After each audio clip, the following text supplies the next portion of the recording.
Alright, let's see if the guy who spent most of his life being treated like the coolest player in a video game can survive an adventure where the solution is not just swinging a sword harder and staring dramatically into the distance. Today we're taking Kirito from Sword Art Online and dropping him into one of the most brutal and unforgiving journeys ever written, Homer's Odyssey. Now, Kirito is obviously no stranger to impossible situations.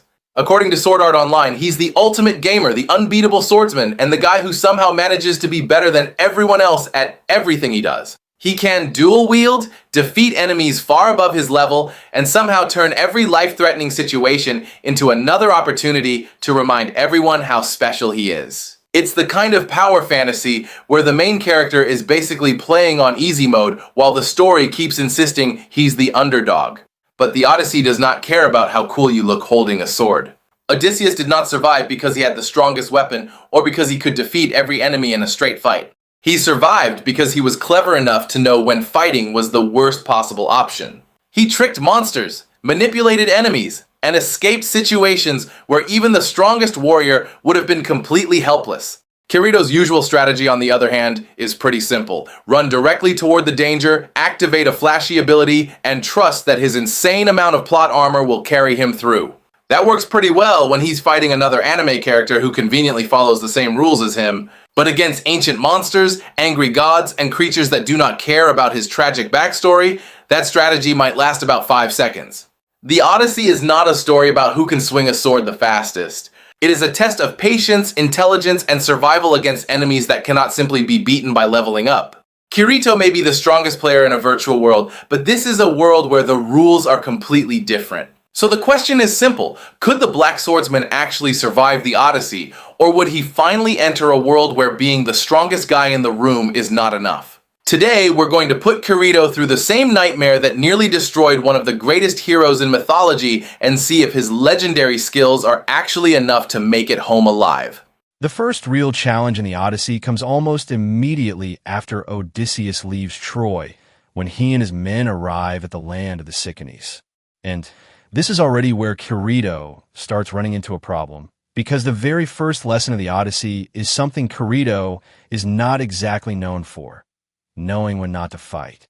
When Odysseus arrives, he does what most warriors from that time would do. He attacks the city, defeats the defenders, takes supplies, and wins the battle. On paper, this sounds like something Kirito would actually be good at: a group of weaker enemies, a battlefield, and a chance to show off his sword skills. This is basically the kind of situation Sword Art Online was built around. The problem is that winning the fight was not the hard part. The hard part was knowing when to leave. After defeating the Sicanies, Odysseus tells his men to take the supplies and get back to the ships. But his crew gets greedy. They stay too long, celebrate their victory, and give the enemy time to call for reinforcements. The Sicanies return with a larger army, and what was supposed to be an easy victory turns into a disaster. Many of Odysseus's men are killed, and they are forced to escape. Now imagine replacing Odysseus with Kirito. The battle itself would probably be the easiest part of the entire journey for him. Kirito would charge into the city, cut through soldiers, probably make some dramatic speech about protecting his friends, and somehow defeat enemies 10 times faster than everyone else. The Sicanies would probably look at him the same way every villain in Sword Art Online does, shocked that the main character is somehow better than everyone around him. But then the actual problem begins. Would Kirito leave after winning? Probably not. This is the guy whose entire personality revolves around proving he is the strongest person in the room. The moment he sees an army, he would probably assume the answer is more fighting. Why retreat when you can stay behind? And far more enemies? Why use strategy when you have a giant anime, sword, and enough confidence to believe nothing can touch you? And that is exactly how he would ruin everything. Instead of recognizing that the battle is already won and escaping before things get worse, Kirito would likely stay behind, trying to completely crush the enemy. He would turn a quick raid into a pointless battle of pride. The Sicanies would have time to regroup, surround him, and overwhelm his crew. Because the truth is, Kirito's biggest weakness is not his combat ability. It is his complete dependence on being the strongest fighter. Against a normal opponent, that works. Against the Odyssey, strength alone gets people killed. Odysseus survived because he understood that victory is not about winning every fight. Sometimes victory means knowing the fight is over and getting out before your ego gets everyone killed. And if Kirito cannot even pass the first test of the Odyssey, which is simply stop fighting and leave while you are ahead, then the rest of this journey is going to be a very short one. The next major challenge in the Odyssey is the land of the Lotus Eaters. And this is where Kirito would probably fail in a way that is almost too perfect. Because unlike the Sicanies, this challenge is not about fighting. There is no monster to defeat, no enemy army to overpower, and no boss battle where Kirito can pull out a new ability at the last second. The Lotus Eaters are a test of willpower, and that might be a much bigger problem for him. When Odysseus and his men arrive on the island, they meet a peaceful group of people who eat a mysterious plant called the lotus. The lotus causes anyone who consumes it to lose their desire to return home. They forget their mission, stop caring about their families, and become completely content staying on the island forever. It is not a trap that kills you. It is worse. It is a trap that makes you stop wanting to escape. Odysseus realizes what is happening and immediately takes action. He forces his men back onto the ships before they completely lose themselves. He understands that the danger is not something he can defeat with a sword. The enemy is temptation itself. Now imagine Kirito arriving on this island. At first, he would probably think he has everything under control. After all, this is Kirito we're talking about. The guy who spent years inside virtual worlds, constantly fighting, grinding, and chasing the next challenge. He would probably look at the Lotus Eaters and think, a magic plant that makes people stop caring?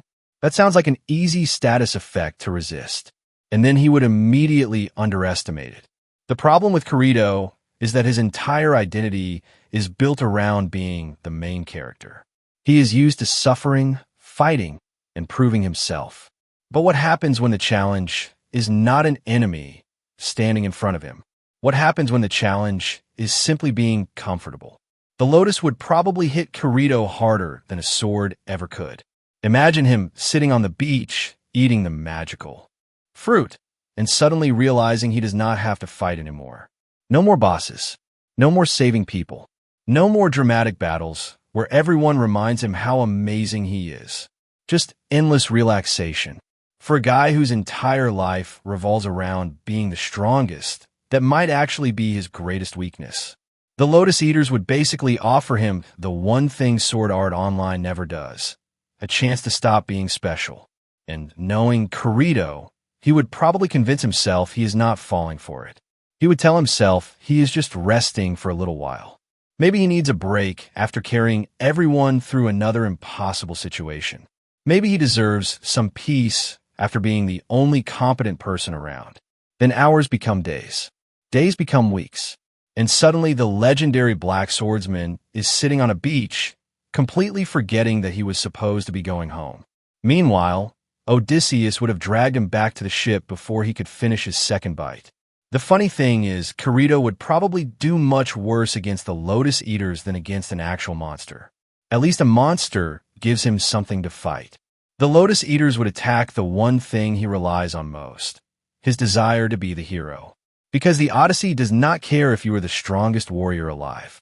Sometimes the hardest enemy to defeat is the one that makes you stop caring about winning at all. And for Kirito, a guy who is basically addicted to being the chosen one, getting trapped by a paradise where nobody expects anything from him might be the most embarrassing defeat possible. The next challenge in the Odyssey is where things finally get interesting because Kirito actually gets to face something that looks like it was designed for him. A giant monster.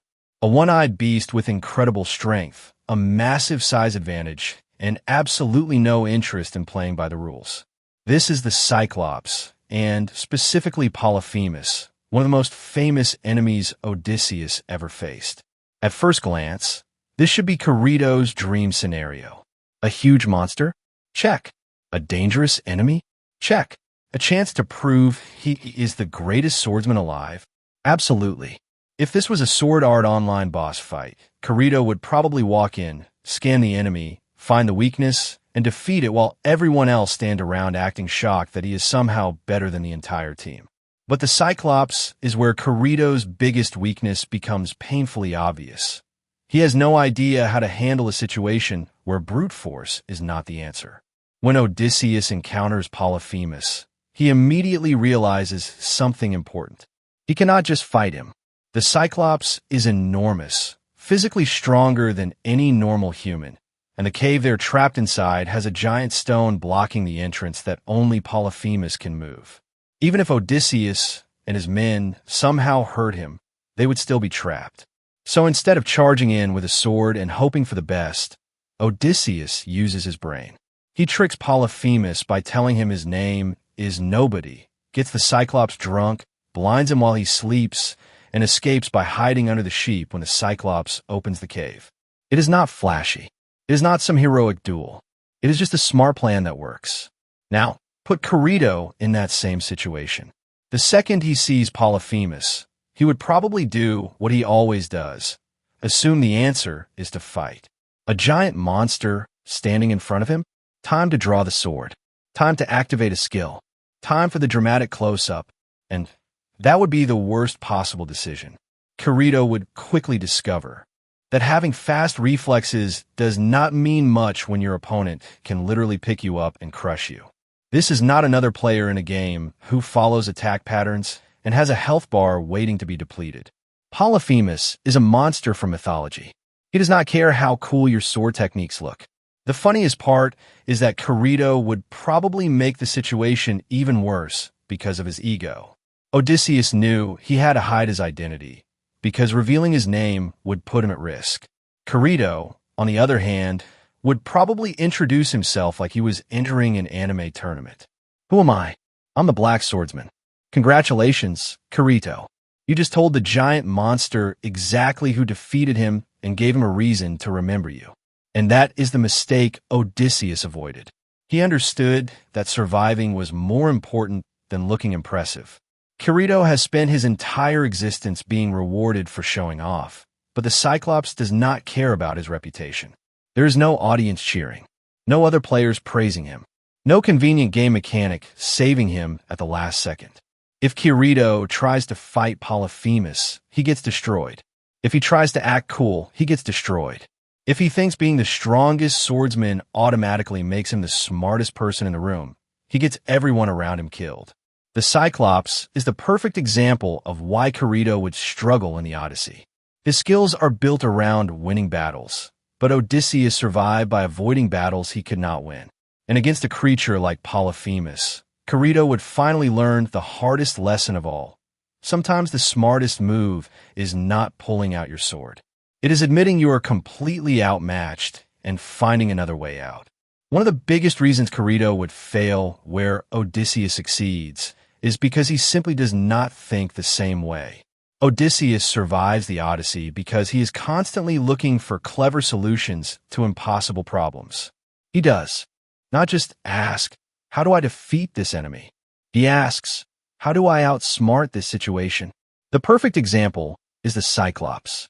When Odysseus and his men are trapped inside Polyphemus's cave, they're facing a monster they cannot overpower.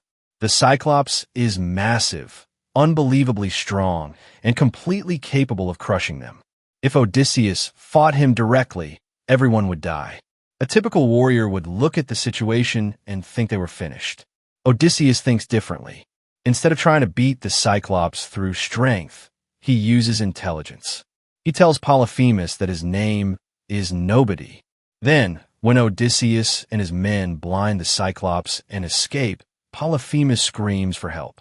When the other Cyclopes ask who hurt him, he cries out that nobody is attacking him, and that one simple trick saves their lives. It is one of the most famous examples of cleverness in all of mythology because it shows exactly why Odysseus is different from other heroes. He does not win because he is the strongest person in the room. He wins because he is the smartest. Kirito would probably never come up with something like that. His first instinct would be exactly what gets most warriors killed. Fight harder. He would look at Polyphemus and think, how can I defeat this enemy? He would focus on finding an opening, attacking at the right moment, and using his sword skills. But the entire point of the Cyclops encounter is that fighting is the wrong answer. The problem is not defeating the monster. The problem is escaping from the monster. That is the kind of distinction Odysseus understands and Kirito would completely miss. Kirito is a character who is incredibly comfortable when the solution involves combat. Give him an enemy, a weapon, and a clear objective, and he knows exactly what to do. But put him in a situation where the answer requires deception, patience, and creativity, and suddenly his greatest strength becomes almost useless. The nobody trick is not impressive because it is complicated.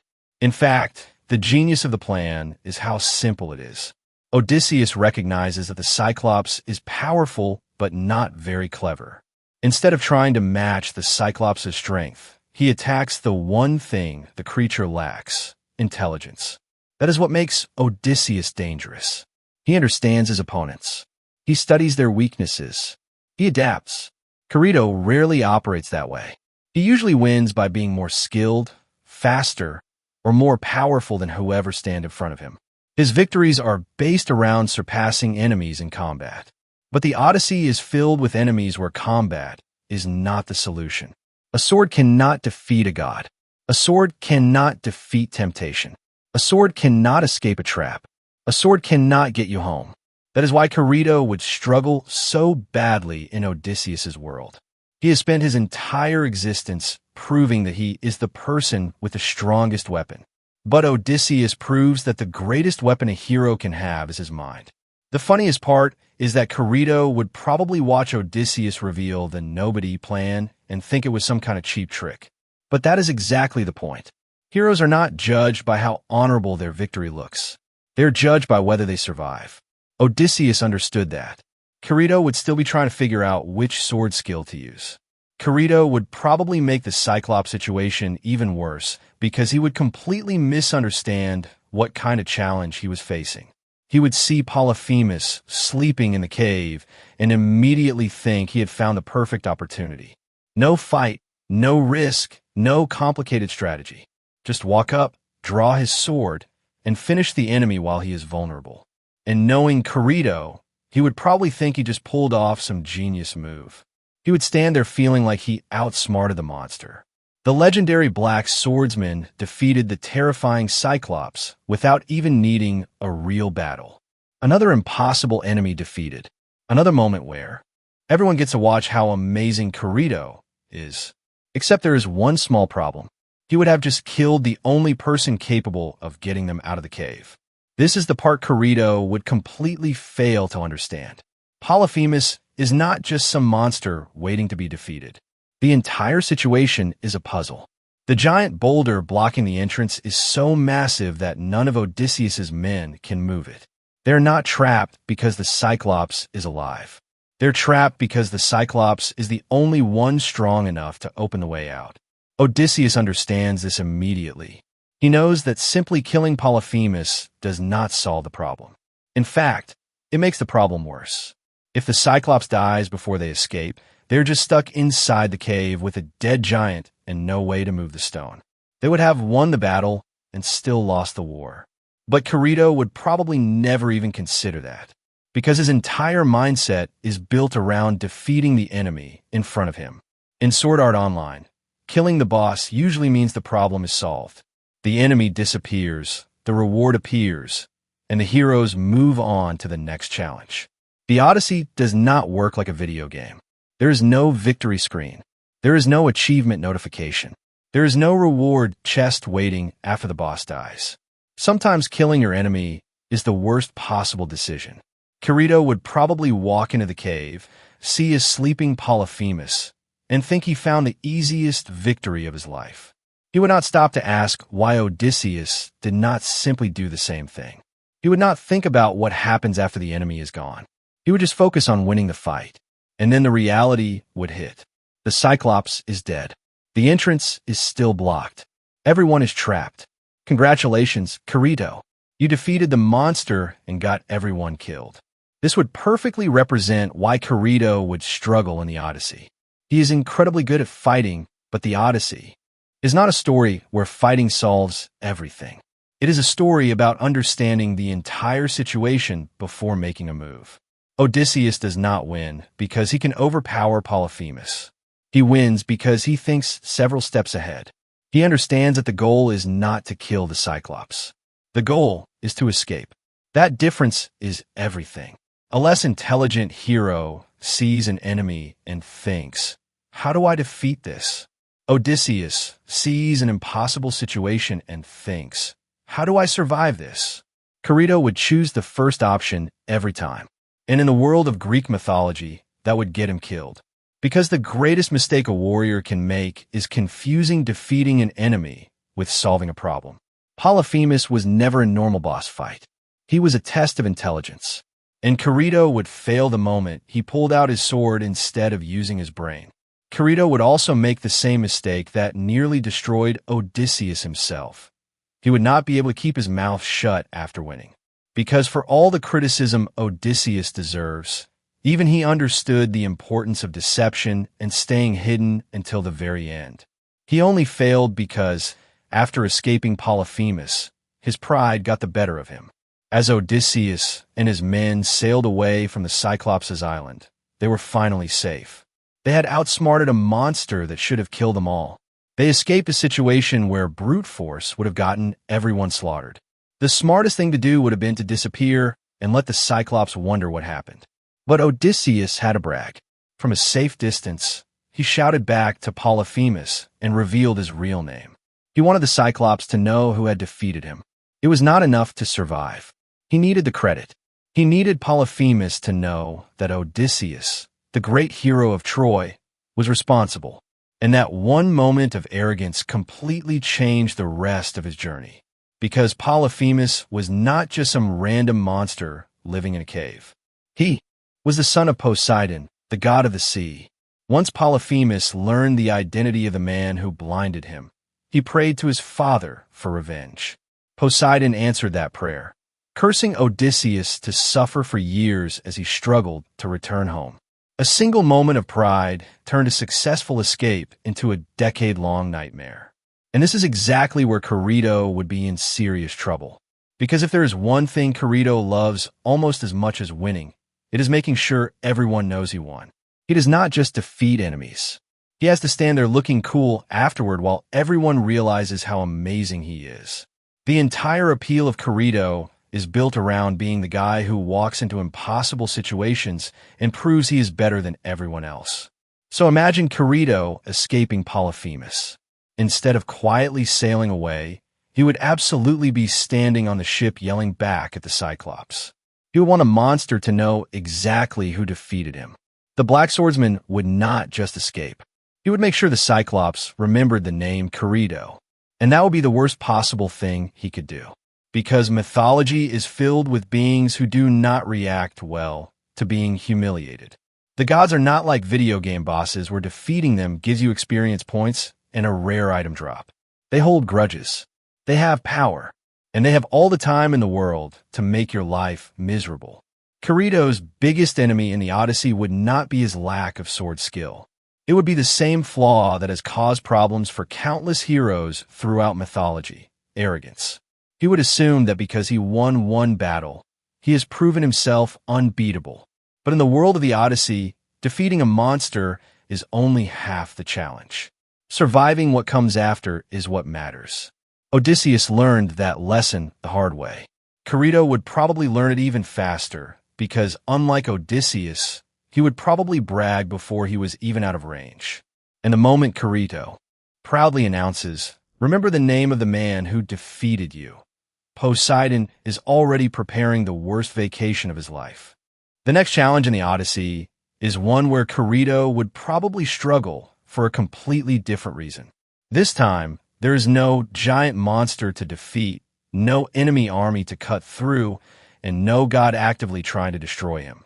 In fact, this is one of the few moments where Odysseus is given a solution instead of having to fight for one.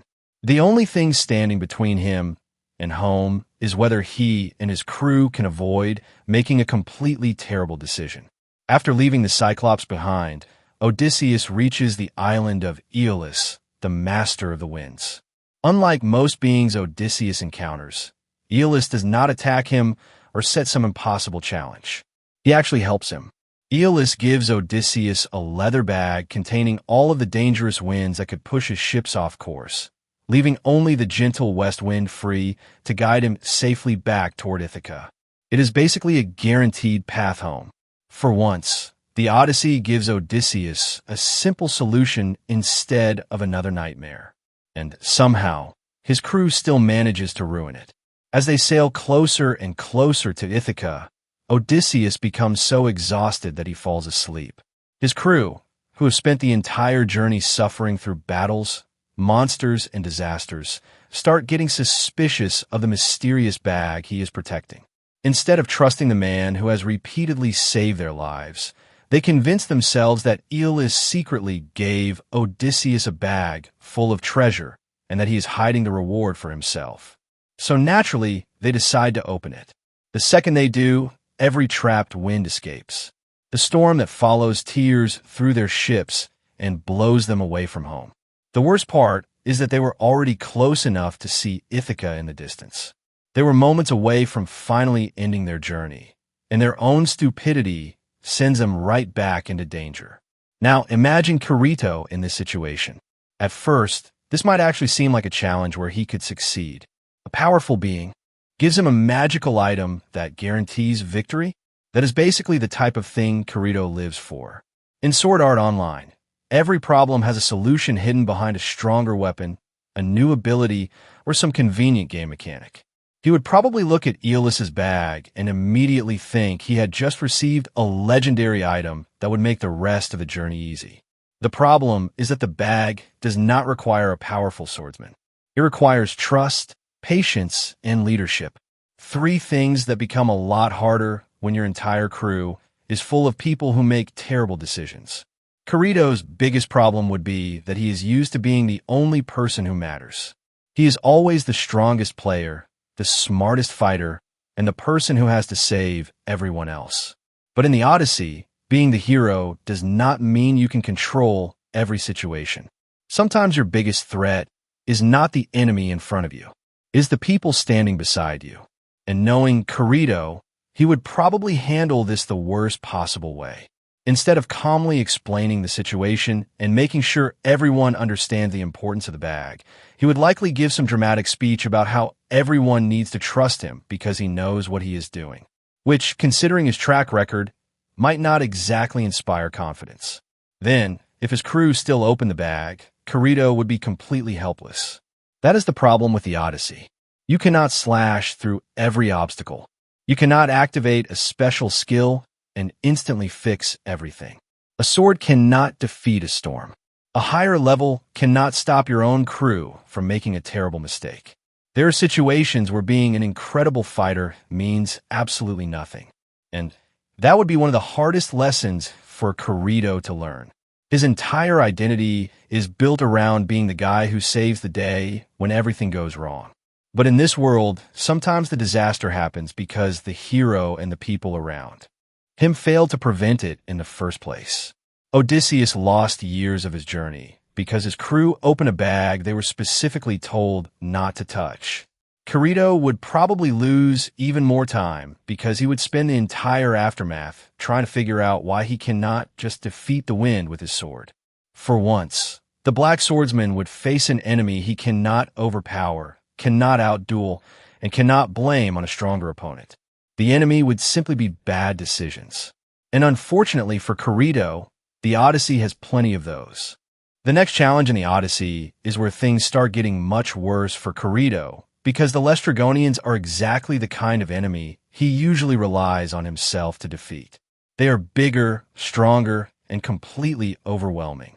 On paper, this sounds like the perfect moment for Kirito to prove why he is called the Black Swordsman.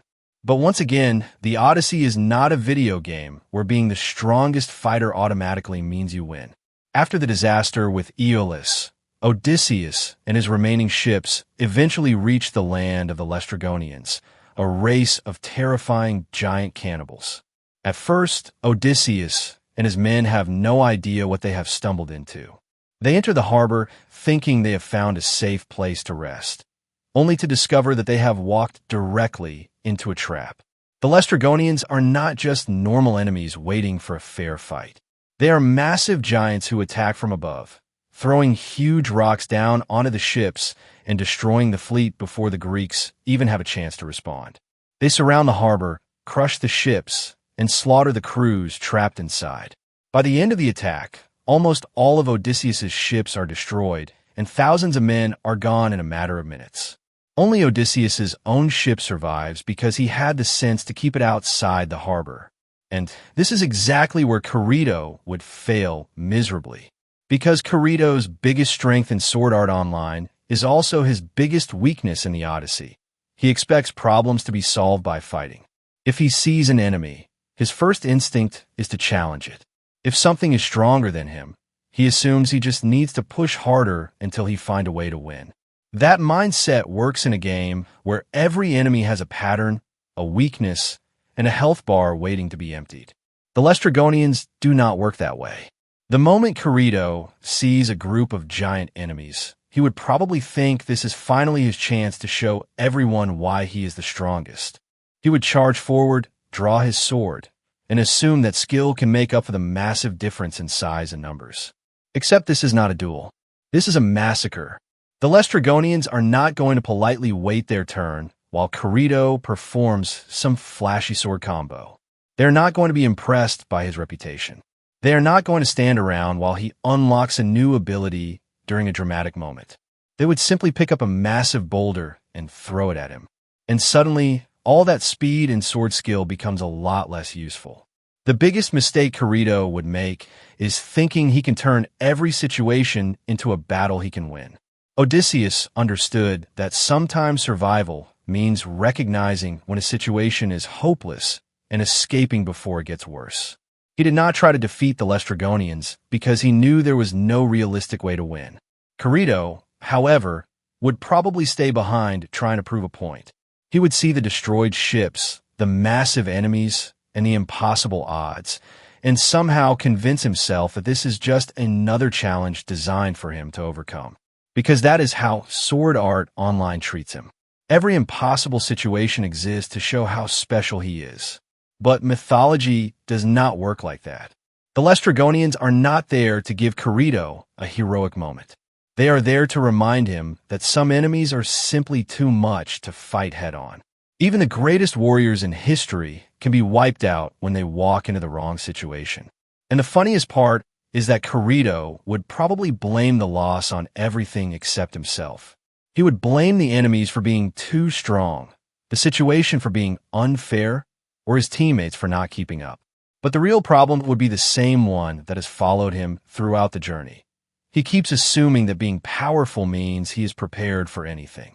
The Lestrygonians prove that there is always something bigger, stronger, and more dangerous waiting.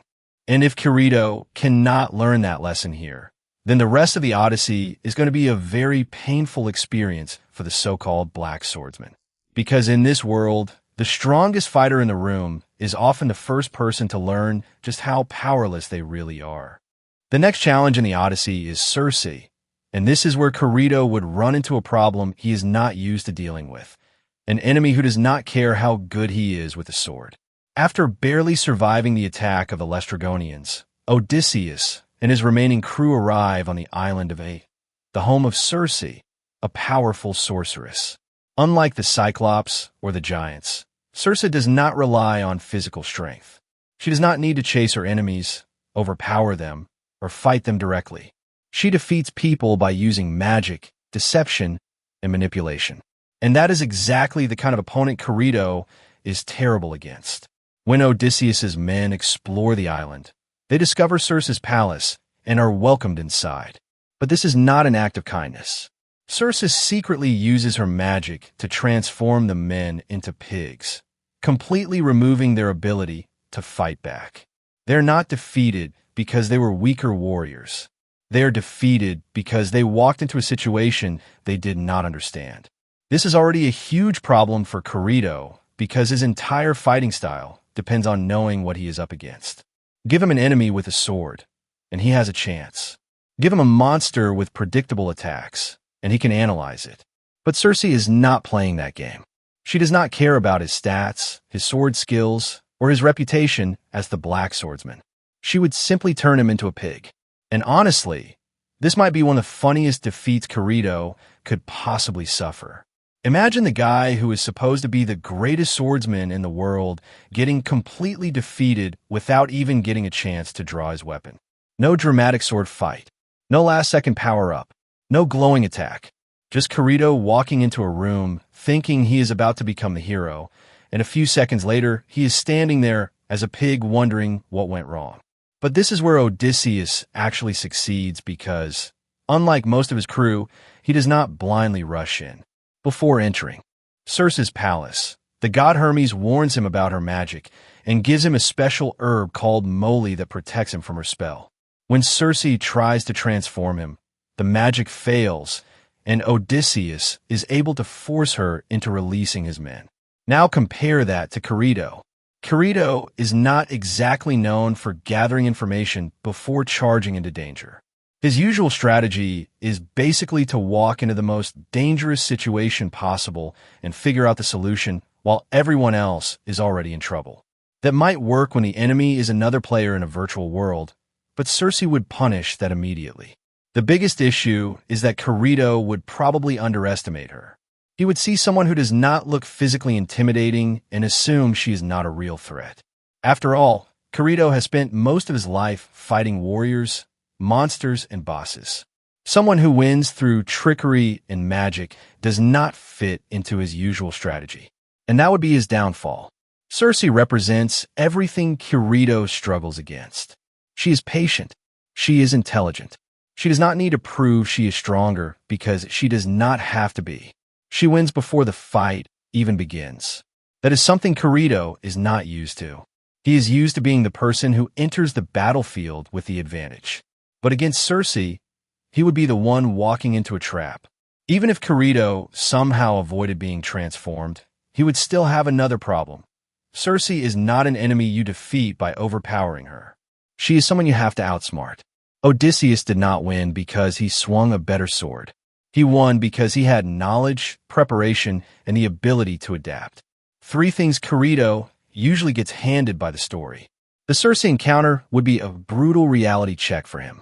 The Black Swordsman might be unbeatable against other swordsmen, but against a woman who can erase the entire fight before it starts, his legendary sword skills become completely useless. For once, Kirito would not be the overpowered hero walking into someone else's world. He would be the helpless side character waiting for someone smarter to save him. And there is another part of the Circe encounter that makes this even funnier for Kirito, the idea that she would somehow end up falling for him. Because if there is one thing Sword Art Online loves to do, it is having every important female character instantly become interested in Kirito because he is apparently the most amazing guy to ever exist. But Circe is not that kind of character.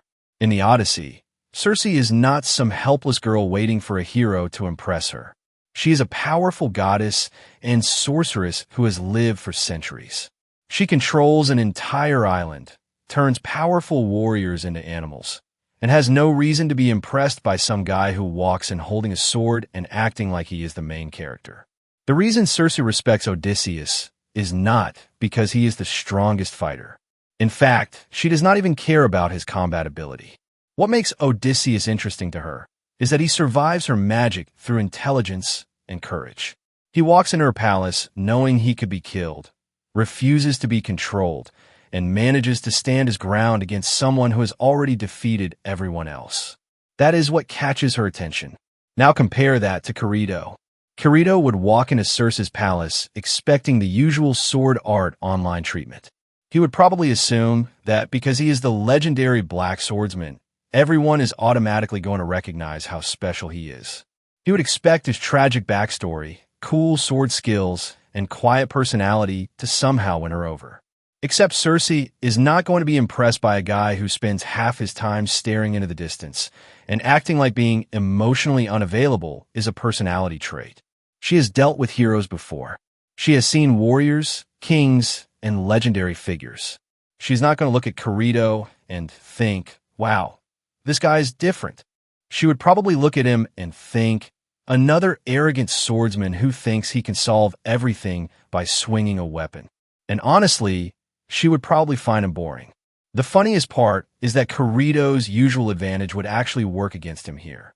In Sword Art Online, being the quiet, overpowered loner is treated like the coolest thing imaginable. Everyone around him sees his mysterious attitude and thinks it makes him deep and interesting. Circe would see right through that. She would not care that he is good with a sword. She would not care that he defeated bosses in a virtual world. She would not care about his reputation. She would care about whether he is clever, confident, and capable of surviving in a world where strength alone is useless. And that is where Kirito falls short. Odysseus impressed Circe because he was a survivor. He was a man who could lose everything and still find a way forward. Kirito, meanwhile, is a guy who usually wins because the story bends around him. Take away the game mechanics, take away the convenient power-ups, and take away the endless praise from everyone around him, and suddenly he is not nearly as impressive.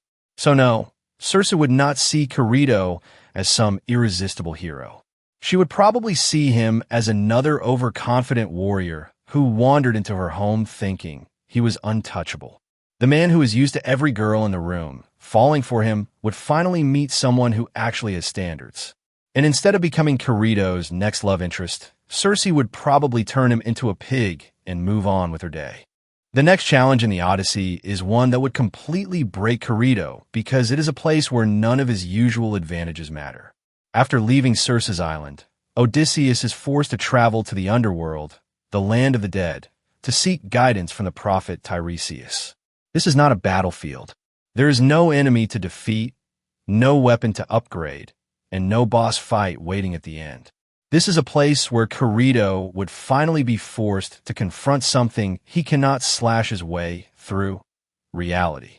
In the Underworld, Odysseus does not go there to prove how strong he is. He goes there because he needs answers. He has reached a point where his own skills are not enough, and he has to seek knowledge from those who came before him. He performs the proper rituals, summons the spirits of the dead, and speaks with heroes and lost souls who reveal what lies ahead on his journey. This is one of the biggest differences between Odysseus and Kirito. Odysseus understands that sometimes the smartest thing a hero can do is admit that he does not know everything. He knows when he needs help, when he needs advice, and when he needs to listen. Kirito, on the other hand, has spent most of his story being the guy everyone else depends on. He is usually the one with the answers, the one who saves everyone, and the one who somehow figures everything out at the last second. But the Underworld does not care about any of that. Kirito would walk into the realm of the dead, expecting it to work like another game area.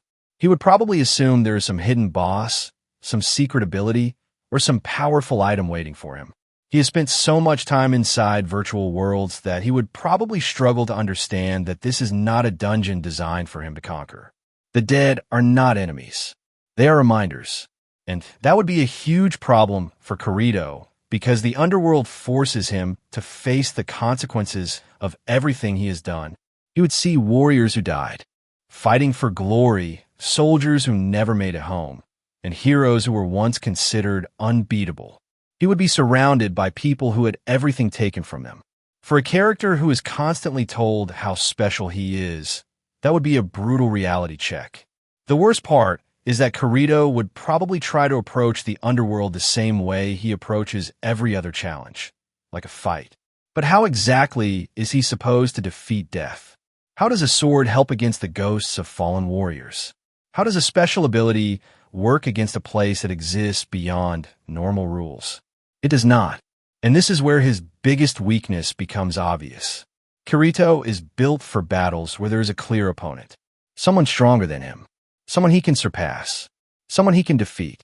The Underworld offers none of that. Instead, it requires humility, patience, and understanding. It requires a hero who can accept that he is not always the strongest person in the room, something Kirito has never been particularly good at. Even worse, he would likely struggle with the emotional side of the journey.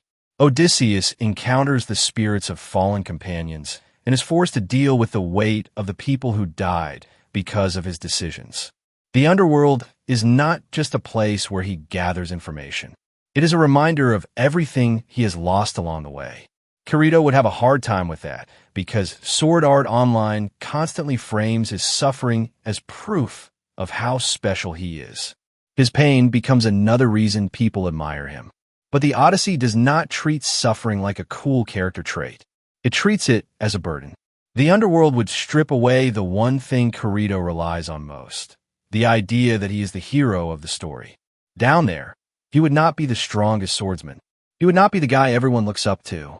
He would just be another mortal standing among the dead. And that might be the scariest enemy he has faced so far. Because Kirito can defeat monsters. He can defeat warriors. He can defeat bosses. But he cannot defeat the one thing every hero eventually has to face. The fact that he is not as special as he thinks he is. Kirito's visit to the Underworld would be especially humiliating because this would be the one place where he could not rely on being the biggest legend in a room. In Sword Art Online, Kirito is constantly surrounded by people who treat him like some unstoppable genius. He is the guy everyone turns to, the guy who always has the answer, and the guy who somehow manages to become the most important person in every situation. But the Underworld is filled with people who are actual legends. Imagine Kirito walking through the land of the dead, expecting to meet legendary warriors and thinking they would immediately respect him. He would probably approach the spirits of heroes like Achilles and Heracles, expecting some kind of mutual understanding. After all, he is the Black Swordsman, the greatest fighter of his generation, so surely these ancient heroes would recognize his greatness. Except they probably would not be impressed at all. Take Achilles, for example. This is a warrior who fought in the Trojan War, the greatest conflict of Greek mythology. He was feared by entire armies, considered nearly unbeatable in battle, and became famous thousands of years after his death. His entire identity was built around being the greatest warrior alive. Now, imagine Achilles hearing Kirito explain his accomplishments. I defeated some monsters in a virtual world. I became the strongest player in a game. Everyone depends on me, because I'm the only one who can win. Achilles would probably just stare at him. This is a man who fought actual wars, watched his closest friend die, lost everything because of his own rage, and chose a short life of glory over a long life of peace. He would probably find Kirito's constant need for praise completely ridiculous. The same goes for Heracles. Heracles is not famous because people thought he looked cool while holding a sword. He became a legend by completing impossible tasks that tested every part of him. He fought monsters that terrified entire civilizations, endured punishment from the gods, and carried the weight of his own tragic mistakes. Kirito, meanwhile, will be standing there expecting admiration because he survived a video game. Heracles would probably have a hard time taking him seriously. And that is the funniest part about the Underworld. It will be the first place where Kirito cannot control the narrative. In his own world, everyone knows his reputation. Everyone understands that he is special. But among the dead heroes of mythology, he is just another person claiming he is amazing.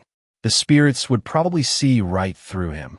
They would not care about his flashy sword skills or his dramatic personality. They would care about what kind of person he actually is when there is no audience watching. They would ask what he sacrificed, what impossible challenges he overcame, and what kind of legacy he left behind. And Kirito would struggle to answer. Because the heroes of mythology were not remembered because they were good at fighting. They were remembered because their choices defined them. Their victories came with consequences.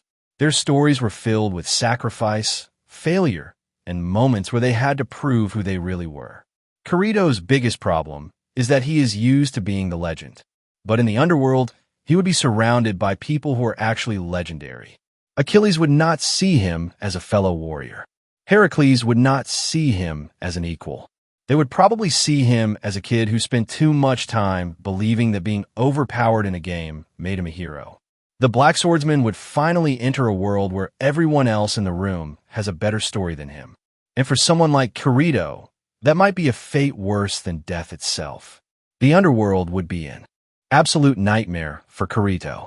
Up until this point, he has been dealing with monsters and dangerous enemies that can at least be fought.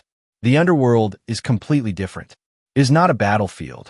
It is a place where the dead themselves gather, filled with countless spirits wandering in darkness. There are no health bars, no game mechanics, and no obvious enemy to defeat. The moment Kirito stepped inside, his confidence would disappear. Imagine standing in a place where thousands upon thousands of pale, lifeless shades are drifting through the darkness, whispering, staring, and surrounding you from every direction. These are not monsters that can be cut down with a sword. These are the souls of the dead. Many of them were once kings, warriors, and heroes whose names have been remembered for centuries. Kirito would probably spend the first few minutes looking over his shoulder every 5 seconds, wondering what was moving in the darkness behind him. Every strange sound would make him jump. Every shadow would make him grip his sword a little tighter, even though that sword would be completely useless against ghosts. And that is the funniest part. Kirito's solution to almost every problem is to fight it. What exactly is he supposed to do here? Swing at a ghost? Congratulations. Your sword just passed straight through it. Odysseus understood that the underworld had its own rules. He did not walk in acting like he could defeat death itself. He followed Circe's instructions exactly, performed the proper rituals, and treated the dead with respect. He knew that this was one place where arrogance would only make things worse. Kirito would probably walk in thinking he could handle whatever appeared in front of him. Then the shades would start gathering. Hundreds of them, then thousands, surrounding him from every direction. Imagine the spirits of countless dead warriors slowly closing in while whispering in voices that echo through the darkness. There is nowhere to run. There is nothing to fight. Every direction looks exactly the same. Kirito would panic. He would probably start wildly swinging his sword just to keep the ghost away, accomplishing absolutely nothing except making himself look ridiculous. Meanwhile, Odysseus would already know exactly what to do because he actually listened to the instructions he was given. The Underworld is also home to some of the greatest heroes in Greek mythology. Achilles is there. Ajax is there. Countless legendary kings and warriors are there. These are people whose names have echoed through history for thousands of years. Now imagine Kirito trying to act like the legendary Black Swordsman in front of them. He would probably introduce himself, expecting everyone to be impressed. Instead, he would just be another frightened mortal wandering through the land of the dead. The irony is almost perfect. Kirito spends so much of his own series being treated like the greatest hero wherever he goes. But in the underworld, he would be surrounded by people whose accomplishments make his look insignificant. These are warriors who fought in the Trojan War, conquered kingdoms, battled monsters long before Kirito was ever imagined as a character, and became legends that have survived for nearly 3,000 years. Nobody there would care about his title. Nobody there would care that he was the strongest player in a virtual game. To the heroes of Greek mythology, Kirito would just look like another scared young man who wandered somewhere he had no business being. The underworld strips away everything that makes Kirito comfortable. There are no flashy sword fights to win. There are no power-ups waiting to save him. There's only darkness, death, and the realization that he has entered a world where strength means absolutely nothing. And if the endless sea of whispering shades did not break his confidence immediately, the realization that he could not solve any of it with a sword certainly would. The next challenge in the Odyssey is the Sirens. And this is where Kirito would once again run into a problem that has nothing to do with sword skill. The Sirens are not monsters that can be defeated in combat. They are not enemies you can overpower, outsmart in a duel, or defeat with a flashy finishing move. Their entire power comes from temptation, and that is exactly the kind of weakness Kirito would have a terrible time dealing with. After leaving the underworld, Odysseus is warned about the Sirens, dangerous creatures whose beautiful voices lure sailors to their deaths. Their song is so irresistible that anyone who hears it becomes obsessed with reaching them, only to crash their ships against the rocks and die. The Sirens do not need weapons. They do not need armies. They simply understand what people desire most and use it against them. Odysseus knows he cannot trust himself to resist their song, so he takes precautions. He orders his crew to fill their ears with wax so they cannot hear the sirens. Then, because he is curious and wants to hear the song without dying, he has his men tie him tightly to the mast of the ship. He tells them that no matter what he says, no matter how much he begs or demands to be released, they must keep him tied until they're safely past the island. This is actually one of Odysseus's smartest decisions. He recognizes his own weakness and prepares for it before it becomes a problem. Kirito, however, would probably do the exact opposite. The moment he hears about the sirens, he would immediately assume he is different. This is Kirito we're talking about. The guy who is constantly portrayed as having insane willpower, the guy who survives impossible situations, and the guy who somehow attracts every girl he meets. He would probably convince himself that some magical singing would not work on him because he is too strong, too disciplined, or just too special. And that confidence would get him destroyed. Because Kirito's biggest weakness throughout Sword Art Online is that he thinks he is immune to consequences. He walks into dangerous situations because he believes his abilities will always be enough to save him. Against the Sirens, that arrogance would be exactly what they are designed to exploit. The Sirens would not attack him physically. They would not challenge him to a fight. They would give him exactly what he wants to hear. And that is where Kirito would fall apart. They would probably sing about everything he craves, being the strongest, being admired, being the person everyone depends on, and having everyone recognize how important he is. They would create the perfect fantasy where Kirito is not just a talented swordsman, but the ultimate hero that everyone loves and respects. Basically, they would create the world Sword Art Online already tries to convince him he deserves. And Kirito would have no reason to fight it. This is a guy who spends most of his time surrounded by people who praise him. He is constantly told how amazing he is, how nobody else can compare, and how he is the only person capable of saving everyone. The Sirens would not need to trick him with something random. They would simply amplify the ego he already has. While Odysseus had the self-awareness to admit that he was vulnerable, Kirito would probably refuse to believe he could be manipulated. He would think he could handle it. He would tell everyone to stop worrying because he knows what he is doing. And then 5 minutes later, he would be screaming at his crew to turn the ship around.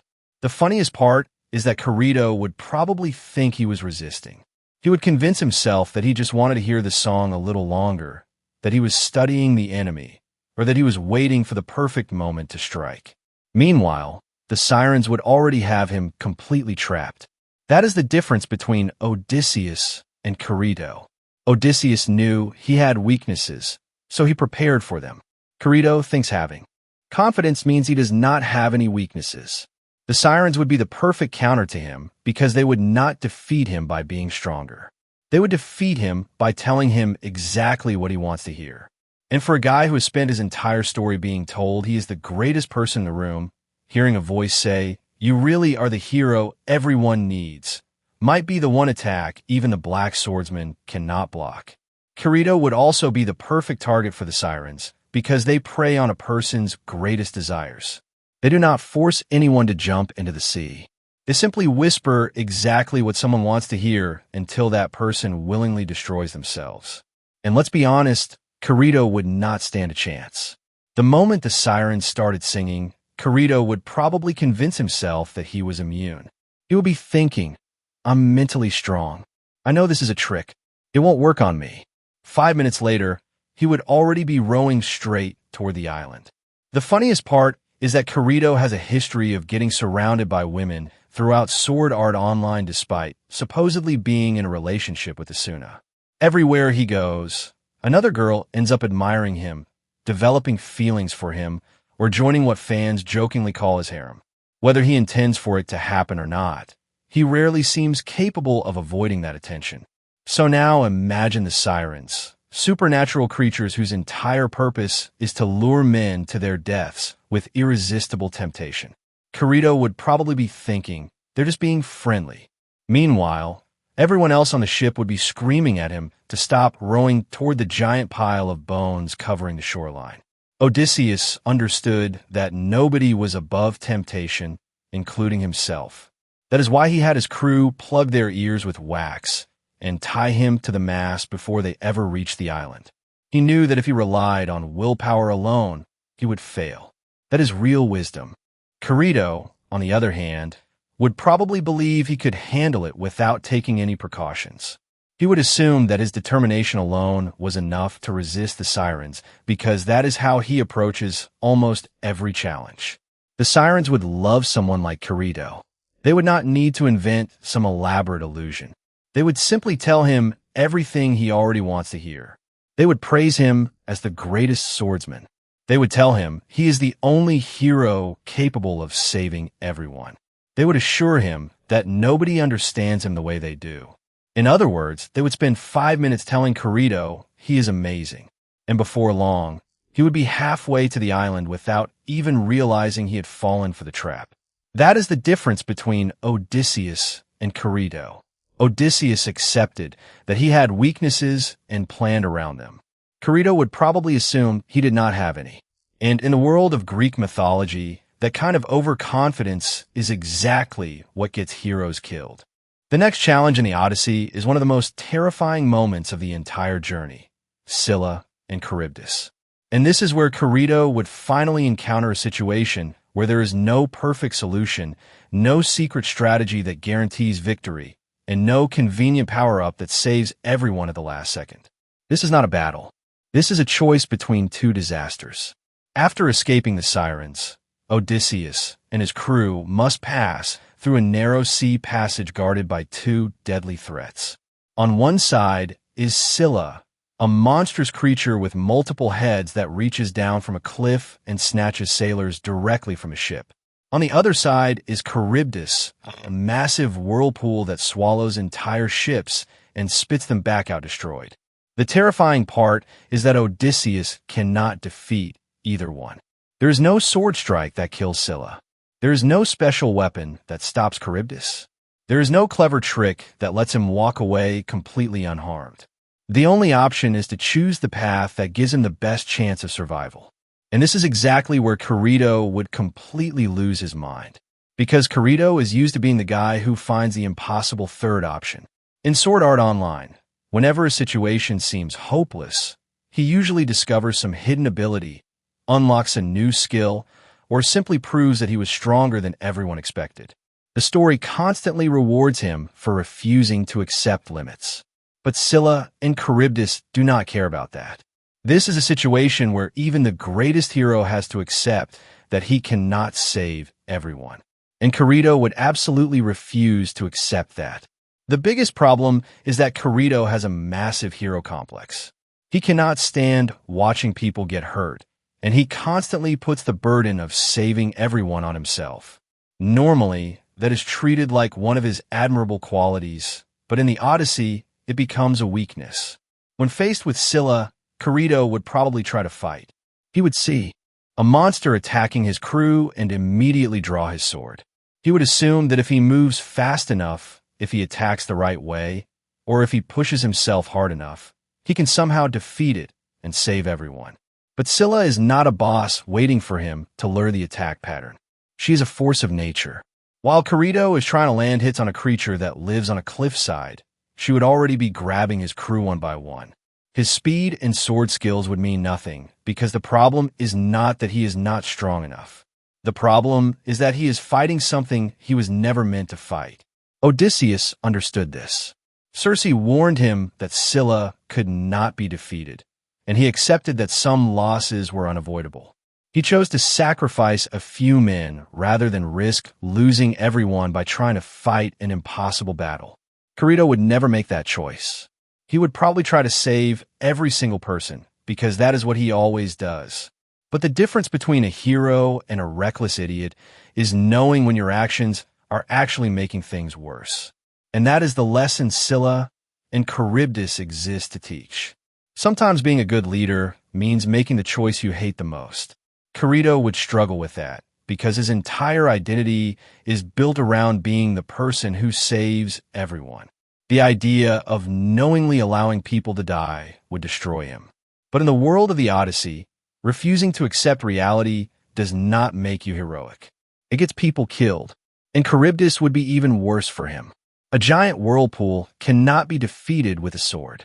There is nothing to slash, no enemy to intimidate, and no weak point to exploit.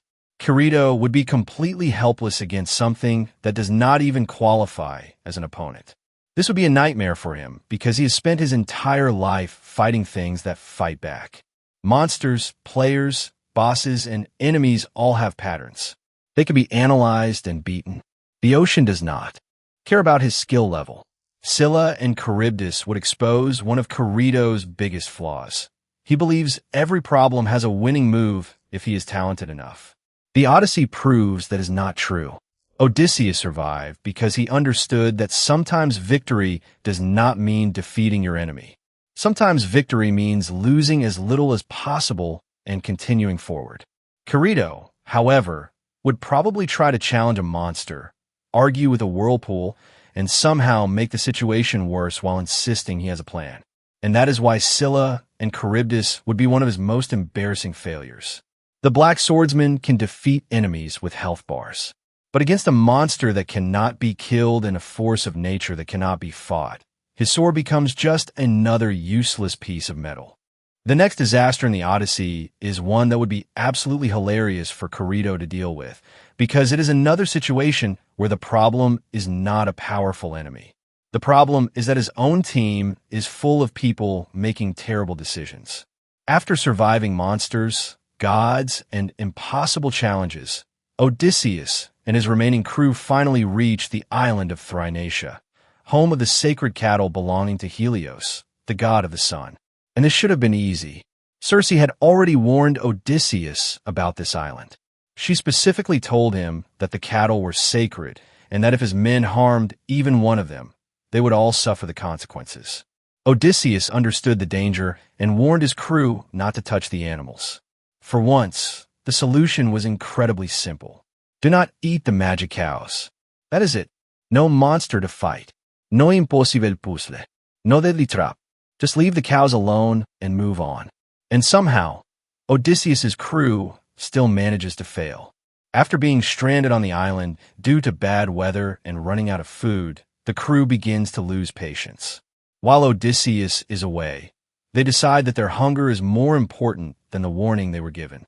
They slaughter and eat the sacred cattle of Helios. This is one of the dumbest decisions in the entire Odyssey because they are not just stealing food. They are directly disrespecting a god. And gods in Greek mythology are not exactly famous for calmly accepting disrespect. When Helios discovers what happened, he demands justice from Zeus. He threatens that if the people responsible are not punished, he will take his light away and stop shining on the world. Zeus responds by destroying Odysseus's final ship with a lightning bolt, killing the entire crew and leaving Odysseus completely alone. After years of struggling to get home, Odysseus loses everything because his own men could not resist eating some forbidden cattle. Now imagine Kirito in this situation. This might actually be the challenge that breaks him more than any monster because Kirito's entire identity depends on being the person who protects his friends. In every major crisis, he is the one who steps in and saves everyone when things go wrong. But what happens when the people around him are the reason everything falls apart? Kirito would probably give the exact same warning as Odysseus. He would stand there with his serious expression and tell everyone that these animals are obviously important, that they cannot touch them, and that they need to trust him. And then his crew would ignore him anyway. Because this is the same group of people who opened the bag of winds, ruined their chance to go home, and repeatedly made terrible decisions. Kirito would finally experience what Odysseus had to deal with for the entire journey, having teammates who are basically determined to lose. The difference is that Kirito would probably handle it terribly. Odysseus understands that he cannot control every action his men take. He warns them, tries to guide them, and does what he can. But Kirito is used to having the story revolve around him. He is used to being the person who fixes every problem. He would probably assume that his presence alone is enough to keep everyone safe. It is not. And the funniest part is that Kirito would probably think his crew would listen because he is the legendary Black Swordsman. He would expect his reputation to command respect. But after spending enough time with these sailors, he would learn a painful truth. Nobody cares how cool you are when they are hungry. A starving crew does not care about your tragic backstory. They do not care about your reputation. They care about eating. And those sacred cows would look like a pretty good meal. Once Helios comes looking for revenge, Kirito would be completely powerless. There is no enemy to fight. There is no sword skill that blocks Zeus's lightning. There is no final attack that saves the ship. The gods have already decided. The punishment. This would be another brutal reminder that the Odyssey is not a story where being powerful guarantees victory. The crew does not die because they are weak. They die because they make one terrible choice. And that is something Kirito would hate because it means he cannot save them. He cannot level up, unlock a new ability, or defeat the problem himself. Sometimes the hero loses because the people around him make a mistake that even he cannot fix.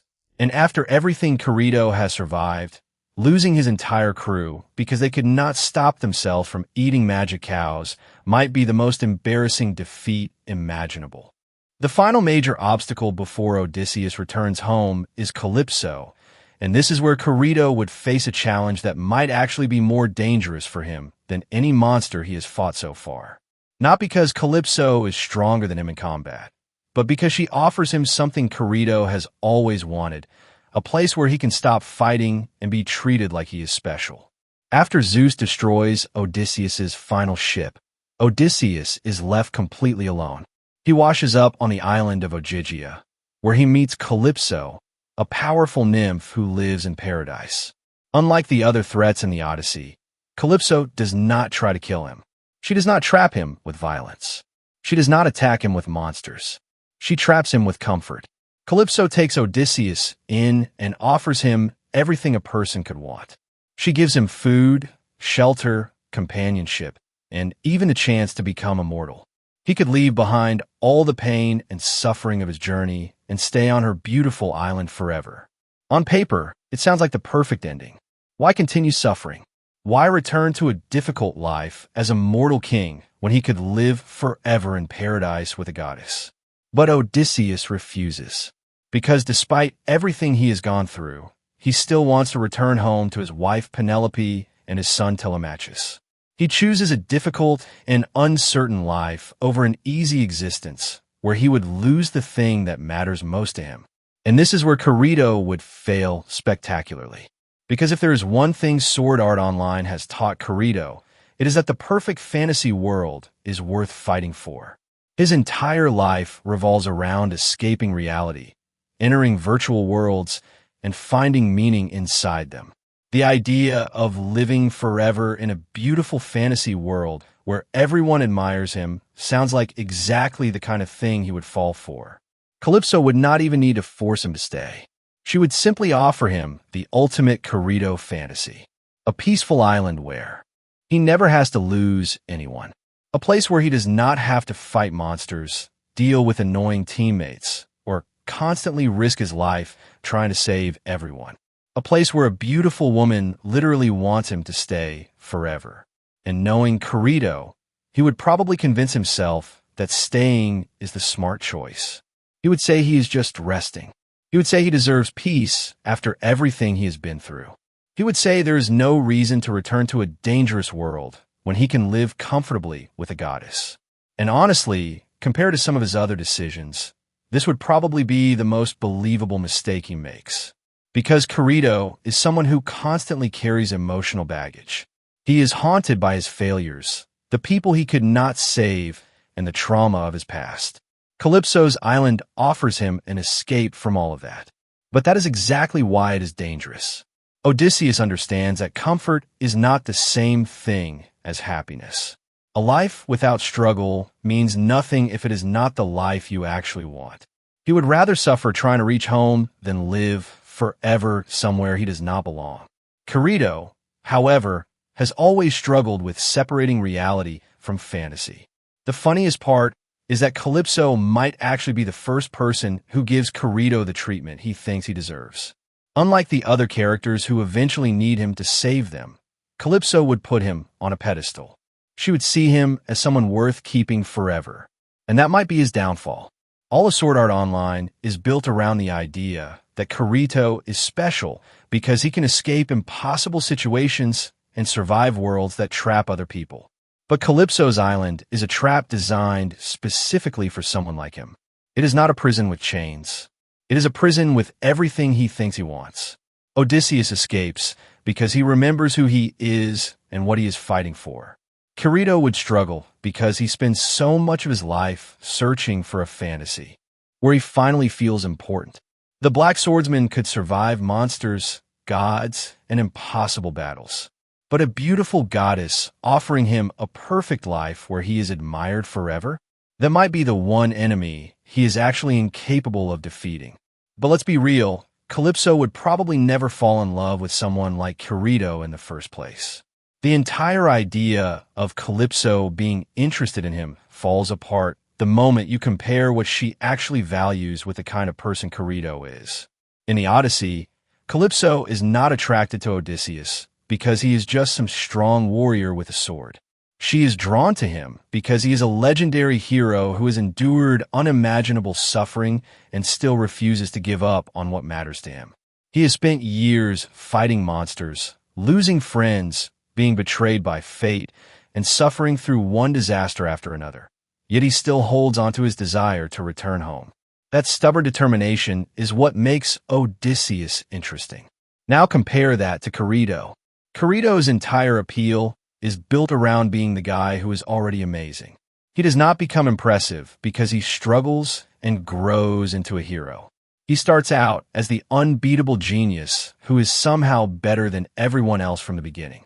Everyone around him constantly tells him how special he is, and the story keeps rewarding him for simply being Kirito. Calypso would probably find that incredibly boring. She is a goddess who has existed for thousands of years. She has seen countless warriors, kings, and heroes. She does not need another arrogant swordsman walking on her island thinking he is impressive because he can swing a weapon faster than everyone else. She would have met people far more interesting than that.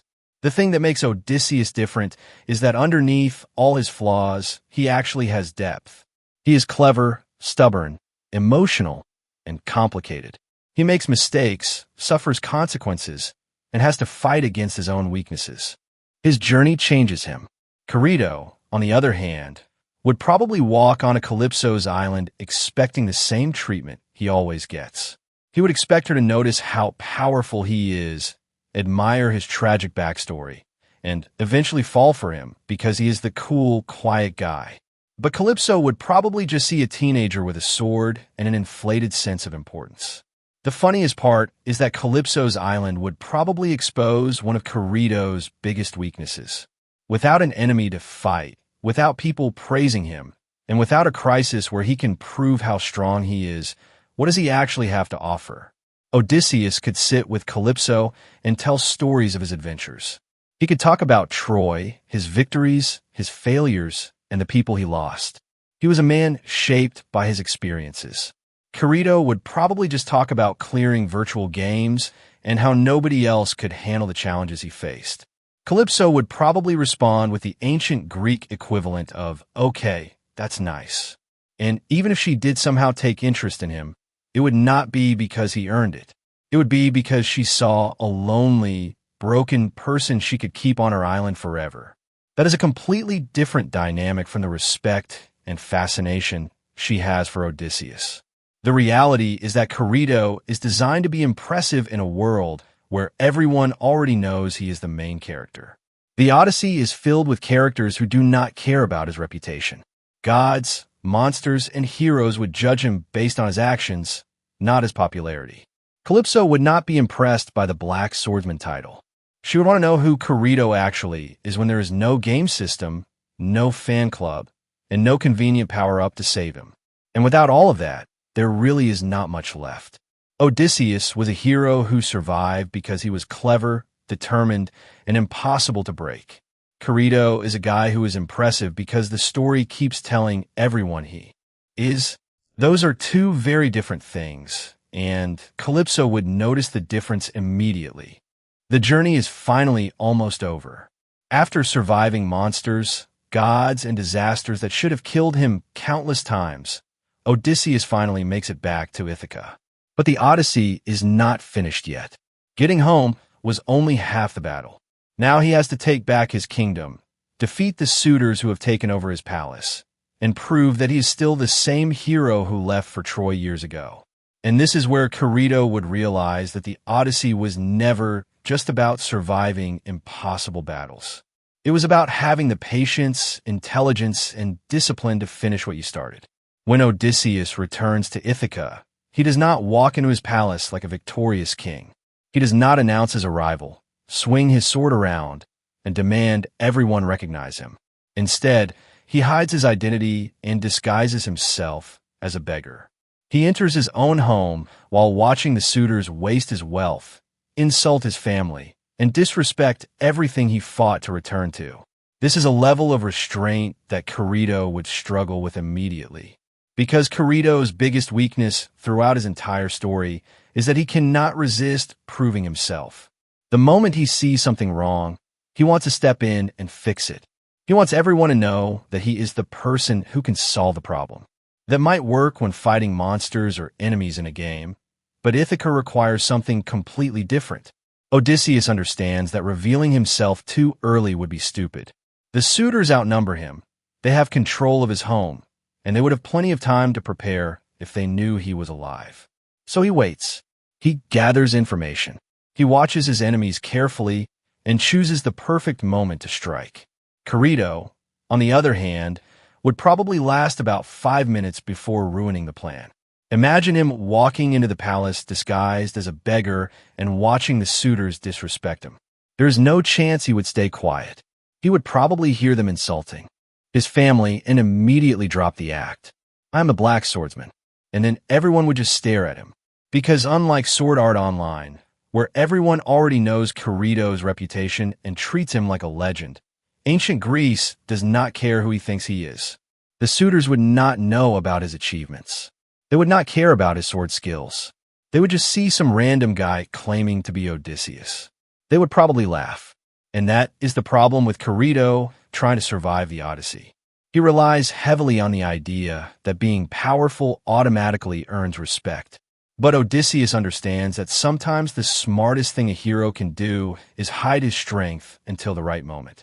Then comes the final test. The contest of the bow. Penelope, still trying to delay the suitors, announces that she will marry whoever can string Odysseus's massive bow and shoot an arrow through a line of axe heads. The challenge seems simple, but the bow is designed specifically for Odysseus. It represents his strength, his identity, and his place as the rightful king of Ithaca. One by one, the suitors fail. They cannot even bend the bow, let alone use it. Then Odysseus, still disguised as a beggar, takes the bow and effortlessly strings it. This is the moment where everyone realizes the truth. The old beggar was never just a helpless stranger. He was Odysseus all along. Now, Kirito would probably assume this is where he finally has an advantage. After all, he is the legendary swordsman. A weapon challenge should be easy for someone with his skills. Except that is exactly the problem. The bow is not a video game weapon that becomes powerful because the main character picks it up. It does not care about his reputation. It does not care about his title. It does not care how many enemies he has defeated. The bow only responds to the person who is truly worthy of using it. And that is something Kirito would struggle with. He is used to weapons and abilities being extensions of his power. Give him a stronger sword, and he becomes stronger. Give him a new skill, and he becomes unbeatable. But Odysseus's bow is different. It is not about having the best stats. It is about being the person who earned the right to hold it. The final battle against the suitors would also expose another weakness in Kirito. Odysseus does not win because he runs into the room and starts swinging wildly. He wins because he planned everything. He waited until the perfect moment, revealed himself when his enemies were vulnerable, and used strategy to overcome a larger force. Kirito would probably turn it into another flashy sword fight, and that would be exactly what the suitors want. The Odyssey is not a story about the strongest warrior defeating everyone in front of him. It is a story about a man who survives because he is smarter than the challenges trying to destroy him. Kirito could survive monsters. He could survive battles. He could probably defeat many enemies with his sword. But Ithaca would prove whether he actually understands what made Odysseus a hero. Because the final lesson of the Odyssey is simple. The greatest warrior is not always the one with the strongest weapon. It is the one who knows when to fight, when to hide, and when to wait for the perfect moment. And that is exactly why Kirito would struggle. He has spent his entire life trying to prove that he is the strongest person in the room. Odysseus survived because he was smart enough to know he did not need to be. Kirito would also run into another embarrassing problem during the contest of the bow. He is a swordsman, not an archer. This might sound like a small detail, but it actually matters a lot because Odysseus's bow is not some ordinary weapon that anyone can pick up and use. Throughout Sword Art Online, Kirito is known as the Black Swordsman for a reason. His entire fighting style revolves around close-range combat. His speed, reflexes, sword techniques, and dual-wielding abilities are what make him dangerous. Put a blade in his hand, and he is confident. Give him a bow, and suddenly he is completely out of his comfort zone. And that is exactly why the contest would be hilarious for him. The suitors in the Odyssey are not defeated because they are bad warriors. Many of them are strong enough to fight, but they cannot even string Odysseus's bow. The weapon requires incredible strength and skill because it was made specifically for Odysseus. It is not just a random bow sitting around waiting for someone to use it. It is a symbol of who he is. The suitors spend hours trying to bend it and fail. Then Odysseus picks it up and strings it effortlessly. That moment proves that he is not just some random old man. He is the rightful owner of the bow and the true king of Ithaca. Now, imagine Kirito standing there. After everything he has been through, after surviving monsters, gods, and the entire journey of the Odyssey, he finally reaches the final challenge. Everyone is waiting to see what the legendary Black Swordsman can do. Then someone hands him the bow, and he immediately struggles. Because this is not his weapon. Kirito would probably grab it with the same confidence he has when picking up a sword, expecting his natural talent to carry him through. But unlike every weapon he uses in Sword Art Online, this bow does not automatically make him impressive. It does not have a skill tree. It does not have a special ability waiting to be unlocked. It does not care that he is the main character. The bow would expose him. The same way the suitors fail because they are not Odysseus, Kirito would fail because he is not an archer. Being a great swordsman does not magically make someone a master of every weapon. A person who is incredible with a sword is not automatically going to understand the technique, strength, and control needed to use a legendary bow. He would probably be standing there struggling to even bend it while everyone watches. And that would be the perfect representation of Kirito's biggest weakness. He is used to being naturally gifted at everything. He picks up a weapon, learns it faster than everyone else, and becomes the best almost immediately. But the bow would not reward him just because he is Kirito. It would force him to accept that he is not automatically the best at everything. Odysseus was not special because he could use a bow. He was special because he mastered the skills needed for his own journey. He knew when to fight, when to trick his enemies, and when to rely on weapons other than a sword. Kirito, meanwhile, would walk into the final test with the wrong tool and the wrong mindset. He would have spent the entire journey believing that his sword was the answer to every problem. But the Odyssey does not end with a sword fight. It ends with a test of identity, and the bow would reveal the truth. Kirito might be the Black Swordsman, but Ithaca does not need a swordsman. It needs Odysseus. Overall, would Kirito actually survive the Odyssey? No, absolutely not. In fact, Kirito probably would not even make it far enough to begin the Odyssey in the first place. The biggest problem is that we're giving him way too much credit by assuming he even survives the Trojan War. Before Odysseus ever begins his journey home, he spends 10 years fighting in the Trojan War. This is not some quick adventure where Kirito can walk in, defeat a few enemies, and become the strongest warrior on the battlefield. The Trojan War is one of the most brutal conflicts in Greek mythology, filled with legendary warriors, gods interfering in battles, and soldiers who have spent their entire lives preparing for war. And Kirito would be walking into that world thinking he is the main character. That would be his first mistake.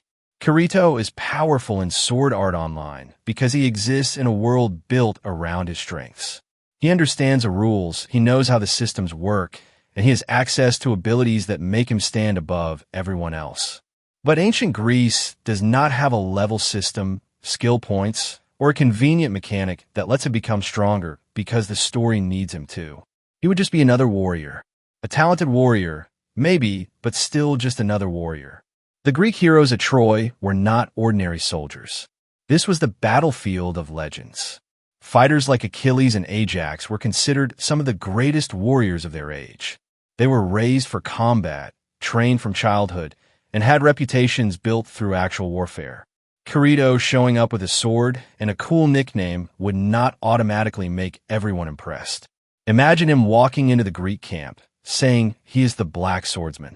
Achilles would probably just wonder why this random guy is giving himself a dramatic title. Ajax would probably challenge him immediately. The soldiers around him would not care about his reputation from another universe because, to them, he has not proven anything. And that is the biggest difference between Kirito and the heroes of Greek mythology. The heroes of the Trojan War earned their legends. Kirito is often treated like a legend because the story tells everyone he is one. The battlefield of Troy would expose that difference immediately.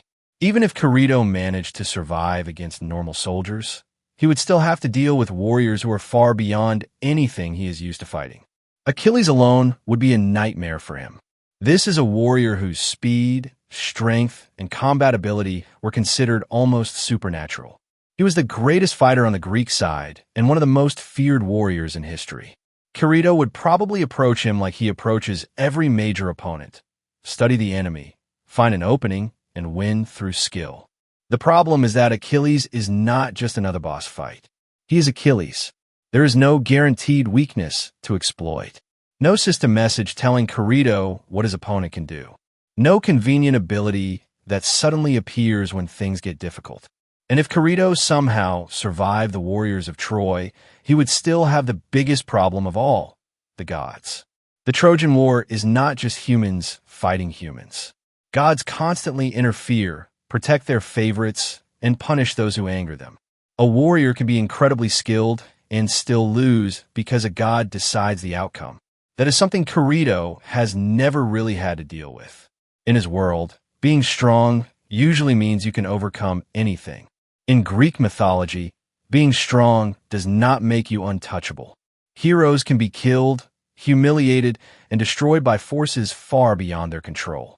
So the reality is that Kirito's Odyssey would probably end before it even begins. He would not make it past the Trojan War. He would not get a chance to fight the Cyclops, resist the Sirens, escape Scylla and Charybdis, or return to Ithaca. There would be no 10-year journey home. There would be no legendary survival story. There would just be Kirito arriving at Troy, realizing the world does not care that he is the main character, and discovering that being overpowered in a video game does not make you a hero in Greek mythology. The Odyssey is a story about a man who survives because he is clever enough to adapt. Kirito survives because the story usually adapts around him. Those are two very different things. So could Kirito survive the Odyssey? No, he would fail the first challenge. Actually, he would fail before the first challenge even started. Just imagining Kirito fighting in the Trojan War is hilarious. He would spend his entire life believing he is the strongest swordsman around, only to walk onto a battlefield filled with actual legendary heroes. This is not another floor in Aincrad. This is one of the most famous wars in all of mythology, where some of the greatest warriors ever written are fighting for glory, honor, and survival. Kirito would not be the main character here. He would just be another guy with a sword. Take Hector, for example. Hector is not some random enemy waiting to be defeated by the newest, overpowered protagonist. He is the greatest defender of Troy, a prince, a general, and one of the noblest heroes in Greek mythology. He has spent years leading armies, protecting his city, and fighting some of the greatest warriors of his age. Even Achilles, the greatest warrior of the Greeks, respected Hector as a worthy opponent. Now imagine Kirito trying to fight him. Kirito is used to fighting inside worlds with clear rules, health bars, abilities, and enemies whose attacks can be learned and countered. Hector has none of that. He is an experienced warrior who has survived years of brutal warfare where one mistake means death. Every movement, every strike, and every decision comes from a lifetime spent on real battlefields. Kirito would probably try one of his flashy sword combos that works so well in Sword Art Online. Hector would probably just stab him. That is the funny part about putting Kirito into Greek mythology. He is no longer fighting game bosses designed to create exciting action scenes. He is fighting people who have dedicated their entire lives to war. Hector has faced charging armies, elite warriors, and some of the greatest fighters Greece had to offer.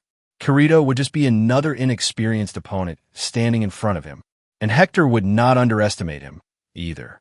Unlike many of Kirito's opponents in Sword Art Online, Hector is disciplined. He does not play with his enemies. He does not stand around talking while waiting for them to power up. If he sees an opening, he takes it. If Kirito makes one mistake, Hector is going to capitalize on it immediately. The biggest difference is that Hector is fighting because everything he loves is on the line. His wife, his son, his family, and his city all depend on him. Every battle could be his last, and he knows it. Kirito has certainly fought dangerous battles in his own story, but the Trojan War is an entirely different level. This is not a game where defeat means restarting a fight or finding another strategy. Every duel is life or death. Every mistake leaves someone dead on the battlefield. Just standing across from Hector would probably be enough to make Kirito realize he is completely out of his depth.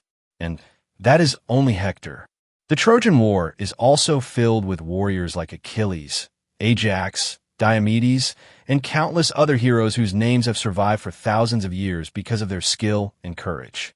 Kirito would not be entering a battlefield full of ordinary soldiers. He would be entering a battlefield full of legends. That is why the idea of Kirito surviving the Trojan War is so funny. He spends his series being treated like the greatest swordsman in every room he walks into. Then he walks into Troy. Suddenly, he is surrounded by warriors who have fought real wars, earned immortal reputations, and become some of the most celebrated heroes in all of literature. For the first time in his life, Kirito would not be the legendary swordsman everyone is talking about. He would just be another face in the crowd, hoping Hector does not notice him. Kirito is simply not built for the world of Greek mythology. He might be an impressive fighter inside the rules of Sword Art Online, but the moment you take away the game mechanics, the convenient power-ups, and the constant praise from everyone around him, he would be exposed very quickly. The problem is that Greek mythology does not care about how cool someone looks, what title they give themselves, or how strong they are compared to ordinary people. Heroes in this world are not defined by having the biggest weapon or the most impressive abilities. They are defined by their courage, intelligence, endurance, and the choices they make when everything is going against them. And that is exactly where Kirito would struggle. Kirito is used to being the person who walks into impossible situations and somehow comes out on top. He is the guy who gets the rare abilities, the powerful weapons, and the last-second victories. Sword Art Online constantly puts him in situations where the world seems impossible, only for him to prove that he was secretly stronger than everyone else all along. But Greek mythology does not work that way. The gods do not care that someone thinks they are special. Monsters do not stop attacking because the hero has a tragic backstory. Fate does not change because the main character needs another chance to win. In Greek mythology, heroes have to earn everything. Look at the heroes Kirito would be standing beside. Achilles was not remembered because people constantly told him how amazing he was. He earned his reputation through years of brutal warfare and became one of the greatest warriors in history. Heracles was not famous because he was given an easy path. He completed impossible tasks, fought monsters, and suffered through some of the harshest challenges imaginable. Odysseus did not survive the Odyssey because he was the strongest warrior alive. He survived because he was clever enough to know when strength was useless. These heroes were not perfect. They made mistakes. They suffered. They failed, but that is what made them heroes. Kirito, on the other hand, has always been protected by the world around him. He is written as the person who is always more talented, more capable, and more important than everyone else. When things get impossible, there is usually some hidden ability, special skill, or convenient twist that allows him to win. That would not happen in Greek mythology. The world of the Odyssey would constantly punish Kirito's biggest weakness, his belief that every problem can be solved by being stronger. Against the Cyclops, his sword would not matter. Against Circe, his fighting ability would not save him. Against the Sirens, his confidence would become his weakness. Against the gods, his arrogance would only make things worse. The greatest challenges in Greek mythology are not always enemies standing in front of you.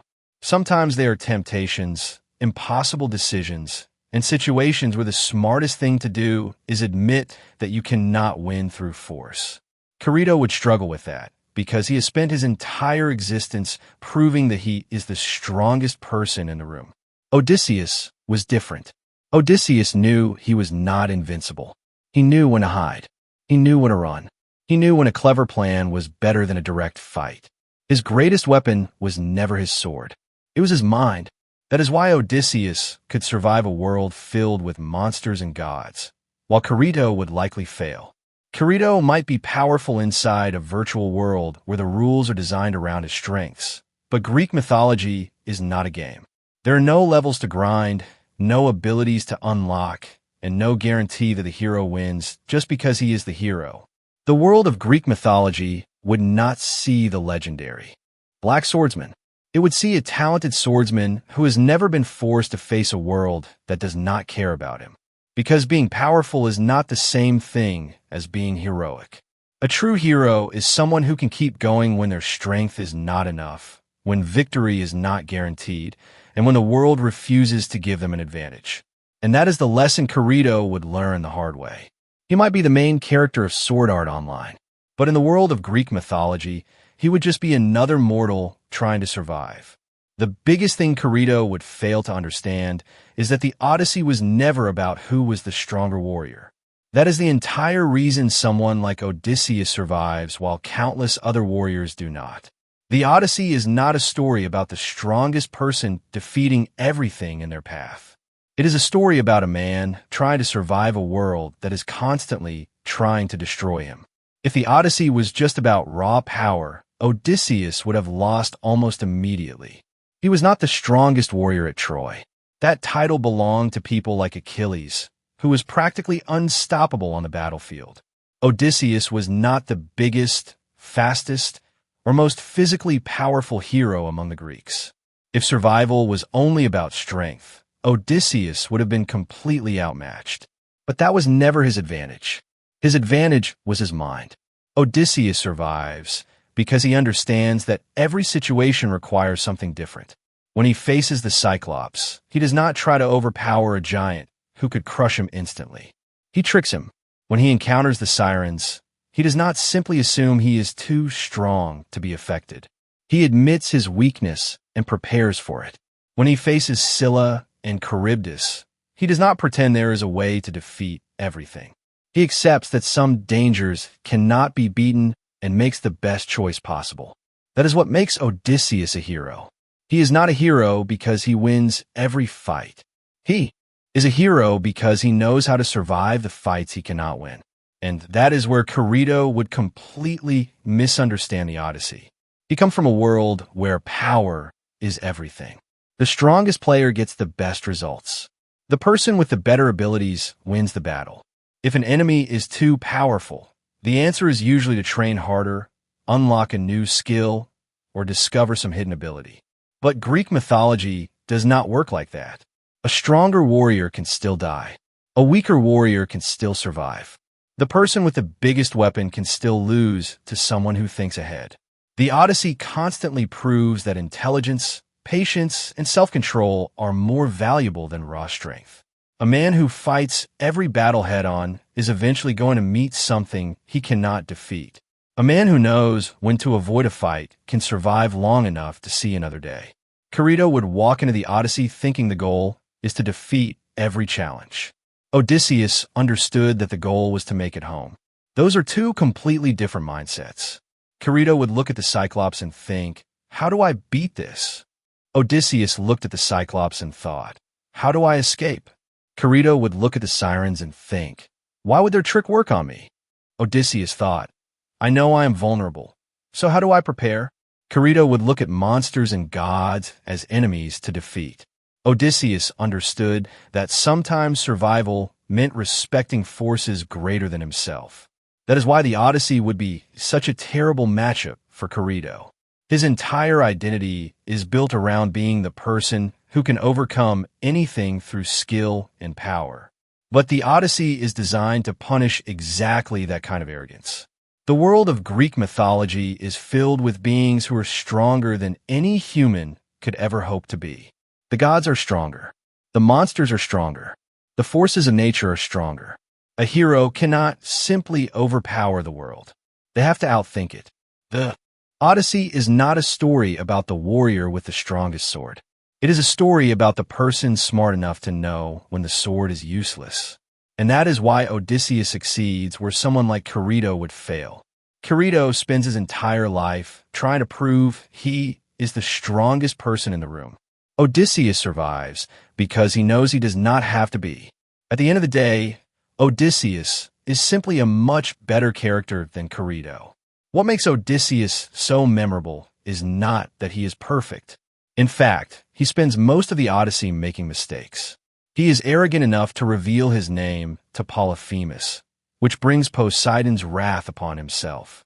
He loses nearly every member of his crew. He has moments where his pride gets the better of him, and he often has to deal with the consequences of his own decisions. The story never pretends he is flawless. That is exactly what makes him interesting. Odysseus feels like a real person. He is clever, but he is not always right. He is brave, but he is also afraid. He can be compassionate one moment and selfish the next. Every victory comes with a cost, and every mistake changes the rest of his journey. By the time he finally reaches Ithaca, he is not the same man who left for Troy. Everything he has endured has shaped him into a wiser and more humble person. Kirito, by comparison, rarely feels like he has to earn that kind of growth. He is introduced as an incredibly talented player, and from that point on the story constantly reinforces the idea that he is exceptional.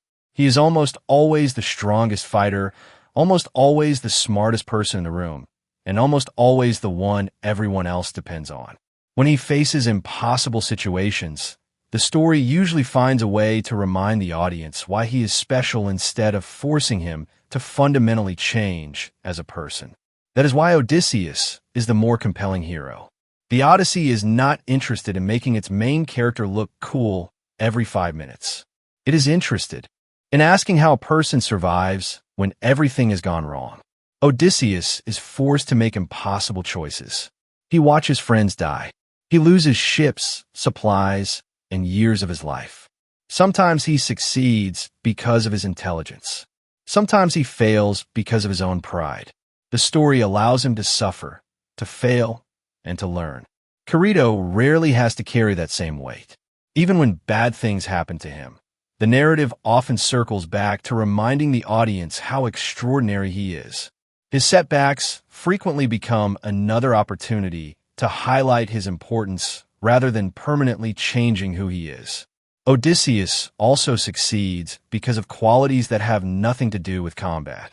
He wins through patience, diplomacy, deception, restraint, and careful planning. Some of his greatest victories happen without him ever swinging a weapon.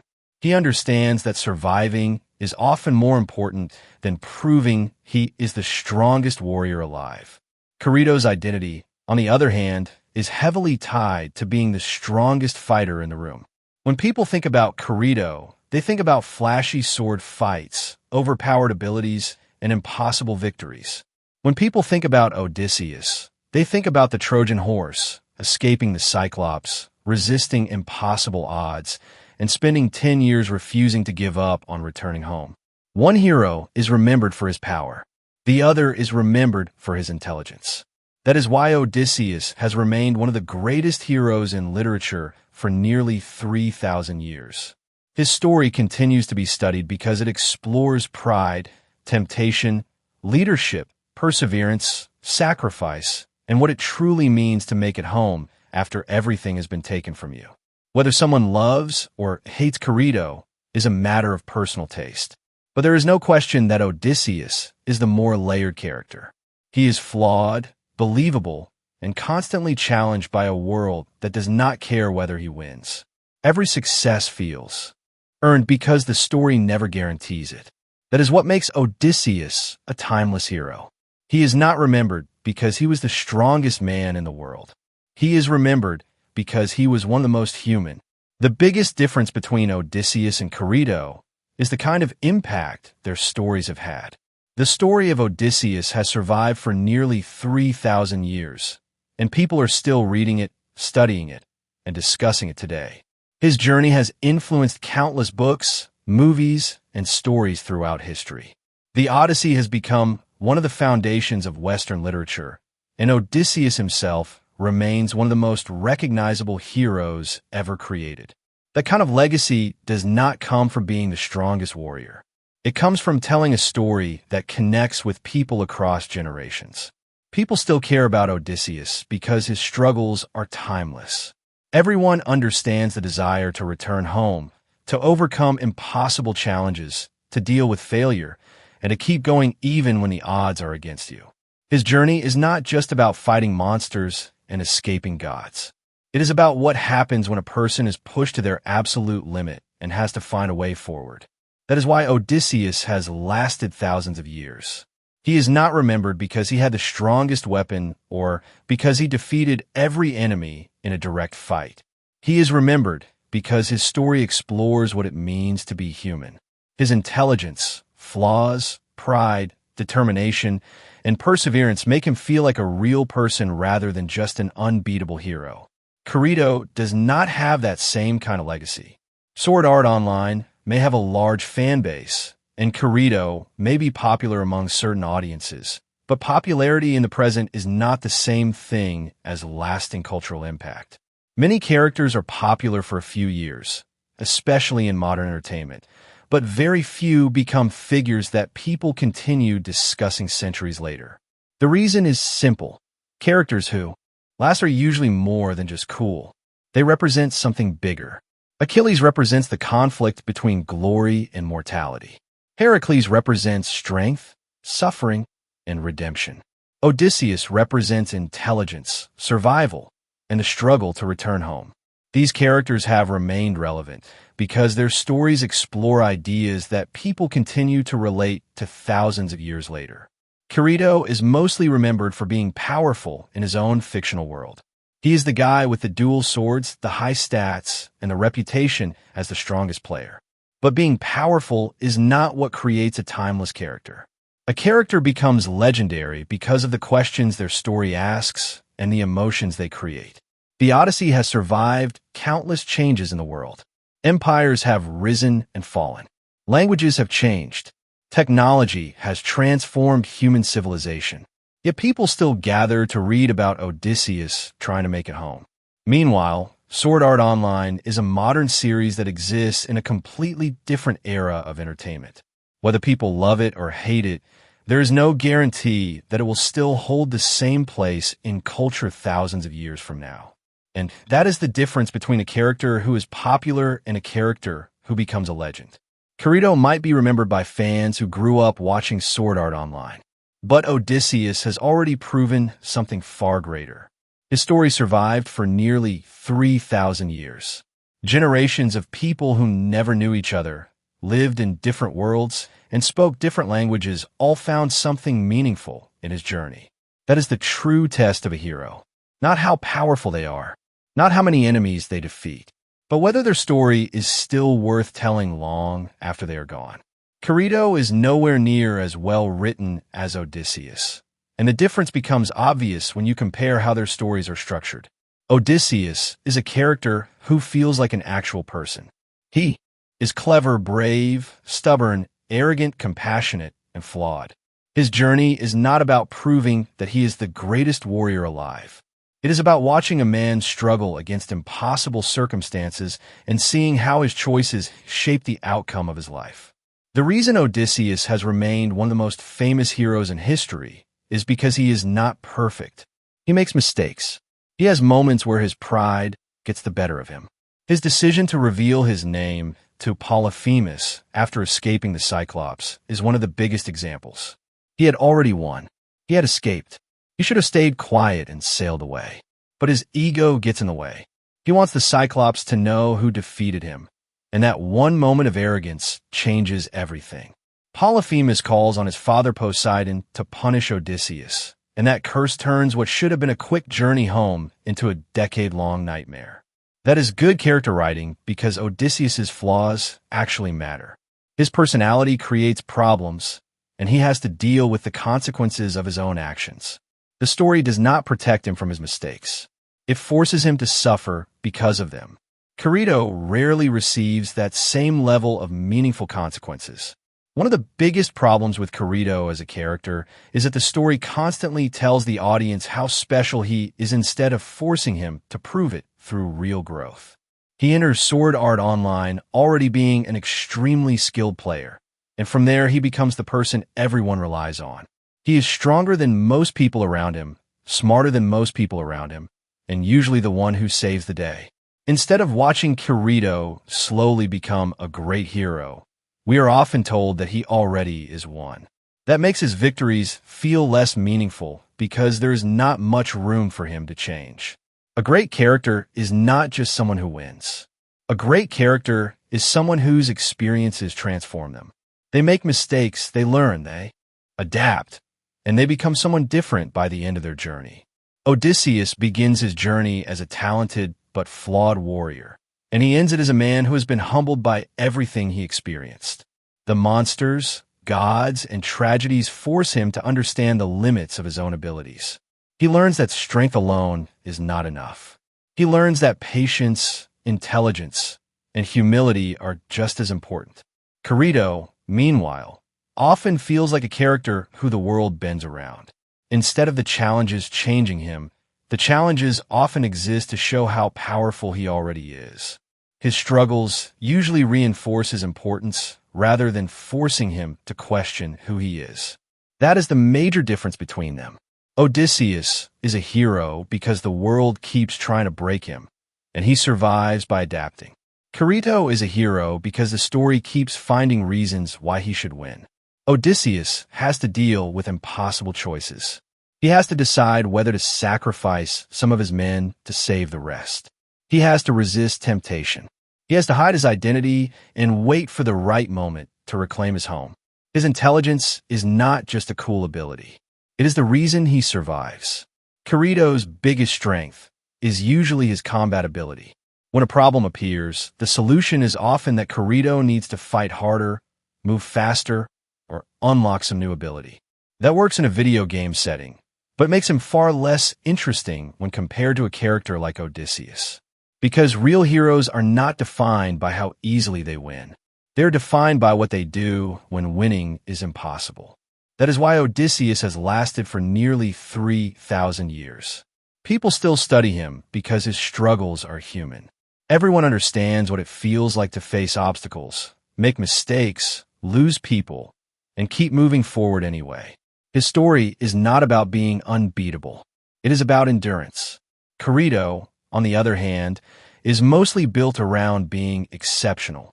His identity revolves around being the strongest player, the most talented fighter, and the person who can overcome anything. But that kind of character is much harder to connect with because there is less vulnerability and less room for meaningful growth. At the end of the day, Odysseus is remembered because he feels real. He is not a perfect hero who always makes the right choice. He is a flawed person who survives because he learns, changes, and refuses to give up. Kirito is a powerful character in his own series, but compared to someone like Odysseus, he feels much more shallow.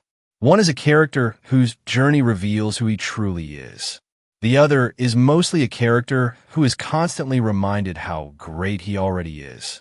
And that is why Odysseus remains a legend while Kirito is just another overpowered protagonist. Kirito does not deserve to be mentioned in the same conversation as Odysseus. The gap between them is not even close. One is one of the greatest heroes ever written. The other is a character whose biggest defining trait is being absurdly overpowered. Odysseus earned his reputation through intelligence, patience, and resilience. He survived impossible situations because he outthought monsters, respected the gods when he had to, and accepted that strength alone could not solve every problem. He lied when he needed to, hid when he needed to, and fought only when there was no better option. Every victory came with a price, and every mistake had consequences that followed him throughout his journey. Kirito has none of that. His answer to almost every problem is to pull out a sword and rely on the fact that he is stronger than everyone else. When things stop going his way, the story almost always finds another reason for him to win. Another power, another miracle, another moment that reminds the audience he is supposedly the most special person in the room. That is not what made Odysseus a hero. Odysseus did not become legendary because he was the strongest. He became legendary because he constantly had to think his way out of situations where strength meant absolutely nothing. The Cyclops was not defeated by power. The Sirens were not defeated by power. Scylla was not defeated by power. Returning to Ithaca was not accomplished through power. The Odyssey repeatedly proves that intelligence, discipline, and humility are worth more than brute force. Kirito would fail nearly every one of those tests because he lacks the qualities that define Odysseus. He is nowhere near as cunning. He is nowhere near as resourceful. He is nowhere near as adaptable.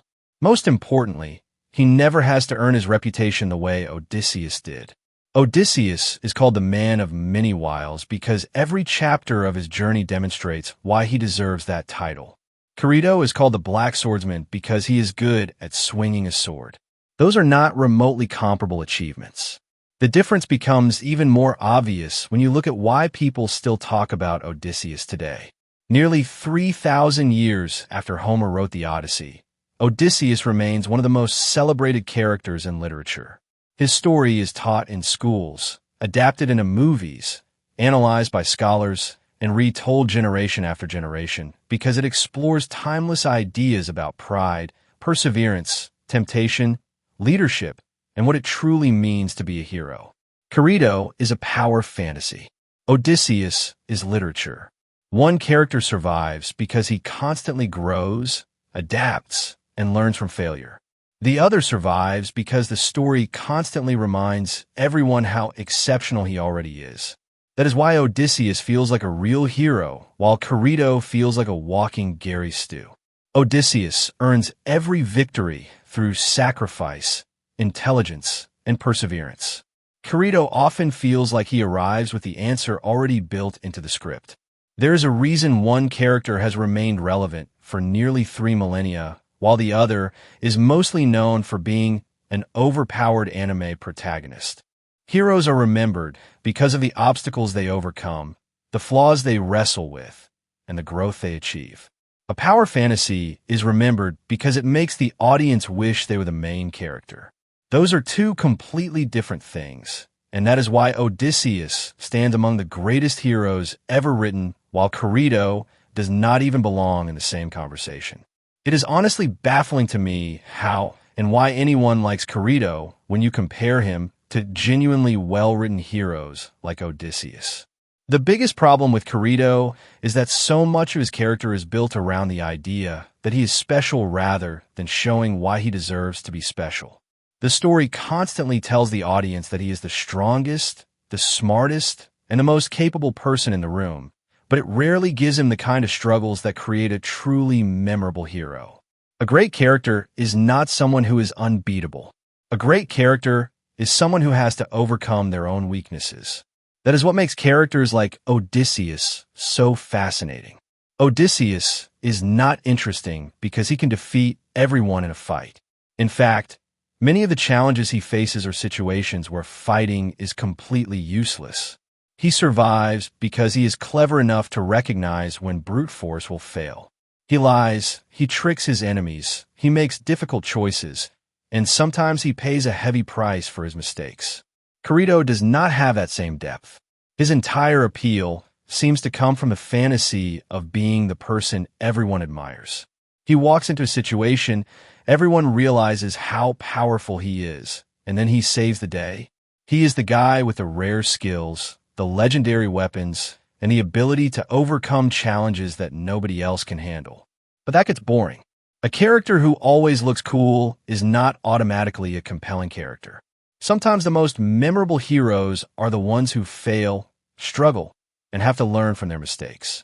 Odysseus spends years suffering because of his own decisions. His pride gets him into trouble with Polyphemus. His crew's mistakes lead to disaster. His journey home is filled with loss and sacrifice.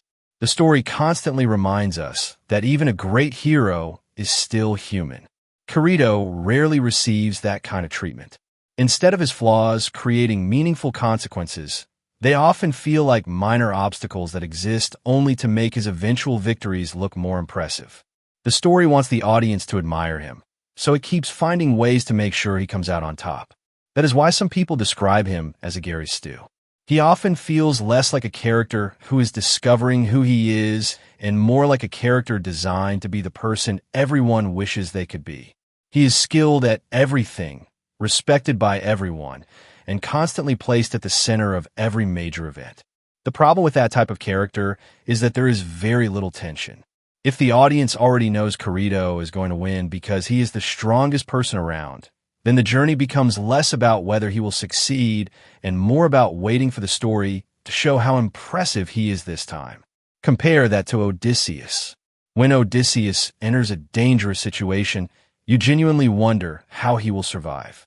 You know he is clever, but you also know he can fail. You know he can make mistakes. You know the world is not going to bend around him. The gods, monsters, and challenges of the Odyssey do not care that he is the hero. He has to earn every victory. That is what makes his story satisfying. People have been telling stories about Odysseus for nearly 3,000 years because he represents something much deeper than simply being powerful. He represents human determination, intelligence, resilience, and the ability to survive when the odds are impossible. Kirito represents a much simpler fantasy. He represents the idea of being the best without having to struggle to become the best. But when comparing him to legendary figures like Odysseus, the difference in writing becomes obvious. One character is remembered because of the journey he endured. The other is remembered because he was strong during the journey. And that is why it is so difficult to compare Kirito to heroes like Odysseus. Odysseus had to prove he was a hero every step of the way. Kirito often starts the story with everyone already convinced he is one. If the positions were flipped and Odysseus was the one trapped inside Sword Art Online, there's a very good chance he would actually survive the death game. Not because he would be the strongest player, not because he would have the fastest sword skills, and definitely not because he would suddenly become some overpowered warrior. He would survive because Sword Art Online is exactly the kind of situation where Odysseus would thrive. The entire death game is built around challenges where intelligence, caution, and understanding people matter just as much as combat ability. Those are the exact qualities that allowed Odysseus to survive the Odyssey. He spent years trapped in a world filled with monsters, gods, and impossible obstacles, and he constantly found ways to turn situations around by thinking several steps ahead. Put him inside Aincrad, and he would immediately recognize the most important rule. Survival comes first. Odysseus would not rush into every boss fight trying to prove how strong he is. He would not chase glory or try to become famous as the greatest swordsman in the game. He would understand that this is not a tournament. It is not about proving who is the best fighter. It is about getting home alive. That mindset alone would already put him ahead of many players. One of Kirito's biggest advantages in Sword Art Online is that he's extremely skilled at combat. But Odysseus' advantage would be that he understands people and situations. He would know that the most dangerous enemy in Aincrad is not always the monster in front of him. Sometimes it is another player. Sometimes it is misinformation. Sometimes it is overconfidence. Those are the exact kinds of dangers Odysseus has dealt with his entire life. He would probably avoid many of the mistakes that got other players killed. He would not blindly trust strangers. He would gather information before making decisions. He would study boss patterns, learn the weaknesses of enemies, and carefully plan every move before taking action. The same man who tricked the Cyclops would have no problem dealing with a virtual world full of players who rely only on brute force. Imagine Odysseus encountering a boss that seems impossible to defeat. Most players would immediately focus on grinding levels, improving equipment, and becoming stronger. Odysseus would ask a different question. Why does this enemy have this weakness? What is the trick behind this challenge? How can I win without fighting the battle on its terms? That is exactly how he approached every obstacle in the Odyssey. The Cyclops was stronger than him, so he outsmarted it. The Sirens could control him, so he prepared for his own weakness. The suitors outnumbered him, so he used deception and strategy. Odysseus has always been a character who wins by understanding the situation better than everyone else. And that would make him incredibly dangerous in Sword Art Online. The funniest part is that Odysseus would probably embarrass Kirito in the one area where Kirito is supposed to be unbeatable, sword combat. Kirito's reputation comes from being an amazing fighter, but Odysseus would not even try to compete with him on those terms. He would not care about being the fastest swordsman. He would care about winning. If Kirito challenged Odysseus to a straight duel, Kirito might have the advantage because of his experience with the game's combat system. But a real death game is not a fair duel. There are no rules saying you have to fight honestly. There is no requirement to reveal your full strategy. There is no reason to announce your abilities and weaknesses. Odysseus would understand that immediately. He would play the game like a survivor, not like a warrior trying to prove himself. And that is why he might actually have a better chance of clearing Aincrad than Kirito would have surviving the Odyssey. Kirito's greatest strength is his combat ability. Odysseus's greatest strength is his ability to adapt to any situation. One is a master of the sword. The other is a master of survival. Sword Art Online rewards someone who can analyze, plan, and manipulate a dangerous environment. That is basically the entire reason Odysseus became one of the most famous heroes in history. The same man who escaped monsters and gods would not be intimidated by a virtual death game. He would look at the death game, understand the rules, find the weaknesses, and do what he has always done. Survive. If you're looking for a great adaptation of the Odyssey, I highly recommend checking out the 1997 miniseries. It is one of the better attempts at bringing Homer's epic story to life and does a surprisingly good job capturing the feeling of the original journey. What makes it stand out is that it actually understands what makes the Odyssey special. It is not just a story about monsters, battles, and flashy action scenes. It is a story about survival, intelligence, temptation, and the struggle to return home after years of hardship. The miniseries does a great job showing Odysseus as a clever but flawed hero rather than just a perfect warrior who wins every fight. The production might not have the massive budget of modern Hollywood blockbusters, but that honestly works in its favor. The focus is more on the characters, the mythology, and the adventure itself rather than relying entirely on spectacle. The creatures, gods, and challenges feel like part of a legendary ancient tale instead of just random action scenes thrown together. It also does a great job showing the scale of Odysseus' journey. The Cyclops, Circe, the Underworld, the Sirens, and the challenges he faces on the way home all feel like meaningful obstacles instead of simple enemies for the hero to defeat. The story remembers that Odysseus survives because he is intelligent and resourceful, not because he is the strongest person alive. The cast also helps carry the series, especially the portrayal of Odysseus himself. He is shown as someone who is brave and determined, but also stubborn and flawed.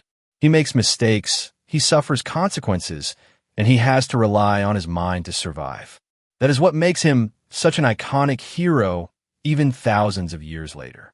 If you're interested in Greek mythology, ancient epics, or just want to experience one of the greatest adventure stories ever written, the 1997 Odyssey miniseries is definitely worth watching.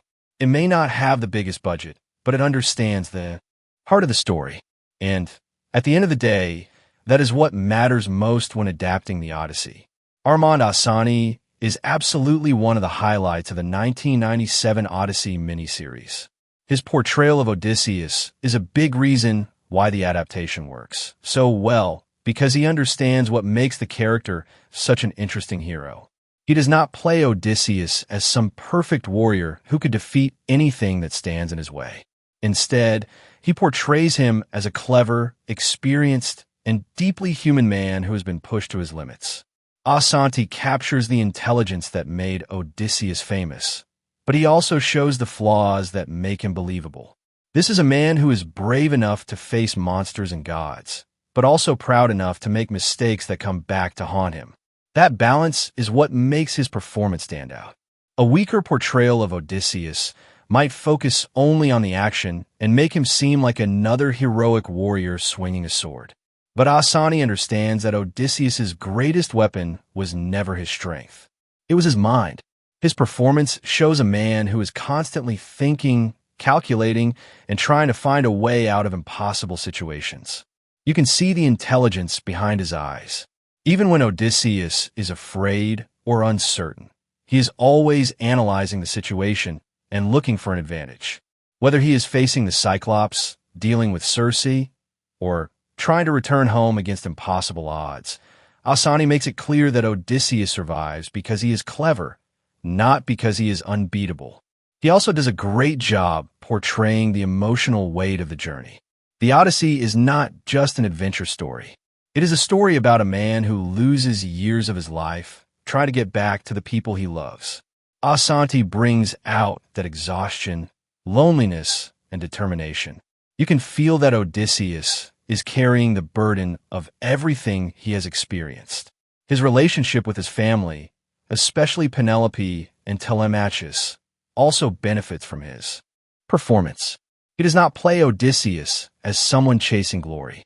He plays him as someone desperate to return home after having everything taken away from him.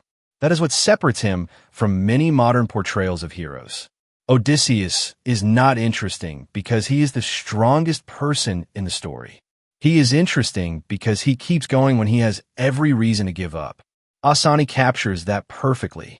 His performance feels like a true epic hero while still keeping the character grounded. He is intelligent but arrogant, courageous but vulnerable, determined but haunted by everything he has lost. Those contradictions are what have kept Odysseus memorable for nearly 3,000 years. And Armand Assani does a great job bringing those qualities to life.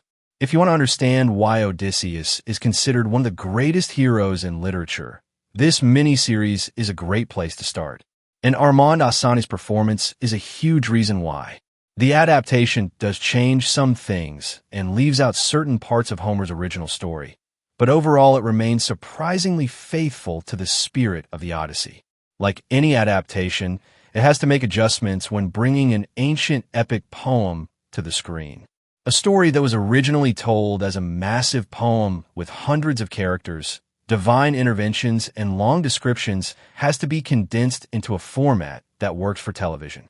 Some events are shortened, some characters receive less attention, and certain details from the original poem are simplified.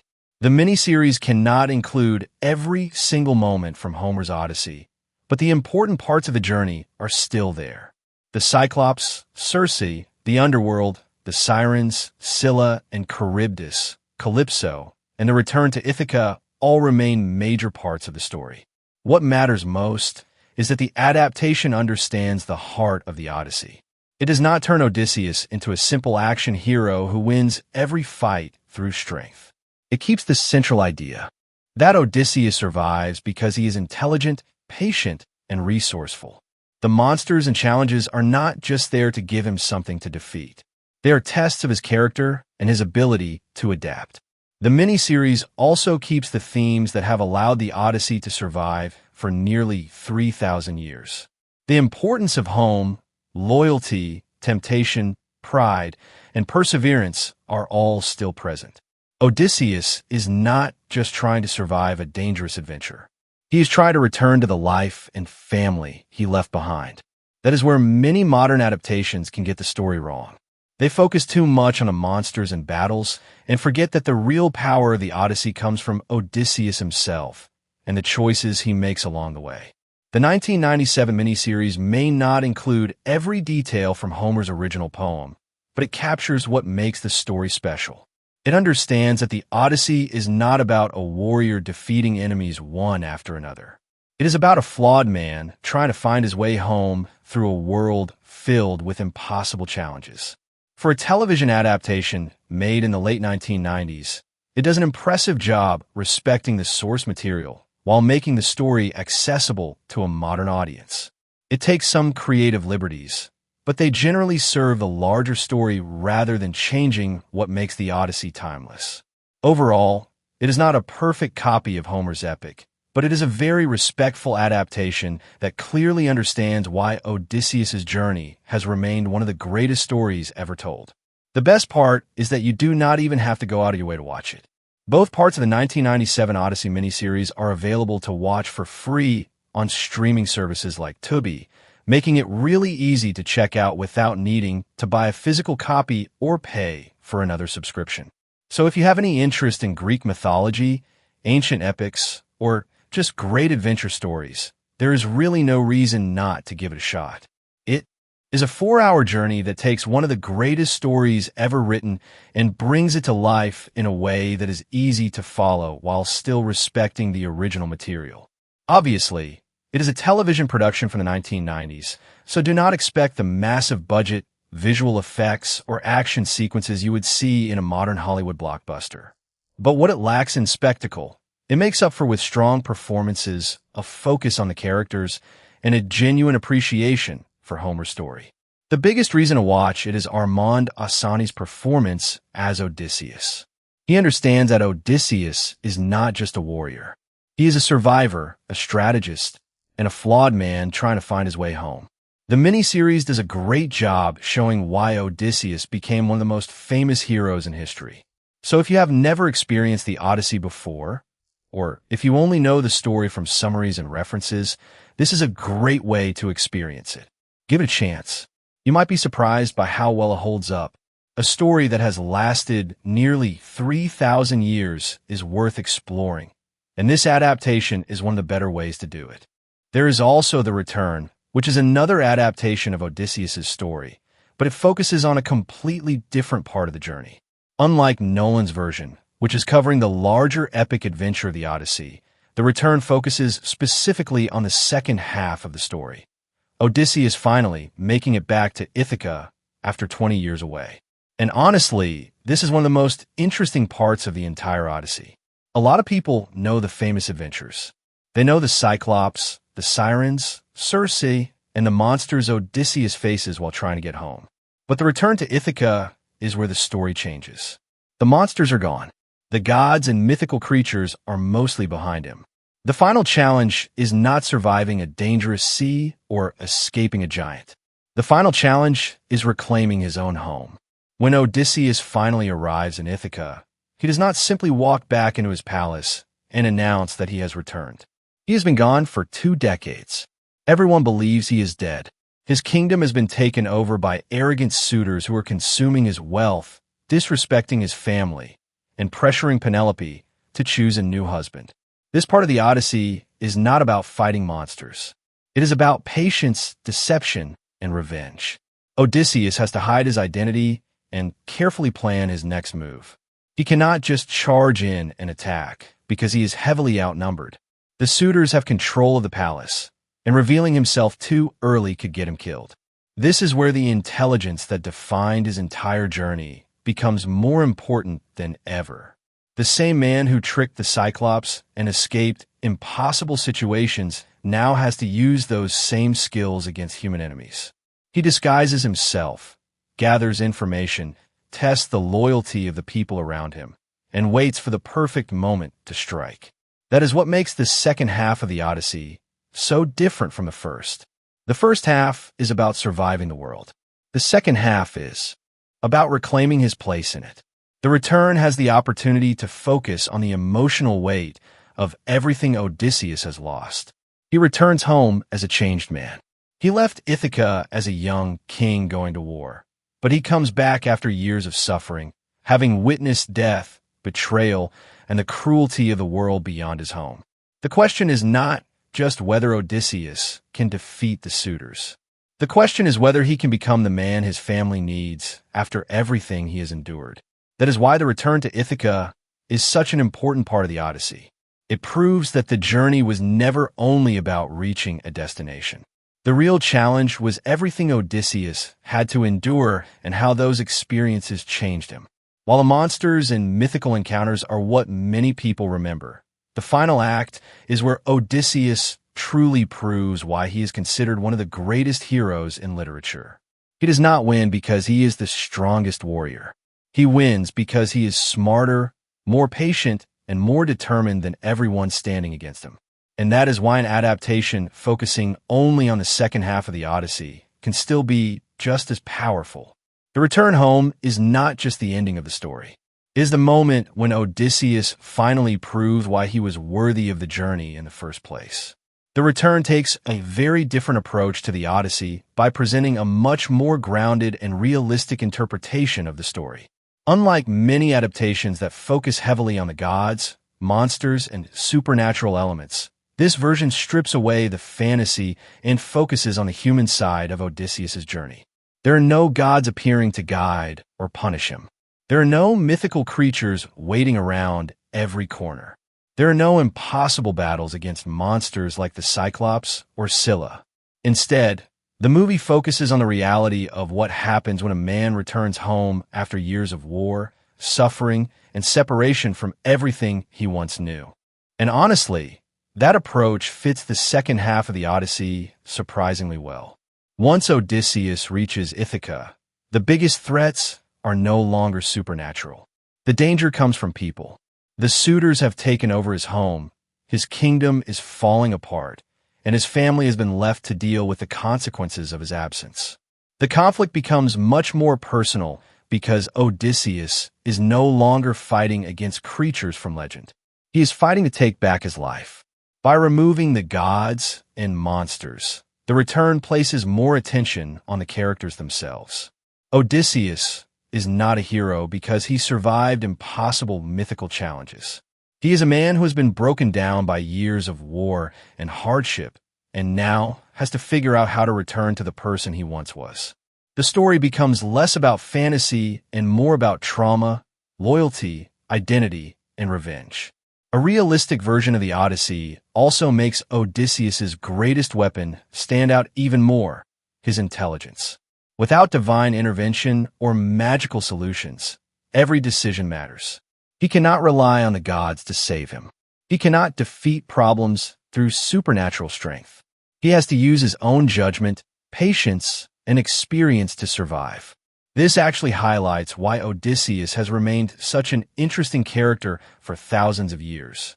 He was never famous because he was the strongest hero. He was famous because he was the smartest. The Return understands that the final part of Odysseus' story is not really about monsters. It is about a man returning to a world that has changed while he was gone. His wife has had to survive years of uncertainty. His son has grown up without him. His kingdom has been taken over by people who no longer respect his authority. That is a much more human conflict. By making the story realistic, The Return allows audiences to focus on the emotional weight of Odysseus' return. Instead of watching a legendary warrior fight impossible creatures, we are watching a man try to reconnect with his family and reclaim the home he spent decades trying to reach. It is a completely different style of adaptation compared to a larger fantasy version of the Odyssey, but it shows how flexible Homer's story truly is. The Odyssey can work as a massive mythological adventure filled with gods and monsters, but it can also work as a grounded story about a man struggling to come home after everything he has lost. That is the power of the story. Even when you remove the magic, the heart of the Odyssey remains. Another reason the Odyssey continues to prove how timeless it is comes from the fact that even some of the biggest filmmakers in the world are still interested in adapting it. Renowned director Christopher Nolan has also taken on his own big-budget adaptation of Homer's epic, showing just how much influence this ancient story still has over modern entertainment. Nolan is known for making ambitious films that focus on complex characters, huge ideas, and large-scale storytelling. His movies often explore themes like time, memory, identity, sacrifice, and the limits of human ability. Those themes actually fit surprisingly well with the Odyssey, because at its core, the story is not just about monsters and adventure. It is about a man trying to survive an impossible journey while holding onto his sense of self and his desire to return home. The fact that a filmmaker known for massive cinematic experiences would choose the Odyssey as a project shows how powerful the story still is after nearly 3,000 years. Many stories from the ancient world have been forgotten, but Odysseus' journey continues to inspire new generations because the struggles he faces are still relatable.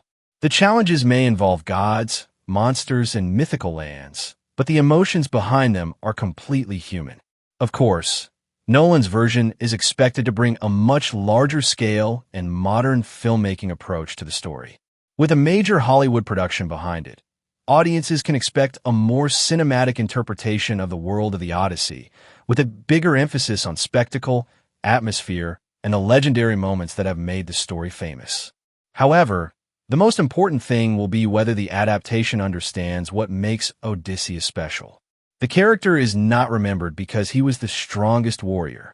He is remembered because he was clever, resourceful, and determined enough to survive situations where strength alone would fail. That is the challenge every adaptation of the Odyssey faces. The Cyclops, the Sirens, Circe, and the other mythical encounters are exciting, but they are not the reason the story has survived for thousands of years. The true heart of the Odyssey is Odysseus himself, and the incredible journey that tests every part of who he is. The fact that filmmakers are still returning to this story today proves that Homer created something truly special. Whether it is a 1997 television miniseries or a massive modern blockbuster, the Odyssey continues to capture people's imagination. After nearly 3,000 years, Odysseus is still finding his way home. Nolan's version of the Odyssey is epic in every sense of the word. This is not an adaptation that is trying to make the story feel like a generic fantasy adventure. It is treating Homer's legendary journey like the massive historical and mythological event that it is. One of the most impressive things about the production is the commitment to making the world feel real. Instead of relying entirely on digital environments and green screens, Nolan and his team traveled to real locations across multiple countries to capture landscapes that could actually sell the feeling of an ancient, unexplored world. The production used locations in places like Greece, Italy, Iceland, Scotland, and Morocco to bring different parts of Odysseus' journey to life. That approach fits the Odyssey perfectly because the original story is about a dangerous journey through a world that feels enormous and unknown. Odysseus was not traveling through a convenient fantasy map. He was crossing dangerous seas, discovering strange islands, and facing places that felt beyond human civilization. By filming in real environments, the movie captures that sense of adventure and uncertainty. The use of real props and practical filmmaking also helps the movie feel more grounded. Instead of creating everything as a computer-generated image, the production focused on building physical elements and using real-world techniques. Whenever possible, this gives the world a sense of weight and realism that makes the mythical parts feel even more impressive. That is especially important for a story like the Odyssey. The monsters, gods, and impossible challenges only work when the human side of the story feels believable. If everything looks artificial, the journey loses some of its impact. But when Odysseus is standing in a real environment, surrounded by real landscapes and physical sets, it makes the impossible parts feel like they belong in the same world. Nolan has always been known for emphasizing practical filmmaking and creating a sense of realism, and that style fits a story about survival like the Odyssey. The journey itself is supposed to feel exhausting, dangerous, and almost impossible. The production reportedly embraced that difficulty, treating the filmmaking process almost like its own expedition. And that is exactly what an epic like the Odyssey deserves. This is a story that has survived for nearly 3,000 years because people are still fascinated by the idea of one man struggling against impossible odds. Seeing that journey brought to life with real locations, physical sets, and a massive cinematic scale feels like the right approach for a story that has always been larger than life. Whether it is the Cyclops, the Sirens, the journey through the Underworld, or Odysseus' desperate attempt to return home, Nolan's adaptation is aiming to make audiences feel like they are actually stepping into Homer's world. After thousands of years, the Odyssey is still being treated like the legendary adventure it has always been. Of course, Nolan's version of the Odyssey is not going to be a perfect one-to-one recreation of Homer's original poem. A story that was written nearly 3,000 years ago and spans an enormous amount of material has to be changed when adapting it into a modern movie. Some characters, events, and details have been changed, shortened, or completely left out in order to create a focused cinematic experience. That is normal for any adaptation. Even the most faithful versions of the Odyssey have to make choices about what stays and what gets removed. Homer's original story is not structured like a modern screenplay. It includes long speeches, repeated descriptions, side stories, and moments that worked for an ancient audience but would not necessarily translate directly to a modern film. The important thing is whether the adaptation understands the heart of the story. And that is where Nolan's version succeeds. Even with changes, the core themes of the Odyssey remain intact. At its foundation, this is still a story about a man struggling against impossible odds to return home.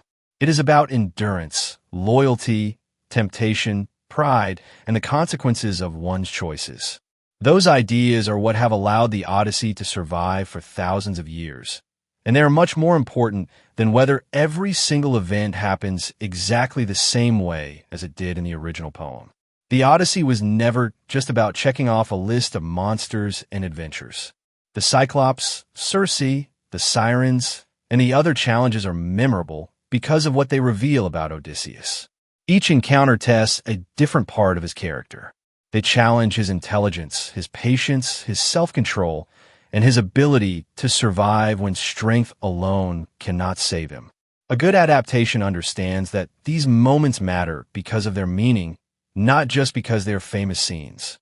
Nolan's interpretation may take creative liberties, but the goal appears to be capturing the feeling of the epic. It is still about a man pushed to his absolute limits.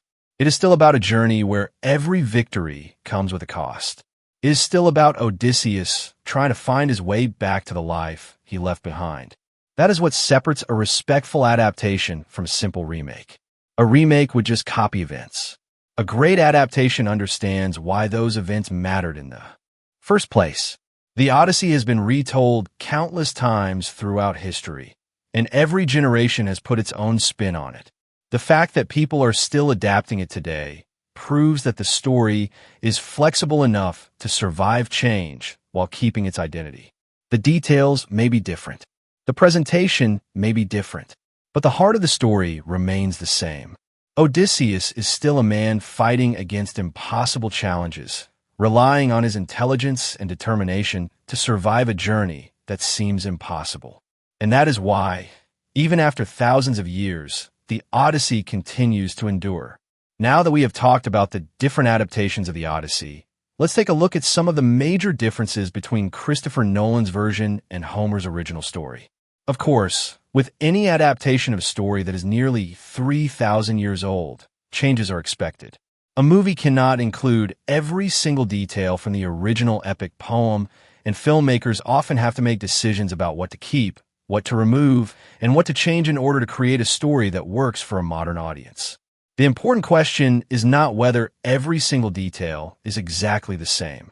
The important question is whether the adaptation understands what made the original story great. After looking at the differences between Nolan's Odyssey and Homer's version, we can see how the story has been reimagined for a modern audience while still keeping the core ideas that have allowed it to survive for thousands of years. Some characters may be changed, certain events may be shortened or rearranged, and some mythological elements may be presented differently, but the central themes of survival, loyalty, pride, temptation, and the desire to return home are still there. That is what makes adaptations of ancient stories so interesting. They are not just copies of the original. They are interpretations. Every generation looks at these myths through a different lens and finds new ways to tell them. After we break down the differences between Nolan's version and the original Odyssey, we can also take a look at some other mythology movies and television shows. There have been many different attempts to bring ancient myths to life, from faithful adaptations that try to preserve the original stories to completely new interpretations that put a modern spin on legendary figures. Some focus on the gods and their conflicts. Others focus on the heroes and their journeys. Some embrace the fantasy and spectacle of mythology, while others take a more grounded approach, like The Return. That is what makes mythology so interesting. These stories have been retold for thousands of years, and every adaptation brings something different to the table. So first, let's compare Nolan's Odyssey with Homer's original epic and see what changed, what stayed the same, and how this new version fits into the long history of telling Odysseus's legendary journey. Then, we can explore how other movies and shows have tackled the world of mythology and whether they succeed at bringing these ancient stories into the modern era. The Odyssey is one of the greatest adventure stories ever told, and Christopher Nolan's adaptation brings Homer's epic to the big screen in a completely new way.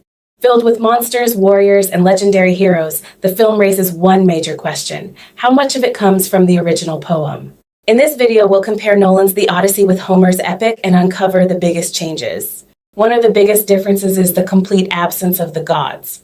Unlike Homer's Odyssey, where divine forces shape every step of Odysseus's journey, the movie removes them entirely. Even Athena, the goddess who guides and protects Odysseus, is revealed to be only a manifestation of his guilt and imagination. This changes Athena's role completely. In Greek mythology, Athena is a real goddess and one of Odysseus's greatest allies. She represents wisdom and strategy, helping Telemachus search for his father, convincing the gods to allow Odysseus's return, disguising him when he reaches Ithaca, and guiding him in his battle against the suitors. The original Odyssey is filled with divine intervention. Nolan's version removes that mythological conflict and turns the story into a psychological drama. Instead of fighting against gods and fate, Odysseus must face himself, his regrets, his mistakes, and the weight of his actions. In Homer's epic, even the greatest hero needs divine help. In the movie, Odysseus must save himself. By removing the gods, the film transforms the Odyssey from a mythological adventure into a story about guilt, trauma, and redemption. Another major difference is the absence of the famous nobody scene with Polyphemus the Cyclops. This scene shows Odysseus at his best, not as a warrior of strength, but as a hero who survives through intelligence and deception. In the original poem, Odysseus and his men become trapped inside the cave of Polyphemus, a giant Cyclops and son of Poseidon, who begins eating them one by one. Knowing he cannot defeat the monster through force, Odysseus tells Polyphemus that his name is Nobody, gets him drunk with wine, and blinds him with a burning wooden stake. When the Cyclops screams for help, the other Cyclopes believe Nobody is attacking him and leave, allowing Odysseus and his men to escape. After escaping, Odysseus proudly reveals his true name to Polyphemus, allowing the Cyclops to call upon his father Poseidon for revenge. This moment is what turns Poseidon into Odysseus's greatest obstacle, causing the storms and delays that keep him from returning home for years. The movie removes the famous olive tree bed scene, replacing it with the Athena pin as the symbol of Odysseus and Penelope's relationship. This change is one of the most meaningful moments of recognition in Homer's Odyssey. The reunion between Odysseus and Penelope centers around their legendary olive tree bed. After Odysseus defeats the suitors, Penelope tests whether he is truly her husband by ordering their bed to be moved. Odysseus immediately knows this is impossible because he built the bed around a living olive tree, making it permanently rooted in place. Only the real Odysseus would know this secret.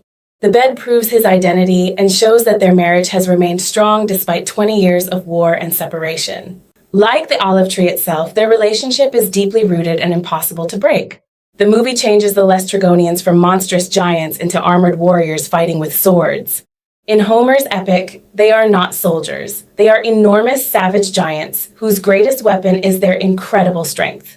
When Odysseus and his men arrive at their harbor, the giants attack by throwing massive rocks from the cliffs and destroying the Greek ships. Their assault is less like a battle and more like a natural disaster. They wipe out nearly Odysseus's entire fleet, leaving him with only one ship and a small number of survivors. The change also creates a historical issue. The Odyssey is traditionally set after the Trojan War during the Late Bronze Age around the 12th century BCE. Full-body metal armor and longsword-focused combat are more associated with later periods. During the Underworld scene, the movie also leaves out several important characters who appear in Homer's original Odyssey, including Achilles and Odysseus's mother, Anticlea. This is another major difference because Odysseus's journey to the Underworld is one of the most significant moments in the epic. When Odysseus meets Achilles, he expects the legendary hero to take pride in his fame and glory. However, Achilles reveals that being remembered as a great warrior is not enough to make death worthwhile. He tells Odysseus that he would rather live as a poor servant among the living than rule over all the dead. This moment completely changes the way Achilles is viewed, showing the emotional cost of war and challenging the idea that heroic fame is the greatest achievement. The absence of Achilles removes one of the most powerful reflections on war and heroism in the original Odyssey. Achilles and Odysseus represent two very different types of heroes. Achilles is defined by strength, honor, and battlefield glory, while Odysseus is defined by intelligence, endurance, and survival. The movie also leaves out Odysseus's mother, who plays an important emotional role in the Underworld scene. In Homer's poem, Odysseus is shocked to see her among the dead. He tries 3 times to embrace her, but he cannot because she is only a spirit. She then explains that she died from grief while waiting for her son to return from the Trojan War. The movie changes another major part of Odysseus's journey by removing the island of the Lotus Eaters and instead giving this role to Calypso. In Homer's original Odyssey, the Lotus Eaters are a separate encounter that occurs early in Odysseus's voyage home. After arriving on their island, some of Odysseus's men eat the mysterious lotus plant offered by the inhabitants. The lotus causes them to lose their desire to return home, making them forget their families and their past lives. Odysseus must force his men back onto the ships before they abandon their journey completely.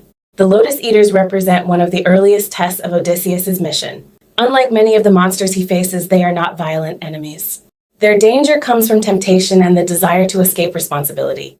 The lotus offers a peaceful life without pain or memories, but it also removes the very things that make Odysseus human: his loyalty, his identity, and his desire to return to Ithaca. In the movie, this concept is transferred to Calypso instead.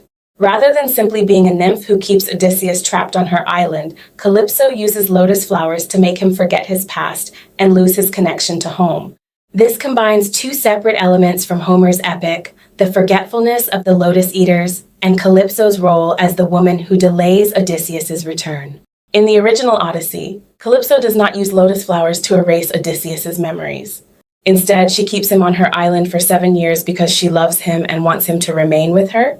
Although she offers him immortality and a life without suffering, Odysseus still longs for Penelope in Ithaca. The gods eventually order Calypso to release him so he can continue his journey home. The movie portrays Helen and Clytemnestra as twin sisters, but this is a change from Greek mythology. While they are sisters in the original myths, they are not identical twins.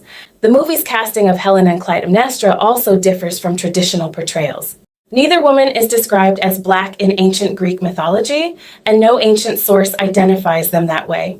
Greek and Roman artwork often portrayed Helen with lighter features, but these were idealized artistic interpretations rather than historical portraits. Casting them as black is a creative choice by Nolan rather than something based on Homer's Odyssey or traditional myths. The movie includes Sinon, but he is not a character from Homer's Odyssey. Instead, Sinon comes from Virgil's Aeneid, a Roman epic written centuries after Homer's works. While Homer's Odyssey mentions the Trojan horse, it does not tell the full story of how the Greeks tricked the Trojans or include Sinon's role in the deception. That version comes from Virgil, where Sinon is a Greek soldier who allows himself to be captured and convinces the Trojans that the horse is a gift from Athena. And those are some of the biggest changes the movie makes compared to Homer's original Odyssey and the wider world of Greek mythology. But what do you think? Do these changes improve the story by giving it a fresh and more realistic interpretation, or do they take away some of the magic, mythology, and themes that made Homer's Odyssey a timeless classic? Let me know your thoughts. The Legend of Hercules isn't just bad, it's a crime against mythology. Watching it should count as Heracles' 13th labor, and believe me, it's a task no one deserves.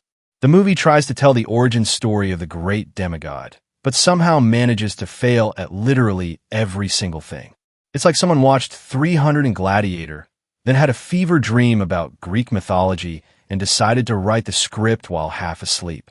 This movie completely misses the point of what makes Greek mythology so epic. Instead of bringing Heracles' legendary story to life, it somehow turns it into a mess. It flopped hard at the box office, earning just $61.3 million on a $70 million budget. I watched it for free, and somehow I still feel like I got ripped off. I'm going to show you why this movie is a prime example of how not to make a mythology movie. Also, I'll be calling the character Heracles because that's his actual Greek name. The movie starts off in the water, which is a pretty weird choice. This is supposed to be a Heracles movie, not a Poseidon movie. The CGI looks so fake, it's like they pulled it straight out of a low-budget video game from the early 2000s. With a $70 million budget, you'd expect a lot more. There are plenty of movies with much lower budgets that look way better than this. The movie takes place in 1200 BC, which just so happens to be around the same time as the Trojan War. Too bad that doesn't actually line up with Heracles' real story. He lived a couple of generations before the Trojan War, so by the time that whole mess went down, Heracles was already pushing up daisies. It's like the writers just threw a random, ancient date into the mix like they were picking numbers for bingo. No research, no sense, just a wild guess. Maybe next time they'll throw him into the age of the dinosaurs and call it historical accuracy. The geography is totally messed up as well.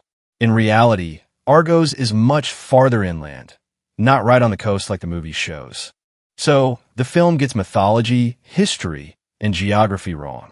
It's like the filmmakers were playing a game of throw stuff at the wall and see what sticks, but all they ended up with was a messy pile of confusion. We're introduced to the movie's main antagonist, King Amphitryon, played by Scott Adkins. He does his best with what he's given, but honestly, he's not given much to work with. Not even Daniel. Day-Lewis could have turned this into something worth watching. Amphitryon challenges King Galenus of Argos to a one-on-one duel, where the winner takes everything, instead of letting the two armies fight it out. Sound familiar, right? It's basically just ripping off the opening fight scene from Troy, where it's Achilles versus Boagrius. Because, why come up with something original when you can just copy something much better? And Galenus isn't even a character from mythology. Why make up a random character when there are so many actual ones to choose from? It's like they wanted to make it feel like fanfiction, and not even the good kind, more like the I just learned about Greek mythology last week kind. Amphitryon's appearance is basically a carbon copy of Gerard Butler as King Leonidas in 300. They really should have done something different. Now all people are going to do is compare the two. And let's be real, this movie is the obvious loser in that matchup. All the fight scenes in a movie are loaded with slow motion. You'd swear Zack Snyder directed this, but nope, it was Rennie Harlin. Someone really should have told him that just because slow-mo looks cool in 300 doesn't mean it's the secret sauce for every action scene. And by the way, how does Rennie Harlin keep getting hired? The guy's directed a string of flops, including Cutthroat Island, which literally set a Guinness World Record for the biggest flop at the time. How do studios look at that resume and think, yep, he's definitely our guy? It's like hiring someone to bake a cake when their only skill is burning toast. Amphitryon beheads Galenus, but somehow his head is still attached to his body. Did they forget to finish the CGI? It looks like they ran out of time and thought, we'll fix it later, except later never happened. Amphitryon's wife, Alcmene, is pretty upset with him since Argos wasn't even a real threat. But wait, why is she even here? Why is she tagging along on a military campaign? Does Amphitryon need her for emotional support? And just so you know, in mythology, Alcmene didn't hate Amphitryon. They actually got along just fine. But I guess that wasn't dramatic enough for the movie. Moreover, Roxanne McKee, the actress, said in an interview, "I rarely watch the stuff I'm in. I don't like it. Can't blame her. If I were in movies this bad, I'd pretend they didn't exist too. But why admit it? A movie's a total mess when even the actors won't watch it. It's like a chef saying, I never eat at my own restaurant. Not exactly inspiring confidence. If the people getting paid a fortune to be in it are avoiding it, what chance do the rest of us have? Why does Amphitryon need two women to help him clean up? Is he too high and mighty to scrub himself? This guy's a king and a war hero, but he can't handle a little soap and water? What's next? He needs a whole crew just to help him put on his pants. Iphicles is already a baby, but in mythology, he's supposed to be just one night younger than Heracles. So unless this kid mastered time travel in the womb, he's way ahead of the game, considering Heracles isn't even born yet. The writers clearly couldn't be bothered with accuracy and just gave Iphicles a head start for no other reason than to mess with us. Wait, Chiron is a human now? Anyone familiar with Greek mythology knows he's supposed to be a centaur, not just some guy off the street. It's completely nonsensical. This movie is full of fantastical elements, unlike Troy, which try to keep things somewhat grounded. Chiron is Alcmene's tutor, but that didn't happen in mythology. In the original myths, Chiron was the teacher of legendary heroes like Achilles and Jason, not Alcmene. It's like taking a famous teacher and having them tutor someone completely unrelated to their expertise. I must be expecting way too much from a writer who also worked on Halloween, Resurrection, Cube 2, Hypercube, The Crow, Wicked Prayer, and Conan the Barbarian, 2011. With a resume like that, it's obvious he's been perfecting the art of awful writing for years. And why did Amphitryon bring his baby son along on a military campaign? This isn't exactly bring your kid to war day. Maybe Amphitryon thought, well, we're already in the middle of a war, might as well make it a family outing. Alcmene prays to Hera for guidance, and Hera possesses a priestess to tell her to have Zeus's child. This is a complete betrayal of mythology. Hera despised Heracles and did everything she could to make his life miserable. He was a constant reminder of Zeus's infidelity. As the goddess of marriage and family, there's no way she'd ever want her husband fathering children with other women. This whole thing is utter nonsense. They couldn't even get the basics right. That's like making Athena afraid of wisdom or Apollo allergic to the sun. I'm all for a little creative freedom, but if you're going to make changes, at least make them interesting. Blood of Zeus takes liberties too, but it's still a solid, fun show to watch. This, though, it's a hot mess. And then Hera names the baby Hercules because apparently using the Greek name was just too much work. Hercules is the Roman version, by the way. At night, an invisible Zeus somehow manages to impregnate Alcmene, and the scene ends up being unintentionally hilarious. I can just picture the director's notes. All right, act like you're having the most unforgettable night of your life, but with an overly eager draft of wind as your partner. They don't show any of the gods in this movie, even though they're real in this universe. Did they blow the whole budget on snacks and couldn't afford to hire any actors? Making a mythology movie without any gods is like making a Fast and Furious movie without cars. You're left wondering why you even bothered. If they didn't want to show any gods, they could have just stuck to the actual myth. Zeus disguises himself as Amphitryon and impregnates Alcmene. So why not just have the same actor who plays Amphitryon pretend to be Zeus for this scene? It's not like they needed to hire a whole new actor. They could have saved a ton of money and still pulled it off.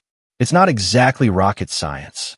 Amphitryon walks in, starts wildly swinging his sword at absolutely nothing, and then randomly murders a woman nearby for no reason at all. Is this supposed to be a mythology movie, or did we accidentally switch to a slapstick comedy? Because right now, it's really hard to tell what's going on. Amphitryon is super angry at Alcmene, but let's not forget, he was about to take another woman to bed. Clearly, loyalty isn't his strong suit. So why is he so upset with Alcmene?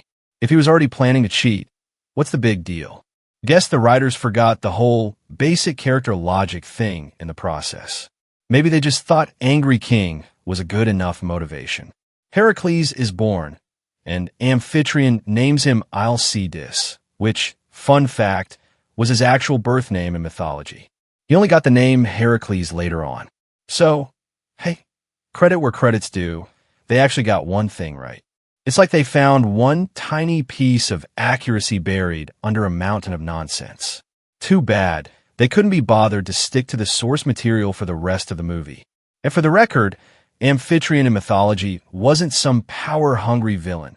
He actually raised Heracles as his own son, even though he knew Zeus was the real father. But hey, why stay true to the character when you can just make him a random angry guy instead? There's a 20-year time skip, and now Heracles is played by Kellen Lutz, the guy from the Twilight movies. He also played Poseidon in Immortals, so this isn't his first foray into Greek mythology. But going from a full-on god to a demigod is definitely a downgrade. It's like getting demoted from CEO to assistant manager. Heracles is in love with Princess Hebe of Crete. In mythology, she's the goddess of youth and the daughter of Zeus and Hera, which makes her Heracles' half-sister. But hey, that's not even the weirdest thing in Greek mythology. Zeus and Hera are siblings, so sibling couples are basically just another Tuesday in their world. In mythology, Hebe was Heracles' fourth and final wife.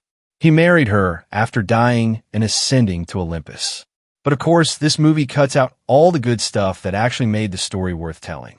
Gaia Weiss plays Hebe, which is oddly fitting since her first name comes straight from Greek mythology.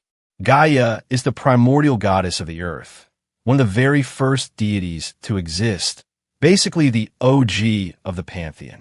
Too bad her acting didn't have quite the same impact. Did they really need to slow motion the shot of the horse jumping over a log? Newsflash. Boring scenes don't magically become epic just because you stretch them out in slow motion. Heracles pulls a prank on Hebe by pretending to drown after jumping from a great height. It's not that funny. Is this what passed for fun back then?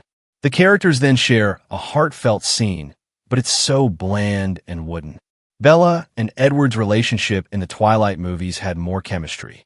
Hebe gives Heracles a necklace, which is meant to be an important keepsake, but the dialogue is so pretentious it hurts.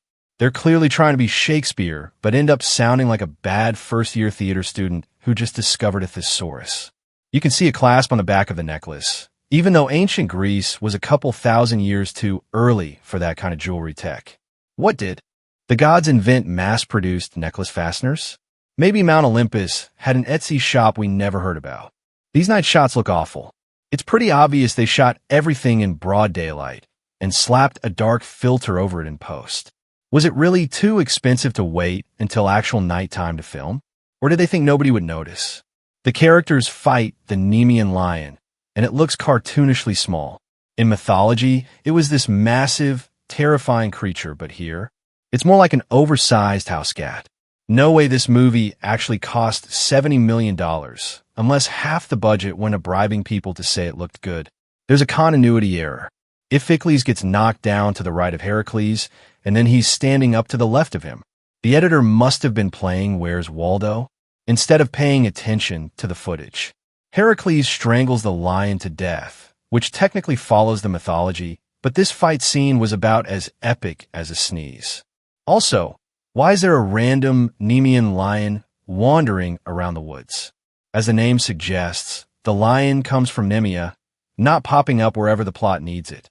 Maybe they ran out of ideas for locations.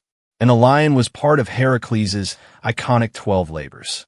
It feels like the filmmakers are choosing random elements from mythology, like they're at a buffet, tossing whatever they want into the movie without caring if it makes sense. How's Heracles supposed to complete his 12 labors when he speed ran the first one before the quest even started? Not that it matters, since this movie decided Hera isn't mad at him, so I guess he doesn't even need to do them.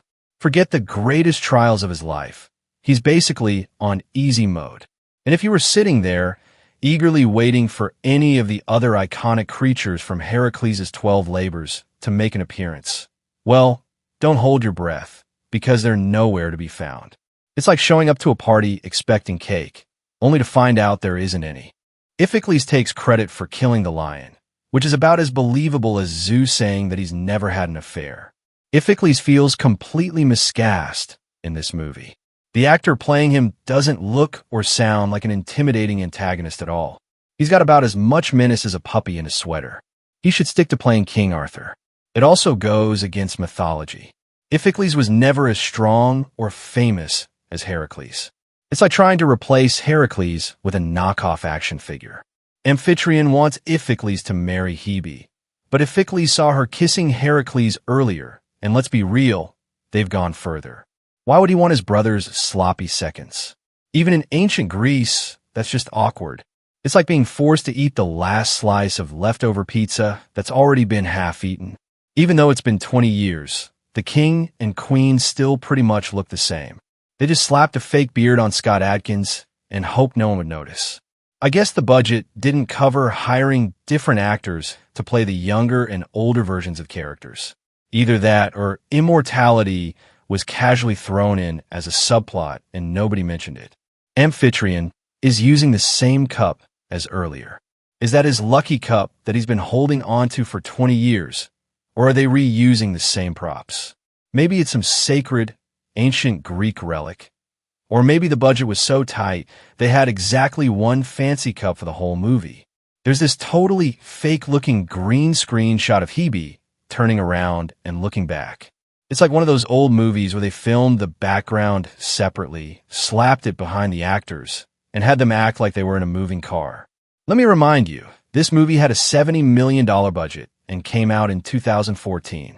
We were already using CGI that didn't look like it was from a school project. Hebe falls into the river, and Heracles has to jump in and save her, even though the current isn't that strong, and she should be able to swim just fine on her own. But no, we need to have the hero save the helpless girl. Maybe next, he'll save her from a puddle to keep the trend going. Heracles and Hebe get caught. Who could have predicted that? It's not like they were stealthy or anything. Alcmene finally tells Heracles who he really is. It's like, oh, by the way, you're the son of Zeus. Hope that doesn't mess up your identity crisis too much. Heracles doesn't react at all. If I found out my father was actually Zeus, I'd have a little bit of a reaction. Maybe some shock, confusion, or at the very least, a wait, what? Heracles gets sent to Egypt. This did happen in mythology, but it was more of a quick trip. He was there just long enough to deal with some trouble before moving on, not enough to justify dedicating a whole chunk of the movie to it. But sure, let's drag it out and pretend this is some grand, essential part of his story instead of just another excuse for filler. Iphicles threatens to kill Heracles if he comes back, which is a laughable threat. It's hard to believe someone who can barely stand up to a stiff breeze is going to take down a guy who literally wrestled a lion to death. Sotiris is played by Liam McIntyre, who is Spartacus in the Spartacus show. Going from one of history's most famous rebels to a made-up sidekick in a discount Hercules movie is like playing Julius Caesar and then getting cast as Roman soldier number 3 in the next movie. If the sand looks fake, that's because it is. It's just CGI. They didn't even bother filming Egypt in an actual desert. Instead of real sand, we get whatever bargain bin digital dust they slapped on in post-production. They might as well have just used a green screen and had Heracles fight in front of stock photo of the pyramids. Where did Heracles and Sotiris get their spears? The previous scene showed they both had swords. Did they stroll through the nearest weapons or US and pick up some random spears on clearance? The Greek soldiers use a testudo formation, which was a Roman tactic used way after the time this movie takes place. So this movie's not just wrong in terms of mythology. It's failing history too. Next, they'll have Heracles riding a dinosaur while fighting a knight in shining armor. Actually, that sounds like a movie I'd rather watch than this one. And this whole cave battle looks like it was shot in a studio. Oh wait, that's exactly what it is. I've seen haunted house attractions with more convincing set design. Sotiris lies and claims that some random dead guy is the prince, which somehow works. It's almost like the helmet had a built-in plot convenience tracker, landing near the one guy who wasn't wearing his own. If the helmet had landed near literally anyone else, this whole scheme would have crashed harder than the movie's box office. Turns out the whole thing was a setup by Amphitryon. But why go through all this effort?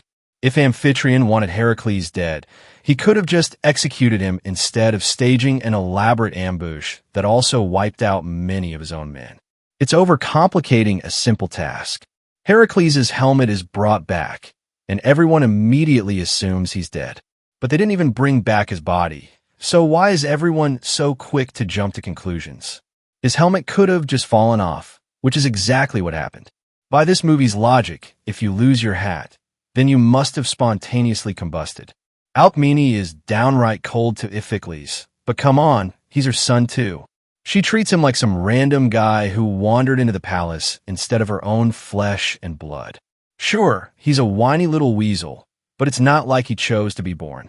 Maybe if Alcmene had given him a fraction of the love she had for Heracles, he wouldn't be such an insecure, power-hungry brat.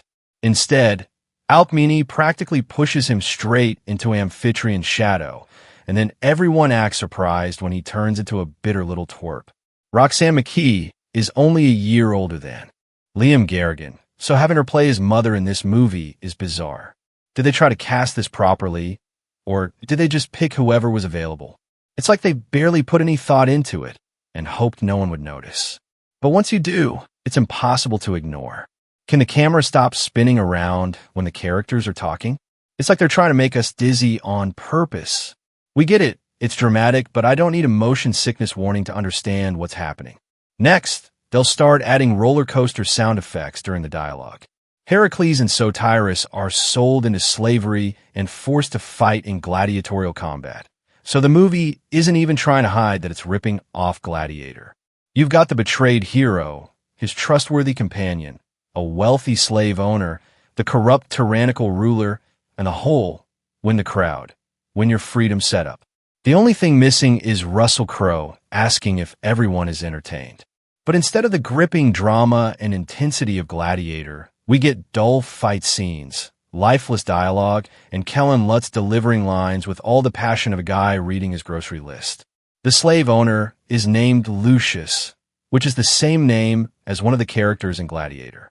The writers didn't even bother coming up with a unique or different name. It would be like if you were making a pirate movie and named your lead character Jack because Pirates of the Caribbean did it. It's like they looked at Gladiator and thought, well, that worked for them. Why not just copy-paste a character name and call it a day? And this movie is supposed to be based on Greek mythology, but we're watching gladiatorial games, which are straight out of Roman culture. It's like making a movie about the Odyssey and throwing in a soccer match, completely out of place and totally off the mark. The Legend of Hercules isn't even the best movie from 2014 where the main character is a gladiator. Pompeii, the Paul W.S. Anderson flop, is better. You know things are bad when Pompeii is the more exciting gladiator film. It's like getting beat in a race by a pile of rubble. It would have made more sense to have Heracles participate in athletic competitions, which were a thing in ancient Greece. The Olympic Games did originate in Greece, after all. In some legends, Heracles is credited with founding them. And of course, there's more gratuitous slow motion. This time, it's the characters fighting in the mud, like some ancient Greek version of a low-budget wrestling match. It's not epic, it's not intense, it's just wet. It feels like the director thought slow motion would magically make every scene look cool, but all it does is drag everything out and make an already boring fight even more of a slog. Amphitryon finally figures out that Heracles isn't his son. Took him long enough. You'd think the completely different hair and eye color might have been a hint, but maybe he assumed the gods were playing a prank on him. Maybe he was waiting for a divine paternity test to drop from the sky. Amphitryon kills Alcmene, which is a huge, moment and completely disregards mythology. Alcmene outlived Amphitryon. He didn't get the satisfaction of killing her off like that. In fact, after Amphitryon's death, Alcmene went on to marry Rhadamanthys, the son of Zeus, but the filmmakers decided, accuracy? Never heard of it. Maybe they thought Greek mythology needed more tragedy, because clearly it wasn't depressing enough. They're just speedrunning how many myths they can butcher. And before dying, Alcmene warned Amphitryon that he was doomed for killing Heracles. So what does Amphitryon do? He kills Alcmene too. Brilliant move. Now Zeus has got another reason to smite Amphitryon. I guess Amphitryon figured, what's the worst that could happen? Which is a bold strategy when dealing with an all-powerful, vengeful god. Alcmene's plan definitely wasn't the best. There was no way she was going to overpower Amphitryon in a fight. She could have poisoned him or waited until he was asleep and taken care of things quietly. But no, she went for the whole, let's have a physical showdown approach, which was not the smartest move. The Colosseum in this shot looks laughably small, like they build it out of leftover set pieces from a middle school play. I get that they didn't have anywhere near the budget of Gladiator or Gladiator 2, but at least make it look like more than a slightly oversized sandcastle. Heracles and Sotyrus are fighting some other gladiators, and of course, we get more slow motion. It's like they thought stretching out every punch and slash would make it more dramatic. There's also no blood, and they cut away right before anything remotely violent happens. They really wanted that PG-13 rating. Too bad it didn't help them at the box office, though. It turns out bloodless, watered-down gladiator fights weren't the big draw they were hoping for. Heracles heads to Greece to fight in gladiatorial combat. But here's the problem. Ancient Greece didn't have gladiator matches like the Roman Empire did. They aren't even pretending to get the history right anymore. It's like making a movie about medieval knights and then randomly tossing in ninjas because sure, why not? They say that Heracles' name means gift of Hera, even though it actually means glory of Hera. There's a big difference. If his name really meant gift of Hera, that would imply she liked him or gave him some kind of blessing. The real meaning, glory of Hera, ironic because instead of being a tribute to her, it was likely meant to appease or even mock her. So the movie completely butchers this simple piece of mythology, which is pretty funny considering how little effort it would take to get it right. But they can't keep the Greek and Roman versions of Heracles' name straight, so why bother getting the definition right? One of the gladiators is female, which sure did happen, though it was super rare, and we don't really have much historical evidence to go off. It's like tossing a unicorn into a horse race and hoping no one questions why it's there.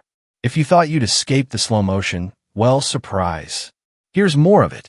And of course, Heracles defeats all the other gladiators single-handedly without breaking a sweat.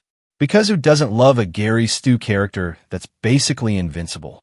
And of course, Heracles spares the female gladiator's life because he's such a noble man who would never kill a woman.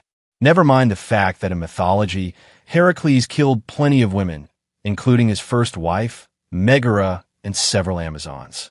But why let a little thing like accuracy get in the way of a heroic moment? The director himself makes a cameo as Officer Linus. I guess he figured if the movie was going to be this bad, he might as well be in it. Like how some actors appear in their own movies to remind us they're still relevant. Why is the character called Linus? Is he secretly a fan of Linus Tech Tips? Hera has this affectionate scene with Heracles, which is hilarious because, as already mentioned, she absolutely despises him in mythology. In fact, she spends most of his life trying to ruin him. This scene would be like the Joker giving Batman a hug and telling him, I've been a bit hard on you. Let's start fresh. It's completely out of character and totally baffling. Iphicles sneaks up on Hebe while she's sleeping like a total creep, as if he's auditioning for the role of mythology's most unsettling stalker. Hebe doesn't want to marry Iphicles, and who could blame her? It's like being given a choice between a shiny sports car and a rusty tricycle with a flat tire. He's about as appealing as a soggy breadstick, bland, limp, and nobody's first choice. He has no riz whatsoever, just pure, unfiltered negative charisma. Why does Iphicles want to be with Hebe so badly in the first place? Is the kingdom experiencing a national shortage of women who swoon over broody bad boy princes? Surely, there's at least one noble woman who's into red flags and royalty. I mean, if Jonathan Majors can snag a wife after his whole drama, then Iphicles should have no problem finding someone. Maybe Iphicles enjoys rejection because that's the only relationship he's succeeding at. Hebe is planning to jump off the ledge, but it doesn't even look that high. At best, she's in for a twisted ankle and an awkward conversation. Heracles is reunited with Hebe. It's supposed to be a touching moment, but it feels more like the awkward reunion at a family reunion when you barely remember that cousin's name. They've got less chemistry than a bowl of plain oatmeal. Sotyrus is forced to give up Heracles' location in exchange for his son's life being spared. Heracles is publicly flogged, and the people watching look about as interested as the audience watching the movie. It's like they're waiting for it to end so they can go grab a snack. No emotion, no tension, just pure boredom. Amphitryon sees Heracles bleed and immediately decides he must be an imposter. But in mythology, demigods do bleed, so this dramatic aha moment proves absolutely nothing. That's like declaring someone's not a superhero just because they stubbed their toe. Even the gods bleed. They have fancy gold blood called ichor. So by Amphitrion's logic, Zeus himself would be a fraud if he accidentally nicked himself while shaving. Iphicles kills Chiron, which didn't happen in mythology. He was wounded by a poisoned arrow shot by Heracles and died from that, not by a guy with a sibling rivalry complex. But why stick to the original story when you can make up your own version where the characters don't follow the basic rules of Greek mythology? And the blood on the sword magically disappears too. Even the weapons in this movie are tired of continuity. Heracles finally believes in Zeus and is granted immense strength, which includes the ability to tear off concrete and use it as weapons. Because, that's what the gods were really handing out, super strength and the construction skills of a demolition expert. And of course, this all happens in a fight scene that's packed with more slow motion. And why did Heracles suddenly need to believe in Zeus to gain immense strength? It's like the strength was hiding all along. And as soon as he said a magic spell, poof, it appeared. Did Zeus have some secret strength activation button he needed to press? Heracles gives this rousing speech, but it doesn't sound like the people in the back can hear what he's saying. And where did Heracles get that lion skin? Iphicles was the one who kept it. Did Heracles grab it from a lost and found? Or was there a special lion skin giveaway happening off-screen? And Heracles is supposed to actually wear the lion skin, not treat it like a cape. Hebe tells Iphicles that she would still love Heracles even if he was disfigured, had no tongue, and was dead. So basically, literally anything is better to her than him. She'd rather be in love with a rotting corpse than spend another second with him. It starts raining, and not a light drizzle, no, it's pouring. Like the weather's throwing a tantrum because it can't handle this movie. Amphitryon has one of his men light a fire barrier between himself and Heracles. But it's pouring rain, so what's the point? Is he hoping the rain will respect the fire and keep it going? It's like building a sandcastle at high tide and expecting it to survive. Heracles challenges Amphitryon to a one-on-one fight, like at the beginning of the movie when Amphitryon challenged Galenus. But hold up, Heracles wasn't there at the first fight because he wasn't born yet. So, how on earth does he know how to imitate Amphitryon and say what he said? Is Heracles a time traveler now? And it's ironic how they say that imitation is the highest form of flattery when this movie hasn't been imitating the original. Mythology. They don't find it too flattering to stay true to the source material. Zeus turns Heracles' sword into a lightning whip, and I'm sitting here wondering if they're trying to make him Whiplash from Iron Man 2. And let's not forget, in mythology, Heracles didn't have any lightning powers. Unless you count the thunderous bad decisions this movie keeps making. The only thing electrifying here is the sheer confusion. There's more slow motion. Because why wouldn't there be? It's like the director watched 300 and thought, hey, that's a great idea, but what if we do it? A lot worse. It's like they try to recreate the iconic slow motion shots, but forgot to add any actual excitement. The slow motion in this movie is less of a stylistic choice and more of a desperate attempt to make a fight scene look like it has some kind of emotional weight. And Heracles defeats all of Amphitryon's men by himself. Because who needs teamwork when you've got a guy who can single-handedly take on an army? It's like the filmmakers were allergic to letting the hero face any real challenge. The only struggle here is how hard it is to believe this is supposed to be a fight scene.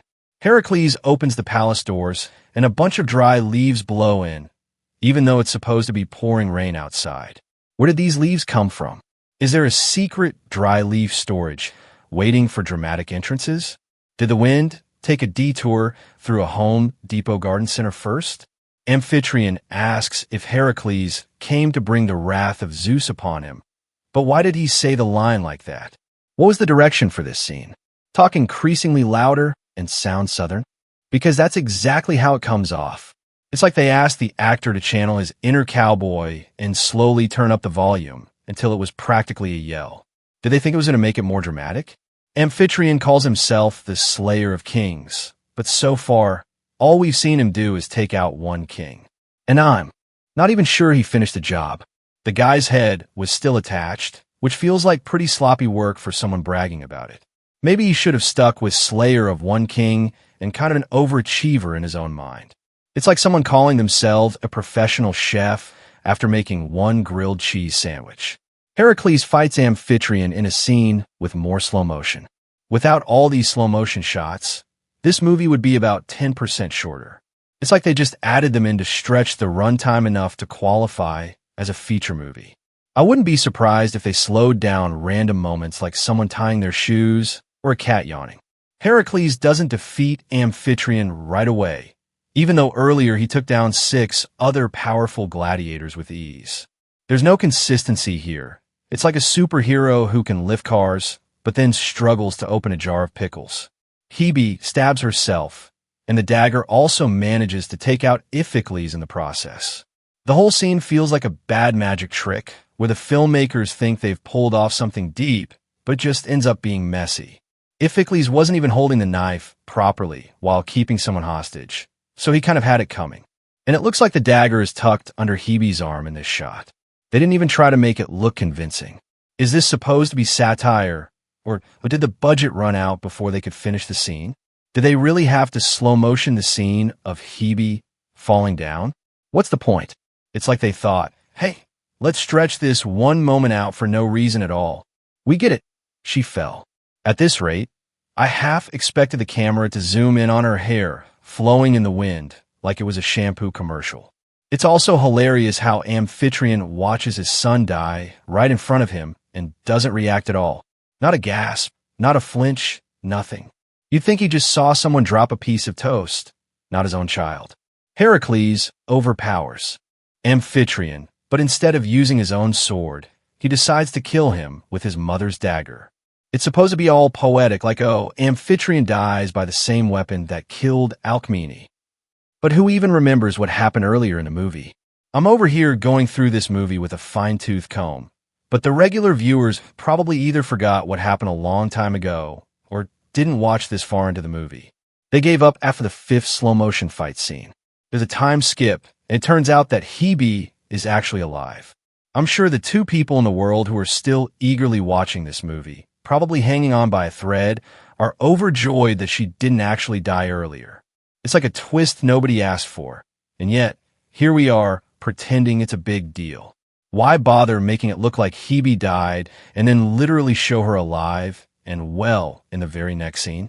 This kind of thing only works when the audience is actually convinced a character has died, not when it's a cheap plot device to keep things shocking. Heracles and Hebe have a son, but in Greek mythology, they had 2 immortal sons, Alexiares and Anchises, who were minor deities. And they weren't born until after Heracles kicked the mortal coil and ascended to Olympus. So, unless Heracles skipped the whole dying and going to the gods part, this movie's version of events is a bit off. Were they hoping to make a sequel with the kid as the main character? Because that's some serious wishful thinking, considering how badly this movie turned out. It's like planting a seed in a garden of rocks and hoping for a tree to grow.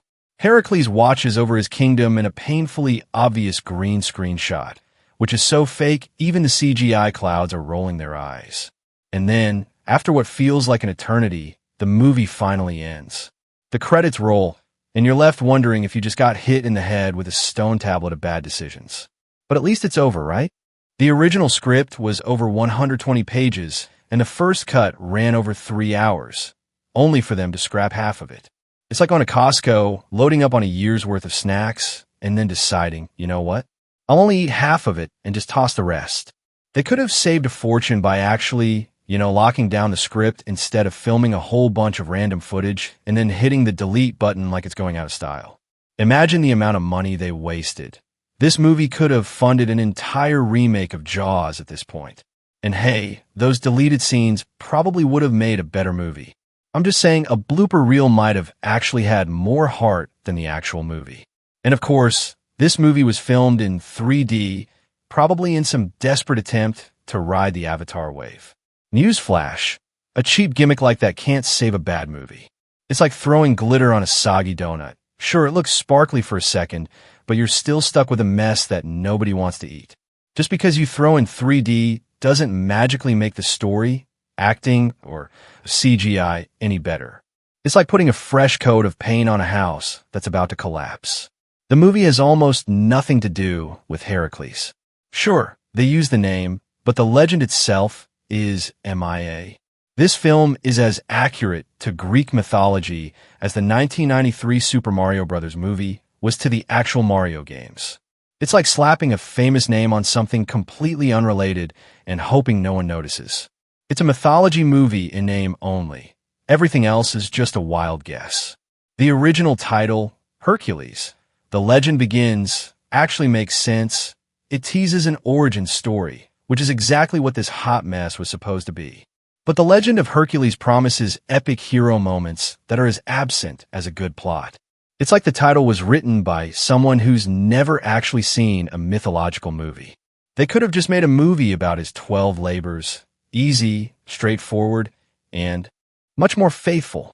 Instead, they handed the reins to the genius behind Halloween, Resurrection, Cube 2, Hypercube, The Crow, Wicked Prayer, and Conan the Barbarian to reinvent Greek mythology. And, surprise, surprise, he didn't turn it into the godfather of mythology movies. The accents in the movie are all over the place. It's like every actor picked whatever accent they felt like that day. Did the production have a dialogue coach? Or did they tell everyone, just sound vaguely ancient? But whatever, it's not like they spoke modern English in ancient Greece anyway. Maybe they told the cast to channel their inner Greek philosopher and hope for the best. It's just not a good movie. The critics nailed it. Predictable story, wooden acting, and costumes that look like they were picked up at a yard sale.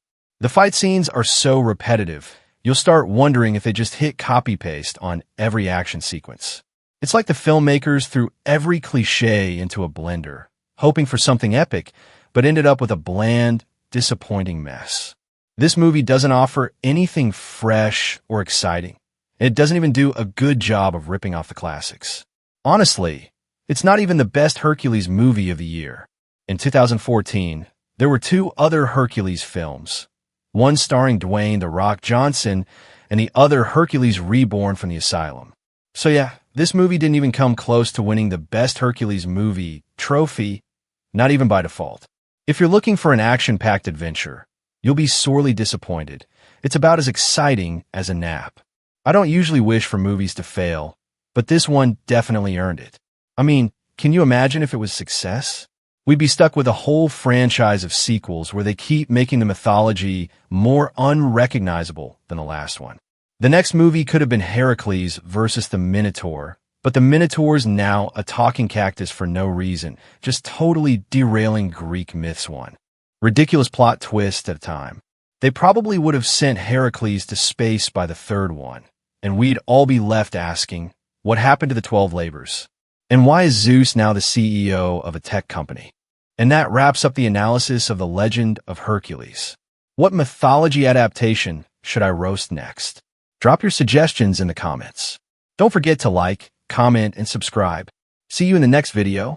Episode 1 of Chaos is analyzed for its Greek mythology references and how faithfully it aligns with the original myths. Mount Olympus is seen in the clouds. In Greek mythology, it's often shown as being in or above the clouds, which represents its divine nature. While the real Mount Olympus is a mountain in Greece, the mythology describes it as a mystical place at its summit, covered in clouds and out of reach for mortals. It shows how the gods are separate from and superior to humans. A bunch of servants are wearing tennis outfits. While humans didn't often serve on Mount Olympus, since it was mainly the gods' domain, there are a few exceptions in mythology where mortals had special roles among the gods. One famous example is Ganymede, a mortal prince of Troy. Zeus, taken by Ganymede's beauty, brought him to Olympus to serve as the god's cupbearer, a position he took over from Hebe in some versions of the myth. To honor Ganymede, Zeus granted him immortality and eternal youth, making him one of the rare humans to live on Olympus. However, in Greek mythology, humans didn't wear tennis outfits, since tennis and athletic clothing like we know them today didn't exist in ancient Greece. Zeus has lightning bolt rhinestones on his tracksuit, a fun nod to his powers. In Greek mythology, Zeus is strongly linked to lightning, often using it as a symbol of his strength and authority. Zeus is labeled as king of the gods, and that's spot on. In Greek mythology, he rules the heavens and holds the top spot among the Olympian gods. One of the locations is Crete. In Greek mythology, Crete, with a C instead of a K, is an important and iconic place, full of stories and legends. It's the largest of the Greek islands and plays a key role in many mythological tales. Crete is famous for being the home of the Minotaur, a half-man, half-bull creature trapped in a labyrinth, which the hero Theseus eventually slayed. Crete is also where Zeus was born. His mother, Rhea, hid him there to protect him from his father, Cronus. Raised in a cave on Mount Ida, Zeus later freed his siblings and became the king of the gods. There's a postcard that says Heraklion City. Heraklion, the capital of Crete, is named after Heracles, the famous hero known for his 12 labors and incredible strength. Orpheus' address is 21 Villa Thrace. Thrace, a historical region in northeastern Greece, was the home of mythological figures like Orpheus. The number 21, however, doesn't have any major, widely recognized significance in Greek mythology. Eurydice goes by Ridi. In Greek mythology, she's always called Eurydice, and there's no mention of her using a nickname like Ridi. Eurydice was a nymph, best known for her tragic love story with Orpheus. The cat's name, Dinis, is a playful variation of Dionysius, the Greek god of wine, celebration, and madness. The name Dinis is a shortened form of Dionysius that likely evolved over time as a more casual or familiar version. The serial names are inspired by Greek mythology. Gia's granola is a clever reference to Gaia, the ancient Greek goddess of the earth. In Greek mythology, Gaia is seen as the mother of all life, representing the earth itself. She's the foundation of nature, where all living things came from.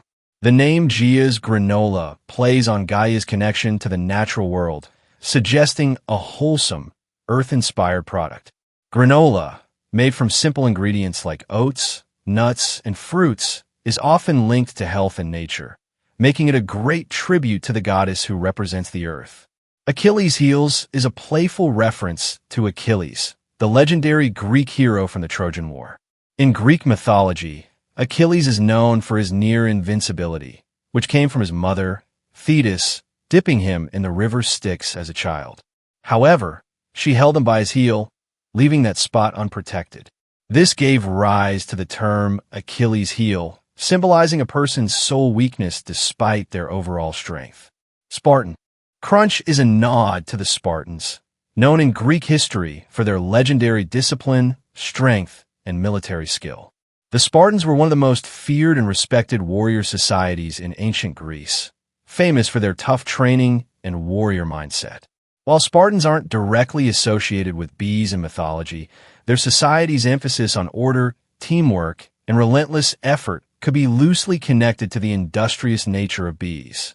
Just as bees work together for the survival of the hive, Spartans operated as a highly disciplined and unified group, dedicated to their common purpose. Meli means honey in Greek, with morn, which can suggest darkness or sorrow. This mix could give the cereal a unique, intriguing feel, as if it's a sweet treat with a hint of something deeper or more complex, maybe even a little bittersweet. It might be trying to create a memorable and thought-provoking connection for anyone who tries it. The store is selling toys modeled after Zeus' Master Bolt and Poseidon's Trident, two iconic weapons in Greek mythology. Zeus' Master Bolt symbolizes his power over the sky and storms, representing divine authority. Poseidon's Trident shows his control over the seas, storms, and earthquakes. The characters say vero, which is Latin for true. While vero doesn't directly connect to Greek mythology, its meaning ties in with themes of truth and reality. Ridi buys a pomegranate, referencing the abduction of Persephone in Greek mythology. Persephone, daughter of Demeter, the goddess of the harvest, was picking flowers when Hades emerged from the earth and took her to the underworld to be his wife. In her grief, Demeter caused the earth to become barren, plunging the world into a harsh winter. To bring Persephone back, a deal was made between Demeter and Hades, but before leaving the underworld, Persephone ate 6 pomegranate seeds. Because of this, Persephone had to spend part of each year in the underworld, 1 month for each seed she ate. This created the seasonal cycle. Her return to the surface marks spring and the rebirth of nature, while her descent symbolizes winter and the earth's dormancy. The myth explains the changing seasons and reflects themes of life, death, and rebirth, with Persephone's journey representing the eternal cycle of nature. Cassandra says that nobody believes what she says, but it all comes true. She told them about the horse and the men hidden inside it. This is accurate. Cassandra, a Trojan princess and daughter of King Priam and Queen Hecuba, was given the gift of prophecy by Apollo. When she rejected his advances, he cursed her so no one would believe her predictions, despite their truth. She warned of the Trojan horse and Troy's fall, but her warnings were ignored. After the city fell, Cassandra was taken as a slave by King Agamemnon and met a tragic end. While both Cassandra and Eurydice are significant figures in Greek mythology, their stories don't directly overlap. Zeus controls the weather, which is true in Greek mythology. As the god of the sky, thunder, and lightning, he has the power to summon storms, create thunder and lightning, and change the weather at will. Zeus never wore sunglasses in mythology because they didn't exist in ancient Greece. Sunglasses, as we know them today, were invented long after the time when Greek mythology was created. Hera is labeled as the queen of the gods, Zeus's wife and sister, which is accurate. In Greek mythology, Hera is the queen of the gods, the wife and sister of Zeus, and one of the 12 Olympian gods. She's associated with marriage, family, and childbirth. Hera and Zeus are siblings, both children of the Titans Cronus and Rhea. After Zeus overthrew his father, he married Hera, making her queen of the gods. Despite her important role, their relationship was often troubled, with Hera's jealousy and anger due to Zeus's many affairs. Dionysus is labeled as the god of pleasure, madness, and wild frenzy, which is accurate. In Greek mythology, he's the god of wine, fun, fertility, and theater. He's known for bringing both joy and chaos, showing the exciting side of life, as well as the madness and destruction that can happen when things go too far. Dionysus kisses a woman and a man. In Greek mythology, Dionysus was known for having romantic relationships with both men and women. He had female lovers like the mortal Ariadne and male companions like the satyr Ampelos. Dionysus was often shown as being open to all kinds of love, not following strict gender norms. The club is called Panopeus. In Greek mythology, Panopeus is a figure whose role changes depending on the version of myth. One common story portrays him as a mortal king of Phocis and the father of Phocus, a hero skilled in sports and athletics. Phocus was tragically killed by his half-brothers, Aeoltes and Toxeus, out of jealousy, which highlights the dangers of sibling rivalry. In another version, Panopeus is linked to the Titans. He's sometimes shown as a Titan who fought alongside Zeus during the Titanomachy, the war between the Olympian gods and the older generation of gods. Though not a central figure, Panopeus' involvement in this conflict connects him to the gods' struggle for power. Panopeus was also the name of an ancient Greek town in Phocis, Central Greece. The food truck is called Fate of Falafel. While falafel isn't part of Greek mythology, it's a popular Middle Eastern dish made from ground chickpeas or fava beans, formed into balls and fried. Although it's enjoyed in Greece, it's not directly linked to ancient Greek mythology. Fate, on the other hand, plays a central role in Greek mythology. In ancient Greek thought, fate was an unavoidable force that controlled events. Even the gods weren't completely free from it. It's stated that Dionysus' mother was mortal, but Zeus made him a god. This is partly true.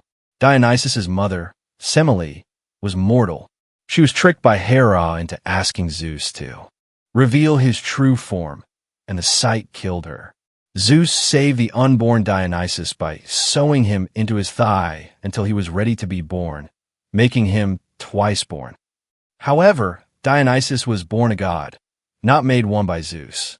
He had to earn his place on Mount Olympus, as some gods, like Hera, didn't accept him due to his mortal mother.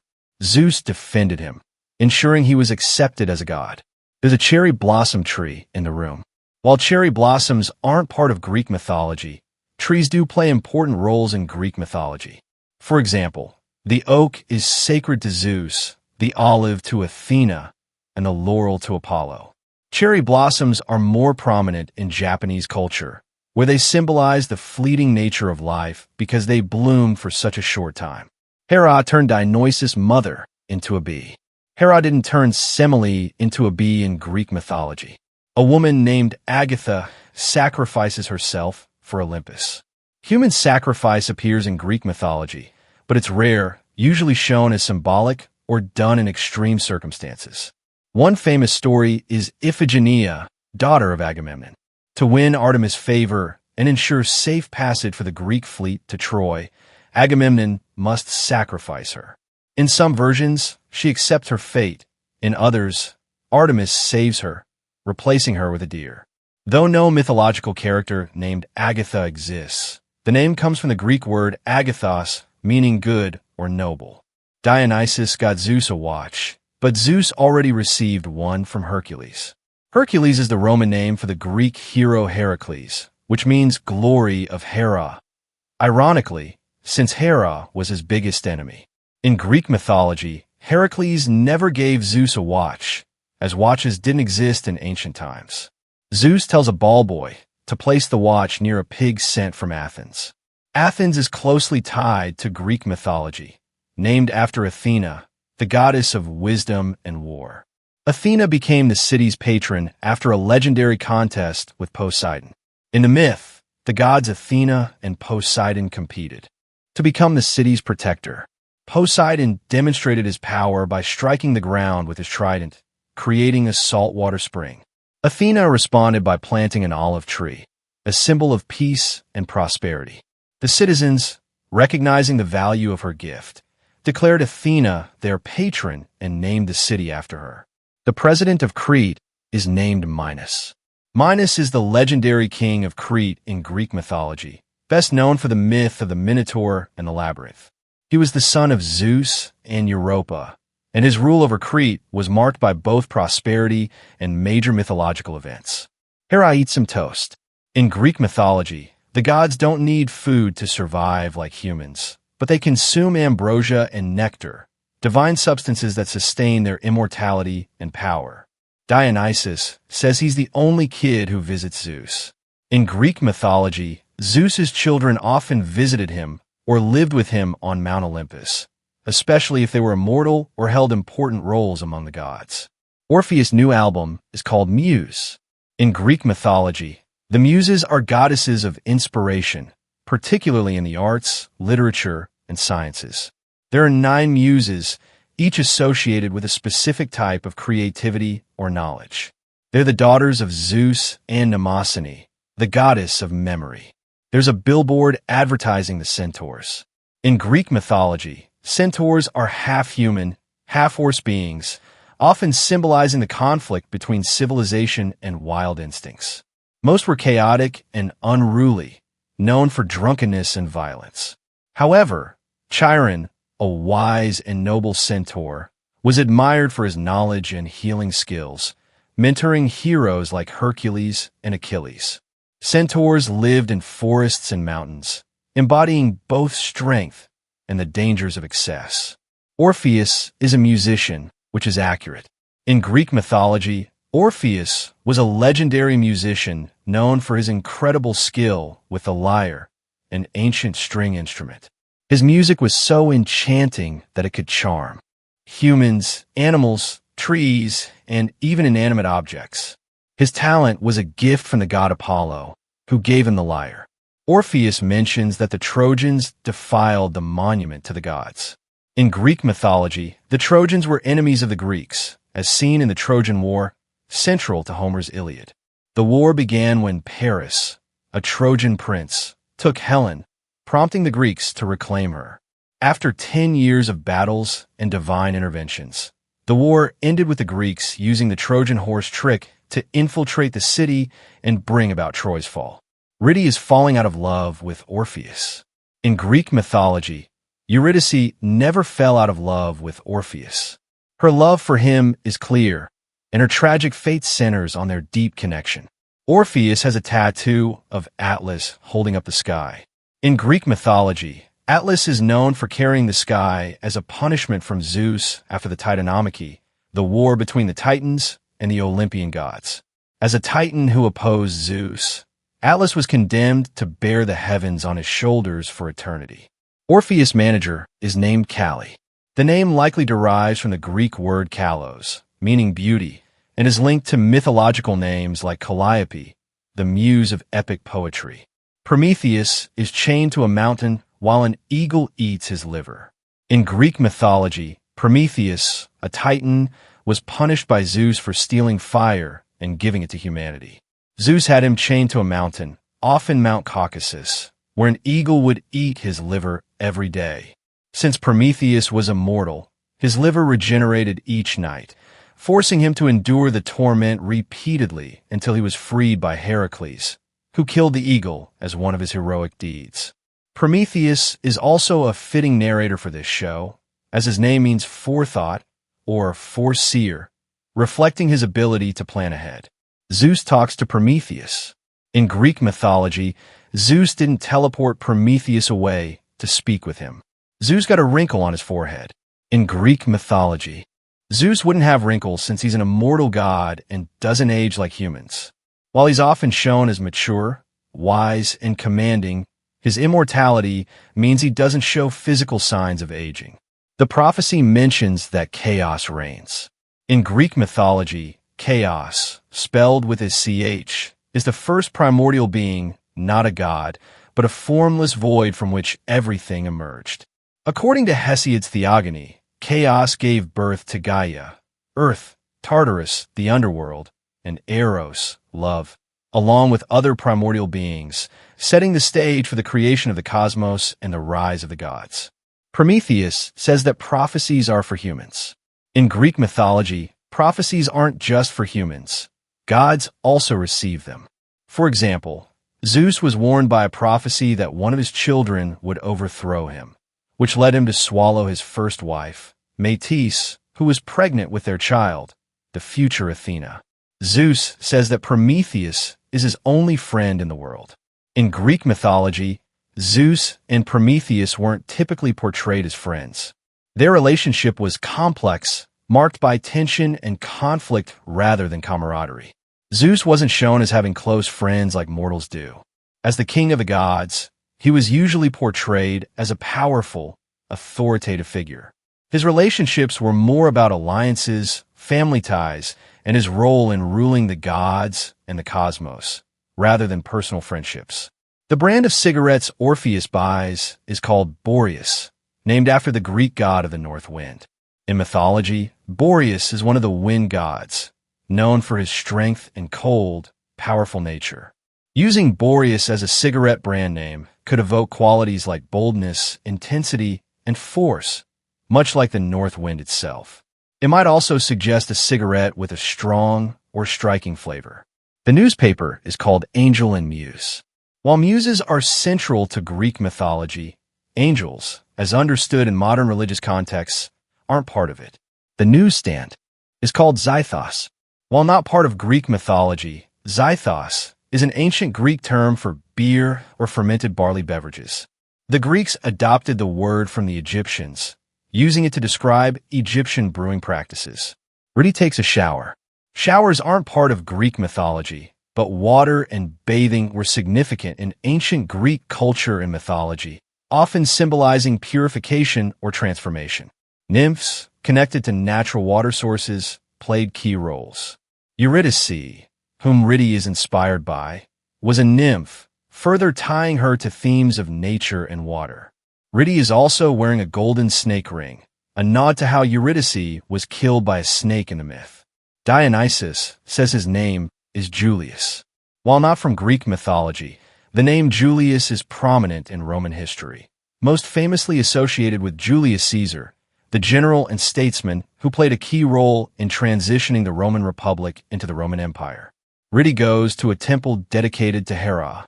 In Greek mythology, not every god or goddess had their own temple, but many major deities did. The Greeks built temples to honor specific gods, especially those who were particularly important to a city, region, or community, like Hera, the goddess of marriage and family. The receptionist is reading a newspaper called Echo. In Greek mythology, Echo was a nymph cursed by Hera to only repeat the last words spoken to her. She fell in love with Narcissus, but he rejected her, leaving her to fade away until only her voice remained. Her story symbolizes unrequited love and the dangers of vanity. Riddy visits Ithaca. The name is Latin for silent or quiet and is linked to the Roman goddess of silence. However, they don't play a significant role in Greek mythology. Hera keeps all the confessions, and the tongues are held in place with peacock claws. In Greek mythology, peacocks are strongly associated with Hera, as the bird is sacred to her.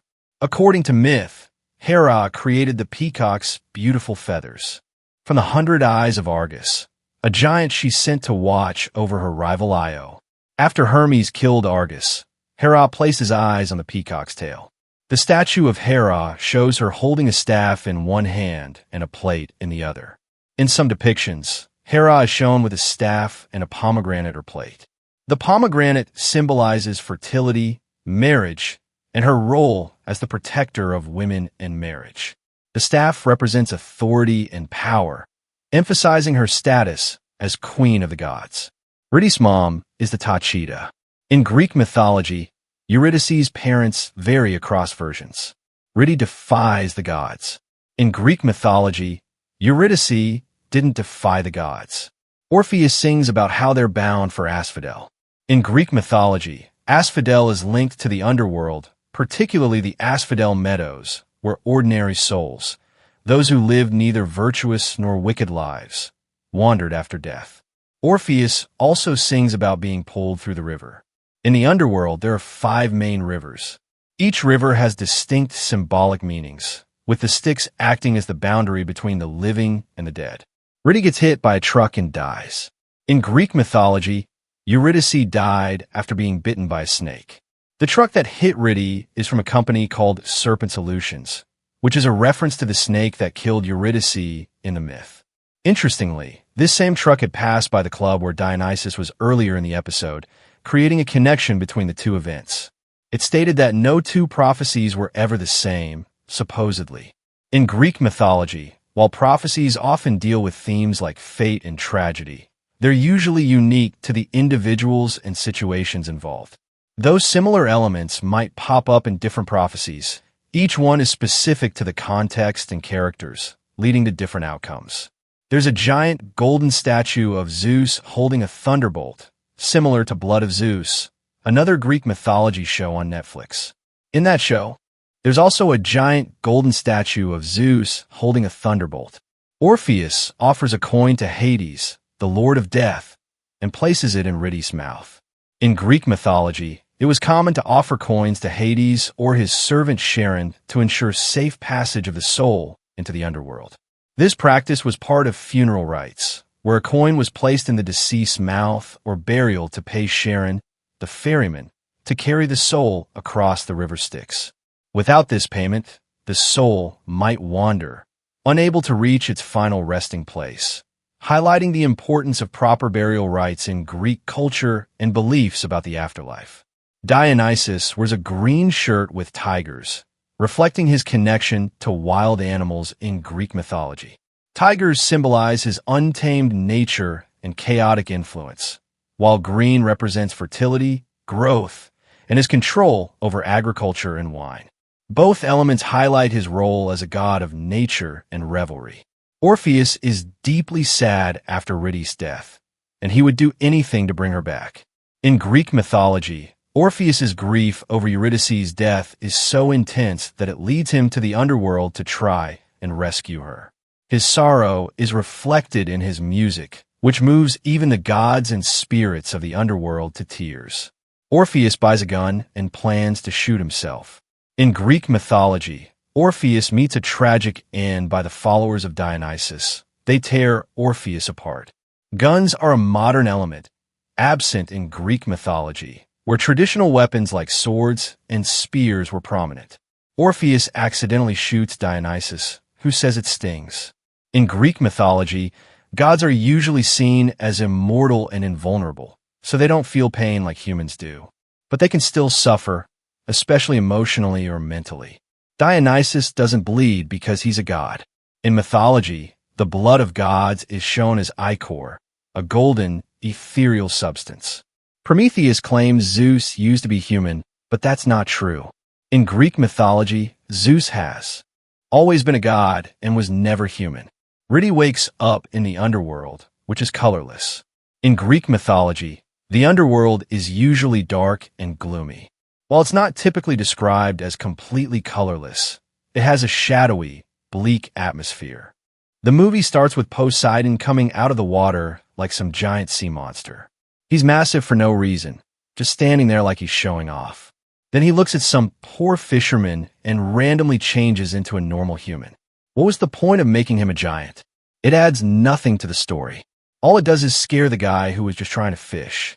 The whole scene feels like the director wanted a cool shot and didn't care if it made sense. It's just a dumb moment that wastes time and tries way too hard to look cool. Poseidon has a tattoo of a trident on his arm, which is just stupid if you know anything about ancient Greece. Back then, tattoos weren't cool or meaningful. They were used to mark slaves, criminals, and prisoners. Tattoos were seen as shameful, not something to show off. So why would a literal Greek god have one? It makes no sense. It's like the writers didn't bother to do 5 seconds of research. They just threw in a tattoo because they thought it looked cool, even though it goes against everything the culture actually believed. Poseidon's armor looks bland and cheap, like something they grabbed last minute from a Spirit Halloween clearance bin. There's nothing special about it. No detail, no presence, nothing that says God of the Sea. It just looks like basic costume junk. This is a literal Greek god. He should be wearing something powerful and grand, not something that looks like it's made of plastic. It's boring, like they didn't even try. Poseidon casually walks to the Empire State Building to talk to Zeus, like that's a normal thing. In case the writers forgot, Greek mythology takes place in ancient Greece, not modern-day America. The gods didn't hang out in New York. Nothing about this makes any sense. It just feels like they wanted a cool city shot and didn't care at all about the actual mythology. It totally kills the vibe of the story. Why is the story even set in America to begin with? If you're going to make a story about Greek mythology, setting it in Greece should be the obvious move. That's where the gods, the myths, and the whole culture come from. Dropping it in the middle of modern-day America just feels wrong. It takes all the magic and history out of it and replaces it with boring skyscrapers and traffic. It's like they wanted the mythology, but none of the actual meaning behind it. The dialogue is super clunky. Zeus and Poseidon keep calling each other by name, which makes no sense. They're brothers and literal gods. Why would they need to say each other's names out loud like that? The only reason is to spoon-feed the audience who they are. It doesn't sound natural, it sounds forced. It's like the script doesn't trust the viewers to figure anything out on their own. Sean Bean plays Zeus, which is kind of hilarious when you think about it. They cast a guy known for dying in almost every movie and show he's in as an immortal Greek god. Pretty ironic. For once, he's in a role where he can't die. This isn't even Sean Bean's first time messing around with Greek mythology. He already played Odysseus in Troy, so now he's gone from clever warrior to king of the gods. At this rate, he'll be playing Mount Olympus itself in the next one. Zeus says there's no lightning, but wait, the very first shot of the movie had lightning. Big, dramatic flashes in the sky. So what is he even talking about? Did the writers forget their own opening scene? It makes zero sense and just shows no one was paying attention. Poseidon says Zeus is blinded by omnipotence, which is just nonsense. If Zeus really had unlimited power and could do anything, then how could he be blinded by it? That doesn't add up. Plus, Zeus isn't actually omnipotent in Greek mythology. He has limits. So this whole Zeus is all-powerful thing is just a lazy way to make him seem bigger than he really is. Zeus seriously thinks Poseidon's son stole his master lightning bolt? That's just ridiculous. Poseidon literally just said, his son doesn't even know him or who he is. So what possible reason would the kid have to steal from Zeus? It's like the writers didn't even bother to connect their own dots. They throw out this accusation with zero logic or motive behind it, just to force some fake drama. It makes the whole plot look sloppy and lazy, like they couldn't come up with a believable conflict, so they just slap this one on without thinking it through. It's embarrassing how poorly written that is. Zeus threatens to throw the kid into the depths of Tartarus if he's the thief, but honestly, why is Zeus so angry in the first place?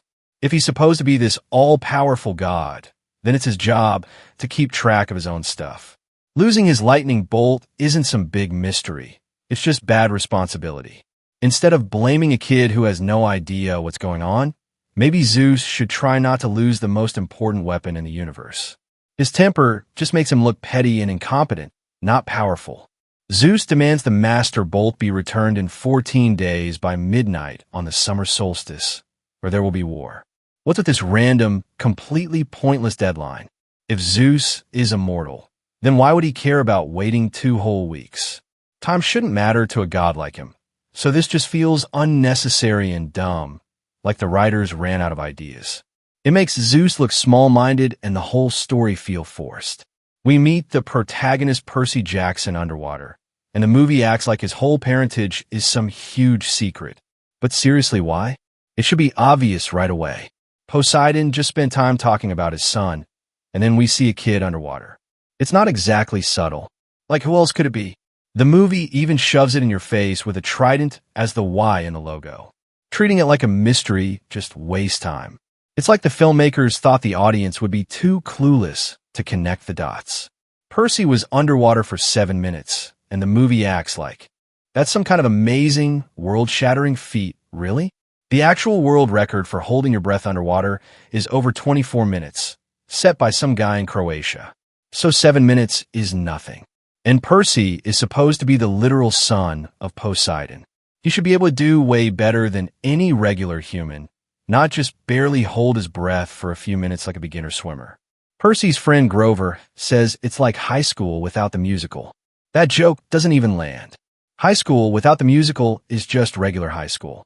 There's nothing funny or clever about pointing that out.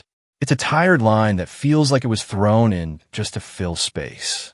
The writers clearly didn't put any thought into the humor. They also decided to age up the characters from the books, putting them in high school when they're actually much younger in the original story. Now, I'm not a book reader, so that doesn't really bother me. I've done a little digging to see what book readers are unhappy about, but this review isn't going to dive deep into book versus movie stuff. I'm judging this movie on its own, and honestly, it's mostly going to be about its flaws. Because let's be real, there's not much here worth praising. In English class, the substitute teacher writes a quote from Othello on the board about understanding Fury. Later, we find out she's actually the Fury Electo. Sure, it's supposed to be some clever foreshadowing, but it's so obvious and heavy-handed it might as well have a flashing neon sign. It's like if someone put a villain here sign above her head. Subtlety clearly isn't in this movie's vocabulary. All the actors in this scene look way too old to be playing high schoolers. It's like they just grabbed a bunch of grown adults off the street and told them to pretend they're teenagers. Nothing about it feels believable. It just makes the whole thing awkward and cringy. If you're going to set a story in high school, at least try to cast people who don't. Look like they should be paying taxes. The teacher calls on Percy even though he didn't raise his hand, while other kids clearly did. What's the point of this scene? It feels like the writers just wanted to awkwardly shove Percy into the spotlight for no real reason. It doesn't make any sense and just wastes time that could have been used for something interesting. Percy gets home to his apartment and immediately yells out to his mom that he's home as he's entering the building. But they live on one of the higher floors, so who exactly is he talking to? The ceiling? The elevator? It makes no sense. It's like the writers wanted to force in a wholesome moment without thinking about basic logic. And somehow, His mom hears him from all the way up there and responds like it's totally normal. Was she psychic? Percy has ADHD, and we already saw he's dyslexic because apparently the writers felt the need to cram in as many traits as possible to make him relatable. But do they actually explore any of it? Of course not. They just toss it out there like a label and never bother to follow up. It's surface level. Instead of giving these conditions any real depth or meaning, they're used like personality stickers, just slapped on to check a box and then completely ignored. It's not character development, it's empty writing. Percy lives with his abusive, toxic stepfather Gabe, and he's too afraid to stand up to him. But here's the thing, Percy is a teenager in this version, not a little kid. If they were going to age him up for the movie, then don't play the situation exactly like the books. It doesn't work the same way. A scared 12-year-old is one thing, but a high schooler just silently taking it without question feels weak and incompetent. Percy's mom, Sally, stays with Gabe because his disgusting smell supposedly masks Percy's scent and keeps him safe. But if all they need is a nasty smell, just go buy a truckload of durians and leave them lying around the apartment. Problem solved. There's no reason she has to live with an abusive slob just for some stench. It's a weak excuse that makes no sense, and it feels like the writers were desperate to justify something that's clearly just there for forced drama. Poseidon suddenly starts speaking to Percy telepathically, like that's a normal thing in Greek mythology. Spoiler, it's not. Telepathy was never part of the original myths. The gods used messengers, omens, or dreams. This just feels like the writers wanted to throw in some flashy, modern fantasy trope without caring if it actually fits the source material. It's made-up nonsense that totally misses the point of what made the mythology interesting in the first place. Poseidon disappears when a bus drives across the screen, because of course he does. That tired old, something passes by, and the character vanishes trick has been used a million times. It's the most overused visual gag they could have gone with. It doesn't feel clever, it feels like they were out of ideas and grabbed the first cliché they could find. The students go on a field trip to a museum, and the statues of the gods actually resemble the actors playing them. Shockingly, that's a nice touch. It's one of the few moments where someone clearly put in a bit of thought. Too bad the rest of the movie doesn't live up to that level of effort. The teacher gives a lesson about how Zeus, Poseidon, and Hades got their power by overthrowing their father Kronos, saying they chopped him into little pieces. Except that's not even what actually happened in Greek mythology. The real story is way different and way more interesting. This version just simplifies everything into some sloppy, violent mess that sounds like it was made up on the spot. It's another example of the movie butchering the source material for no good reason. The teacher goes on about how the gods came to Earth and hooked up with mortals, creating half-god, half-human heroes. He names a few, like Hercules and Achilles, but it should be Heracles, not Hercules. Heracles is the Greek name. Hercules is the Roman version.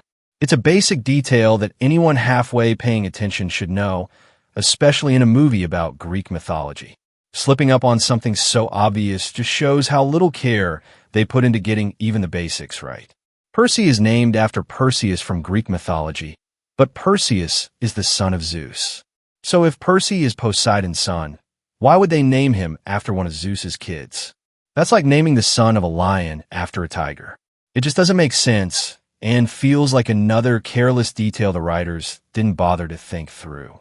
Also, the name Percy has Norman French origins. If this story is supposed to be rooted in Greek mythology, why not give him a real Greek name? It's like they just slapped on whatever sounded cool without caring about consistency or authenticity. Another lazy, sloppy choice that shows how little respect they have for the source material. The substitute teacher transforms into a fury, but the design looks more like a generic monster than the primordial goddess of vengeance she's supposed to be. It's a complete misfire. Instead of making her feel intimidating or powerful, they make her look like something out of a low-budget horror movie. There's zero depth or grandeur, just another missed opportunity to bring Greek mythology to life in a meaningful way. Grover and the teacher show up and scare the fury off with a few words. If that's all it takes to drive off a supposed goddess of vengeance, then she wasn't much of a threat to begin with. It makes the whole scene feel pointless and weak, like the writers just wanted to wrap it up quickly without any real tension or stakes. A powerful, mythological figure gets sent packing by some casual chatter? Yeah, that makes total sense. Percy Jackson and the Olympians is a painfully dull and lifeless show that somehow manages to make Greek mythology feel boring. It's crazy that this show has a 91% rating on Rotten Tomatoes. Honestly, those numbers should be flipped. There are plenty of other movies and shows about mythology that are far superior in quality, storytelling, and execution. It doesn't make any sense, and it's frustrating to see this one get so much praise while better ones get ignored. Here's why the show is so disappointing. Episode 1. I accidentally vaporized my pre-algebra teacher. The episode opens with Percy giving us some dramatic narration about how he never wanted to be a half-blood. Apparently, it's not all cool sword fights and godly powers. More like monsters, trauma, and the high likelihood of dying in some creatively painful way. You know, classic coming-of-age stuff. This bit is loosely inspired by the book's opening text, or so I'm told. Not a direct quote, but it's channeling the same "congrats, your life sucks now" energy. Now, just to set expectations, this review comes from a non-book reader perspective. No deep dives into source material accuracy or passionate rants about character arcs being butchered. The show will be judged purely on its own flaws and merits. Though, let's be honest, mostly the flaws. Some light research was done to get a general sense of how longtime fans are feeling about the series, so the major complaints like race-swapping the characters are already on the radar. That said, this video offers a completely fresh perspective, free from childhood nostalgia goggles or book reading bias. It's coming from someone approaching the series on its own terms, not through the lens of fan loyalty or source material expectations. The goal is to evaluate it as a standalone show, not just as an adaptation. Percy is played by Walker Scobell, who you might recognize from The Adam Project with Ryan Reynolds or Secret Headquarters with Owen Wilson. He was actually pretty solid in those films. Funny, energetic, had some spark. But here, he's kind of snooze fest. It's like the director pulled him aside and said, "Okay, now imagine you're a magical demigod, but also deeply bored and annoyed by everything happening around you." Also, opening with literal narration is just plain lazy. It screams that the screenwriters have either never heard of the show, don't tell principle, or simply chose to ignore it. Sure, in a book, narration makes sense because it's all text. But in a TV show, a visual medium, it's just a cheap shortcut. Instead of letting us experience the world organically, they spoon-feed us exposition like we can't be trusted to figure anything out on our own. And this is only the first scene, already full of red flags and clunky decisions. Not exactly a strong start. And if this is the level of writing we're in for, it's going to be a long episode. The logo features a trident forming the Y and is literally submerged underwater. It pretty much gives away the whole twist about Percy being the son of Poseidon. Because, let's be real, there's only one Greek god rocking a trident and commanding the seas. If the show's going to spoil its own mystery in the title card, why even pretend it's some big secret? Anyone with even a passing knowledge of Greek mythology can guess it correctly in seconds. Also, the show is called Percy Jackson and the Olympians, which feels a bit misleading considering a bunch of non-Olympian characters show up too. Like Hades, who famously isn't part of the 12 Olympians. So right out of the gate, the title's already bending the mythology for branding. Accuracy clearly wasn't a priority. Flashback to second grade. Young Percy heads up to the school roof because he thought he saw something, which raises a bigger issue. Why was the roof even accessible in the first place? School roofs are supposed to have their doors locked. That's on the staff and faculty for being wildly irresponsible. Rooftop access is a major safety hazard, especially for kids, and locking it down is like basic injury prevention 101. And the thing Percy saw was a black Pegasus? Seriously? In actual mythology, Pegasus is famously depicted as a white stallion, not some edgy black horse thrown in for no good reason. It's like the creators just slapped on a darker color to seem cool, or mysterious, completely ignoring the original myth. Talk about clueless attention to detail. Percy keeps seeing weird stuff straight out of the stories his mom, Sally, used to tell him. Meanwhile, the other kids at school think he's a total loser. It would have saved everyone a lot of trouble if Sally had just told him the truth from the beginning. Instead, Percy's stuck thinking he's losing his mind, only to find out later that Greek mythology is actually real in this universe. Percy sees a golden mechanical rhino. Rhinos didn't appear in Greek mythology because they were never native to ancient Greece. Including such a creature is a glaring mistake that shows a lack of basic research and understanding of the source material. It feels like a random, careless addition with no place in the mythological world the story claims to portray. Percy doodles a bunch of mythological creatures in his notebook, but these drawings are way too good for a kid who's never had any lessons. It's pretty obvious someone on the production team or in the art department stepped in to do them. And of course, there's that classic S everyone used to draw in school. Percy befriends a boy named Grover, and they bond over some card game featuring mythological monsters. It's basically this universe's version of Yu-Gi-Oh! Percy and Grover are definitely at the bottom of the social food chain, and it's easy to see why. They're playing their mythological card game at lunch, while everyone else is chatting and actually socializing. No wonder the other kids look down on them. The students visit a museum filled with statues of Greek gods, except these statues look nothing like the actual gods in this universe. Honestly, the movie did it way better, with statues that actually resemble the actors playing the gods. This feels like a budget cut. The students have to complete an assignment that's worth a whopping 20% of their final grade in history class. That's a serious chunk. Fail this, and the best they can hope for is a B-. No pressure or anything. There's a flashback showing that Percy is named after the hero Perseus from mythology. But here's the thing. Perseus is the son of Zeus. So why name the son of Poseidon after Zeus's kid? That's like naming your kid after your sibling's child. It's just awkward and confusing. Furthermore, the name Percy actually has French origins, not Greek. So it's kind of like starring in a show all about Greek mythology and naming your hero something that sounds like he should be eating a baguette in a Paris bakery, not battling monsters. It'd be like calling him Jacques or Pierre and expecting everyone to just roll with it. And if Greek mythology is real in this universe, then how is Medusa still alive later on? Perseus already killed and beheaded her, as depicted by this statue. So either the timeline's off, or Medusa's got a serious comeback story nobody mentioned. This is the problem with mythology stories set in modern day. They want to have their cake and eat it too. They want the mythology to be real, but if it is real, then most of these characters should have been dead a long time ago.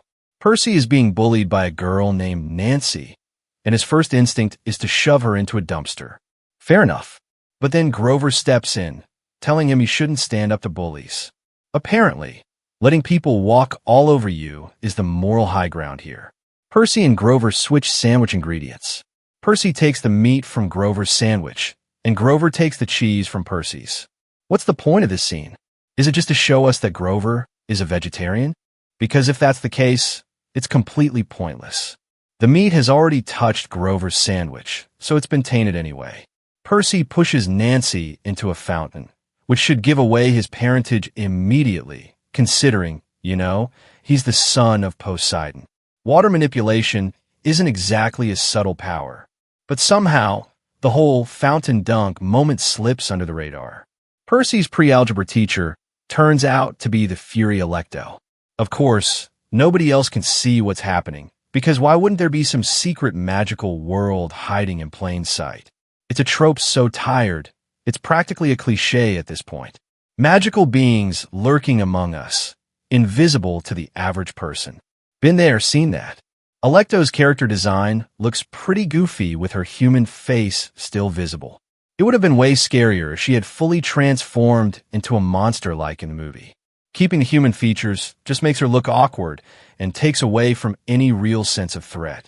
Percy uses a sword to accidentally stab Electo, vaporizing her Avengers, Infinity War style. She doesn't feel so good. But wait, why is Percy using a sword? If he's the son of Poseidon, Shouldn't a trident be the obvious and fitting weapon choice? There's literally a trident in the logo, but Percy's out here using a sword like he's auditioning for Sword Art Online or something. Was the author a huge fan of anime and just thought, why not give the kid a sword? A trident would have been a much cooler and more unique weapon. Outside of the Aquaman movies, how many other films or shows feature characters wielding tridents? It's a weapon that screams distinctive, but instead, Percy's out here with a generic sword. Talk about missed potential. Also, why did Alecto get vaporized instead of being outright killed? If they plan to have her show up later, they should have had her escape like what happened in the movie. This felt like a confusing and unnecessary change. Nobody else saw what happened or even knows who the teacher is. It makes it seem like Percy's lost his mind, but we, the viewers, know it's all real. So, who are they trying to fool here? The vast majority of people watching this show have probably already read the books or seen the previous movies, so we're well aware of what's going on. This whole "is it real?" angle is kind of pointless. Rick Riordan, the author of the Percy Jackson books, makes a cameo in this scene. He's literally just sitting there, doing absolutely nothing. It's so irrelevant. It's almost like they threw him in just for the sake of saying, hey look, we got the guy. It would have made way more sense to give him an actual role, not just have him sitting there like some random guy in a chair. Talk about a wasted cameo. Grover betrays Percy and rats him out to the principal. We're supposed to believe these two are friends? What kind of weak writing is this? It's like they just forgot the whole loyal sidekick thing and decided to go for the drama instead. We're supposed to like these characters, but most people watching probably can't stand them. It's like the show's trying to sell us on likability while everyone's busy rolling their eyes. Percy's teacher thinks he's special and destined for some difficult journey. But we later find out this guy is actually Chiron, the legendary centaur who mentored some of the greatest heroes in Greek mythology like Achilles, Heracles, and Jason. So what exactly makes Percy so special compared to them?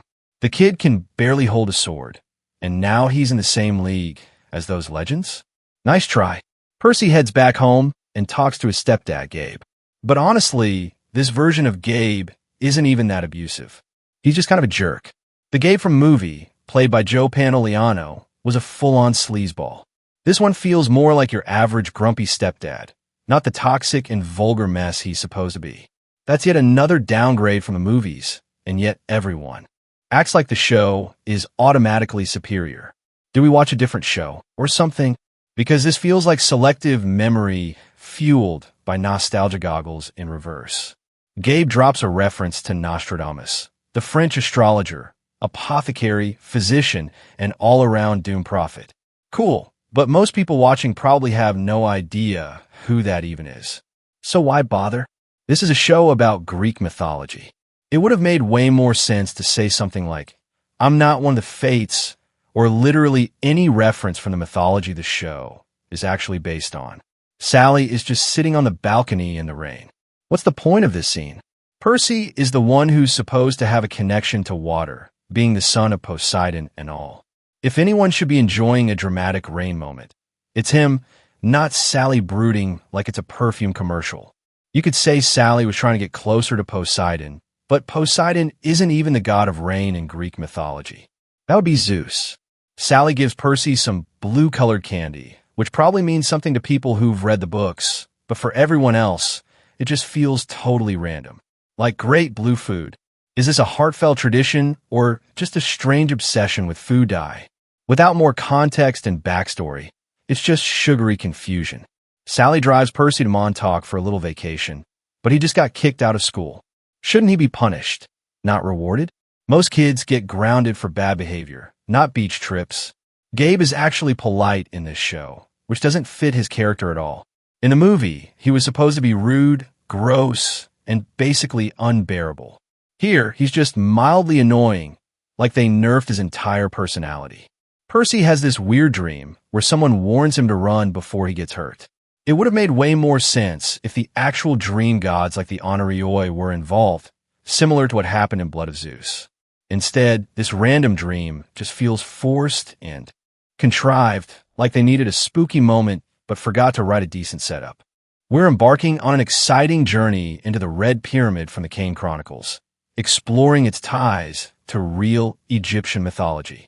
Cleopatra's Needle is shown. This is a real ancient Egyptian obelisk that stands on the Victoria Embankment near the River Thames. It was originally erected in Heliopolis around 1450 BC during the reign of Thutmose III and later inscribed by Ramesses II. It was offered to the UK in 1819 by Muhammad Ali Pasha to commemorate British victories. Transported with difficulty and erected on the Victoria Embankment in 1878, it stands 21 meters high, weighs 224 tons, and features hieroglyphic inscriptions. Obelisks are not directly part of Egyptian mythology in the sense of being characters or stories, but they hold significant symbolic and religious importance in ancient Egyptian culture, which ties into their mythology. Obelisks were originally associated with the sun god Ra. They were believed to be a petrified ray of the sun and serve as a symbol of the sun's power and presence on earth. They were often placed in pairs at the entrances of temples or as solitary monuments in sacred precincts. Dr. Julius Kane has written books on many different Egyptian topics, such as the Book of Slaying Apophis, Narmer's Legacy. Carter has an amulet depicting the Eye of Horus. The Eye of Horus is a significant symbol in Egyptian mythology. It represents protection, health, and restoration. The Eye of Horus originates from the myth of Horus and Set. According to the myth, Horus, the sky god, lost his left eye in a battle with Set, the god of chaos, who killed Horus's father, Osiris. The eye was later restored by Thoth, the god of wisdom. The restored eye, known as the Wedjat, came to symbolize healing and protection. The right eye represented the sun, and the left eye represented the moon, reflecting Horus's role as a sky god. The Eye of Horus was believed to ward off evil and provide protection. It was commonly used in amulets and jewelry as well, as in the decoration of tombs and temples. It stated that Imhotep was a high priest and architect.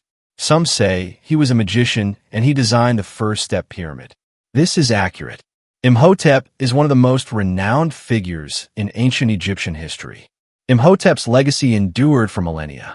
He was one of the few commoners to be deified in ancient Egypt, and his name appears in various inscriptions and texts. His wisdom and contributions to architecture, medicine, and religion made him a legendary figure. Over time, his historical achievements were embellished with mythological attributes, leading to his reputation as a magician and healer.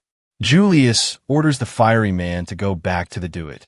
The Duat, in ancient Egyptian mythology, is the realm of the dead, also known as the Underworld or afterlife. It is a complex and multifaceted concept that played a significant role in Egyptian religious beliefs and practices. The fiery man says goodbye to Osiris. Osiris is one of the most important deities in ancient Egyptian mythology, associated with the afterlife, resurrection, and fertility. His myth and worship were central to Egyptian religion. The characters traveled to New York through the Duat. In Egyptian mythology, the Duat served primarily as the realm of the dead and the afterlife, rather than as a means of travel for living characters. It was more a spiritual and mythological concept, rather than a practical pathway for earthly travel. The Duat was believed to be where souls journeyed after death, and where they underwent trials and judgment. It was depicted as a complex and varied landscape with challenges and guardians, rather than a shortcut or fast travel route for the living. Amos states that in ancient times, the east bank of the Nile River was the side of the living, the side where the sun rises. The dead were buried west of the river. It was considered bad luck, even dangerous, to live there. The tradition is still strong among their people. While the east bank of the Nile was indeed seen as the side of the living and the west bank as the side of the dead in ancient Egyptian beliefs, the west bank was not universally avoided or considered dangerous for living. The association with death and burial was strong, but people did inhabit and work on both sides of the river. There's a per-Ankh symbol. The Ankh symbol, often referred to as per-Ankh, meaning life in ancient Egyptian, is deeply rooted in Egyptian mythology and religious beliefs. The ankh is a cross-like symbol with a loop at the top, resembling a key or a sandal strap. It symbolizes eternal life and immortality. The loop at the top is often interpreted as a representation of the sun rising over the horizon, bringing life and light. There's a statue of Thoth, the god of knowledge. He was the one who invented writing. Thoth, also known as Jehudi, was indeed revered as the god of knowledge, wisdom, writing, and many other intellectual pursuits. Thoth was considered the divine mediator and scribe of the gods. He was associated with wisdom, learning, and the arts of magic, science, and writing. Thoth was credited with inventing writing and the hieroglyphic script. According to myth, he taught writing to the Egyptians, allowing them to record and preserve their knowledge, rituals, and history. Sadie asks why all the gods have animal heads. The depiction of Egyptian gods with animal heads is rooted in symbolism, mythology, and religious beliefs of ancient Egypt. Each animal was chosen to represent specific qualities or characteristics associated with the deity. The combination of human bodies with animal heads reflected a belief in the duality of existence and the god's ability to transcend human limitations while maintaining connections to the natural world. Animals were deeply integrated into Egyptian daily life and mythology. They were seen as embodying divine characteristics and powers, making them suitable symbols for representing gods. The animal-headed. Depictions help people easily identify and recognize specific gods and their roles in myths, rituals, and religious iconography. Many Egyptian myths involve gods taking on animal forms or interacting with animals, further solidifying the association between certain animals and divine attributes. Amos mentions that in the old days, the priests of Egypt would call upon these gods to channel their power and perform great feats. That is the origin of what we now call magic. This reflects a common interpretation or popular belief rather than a strictly accurate representation of ancient Egyptian mythology and practices. There's a monkey named Khufu. This was the name of a historical figure who reigned as the pharaoh of Egypt during the 4th dynasty of the Old Kingdom period.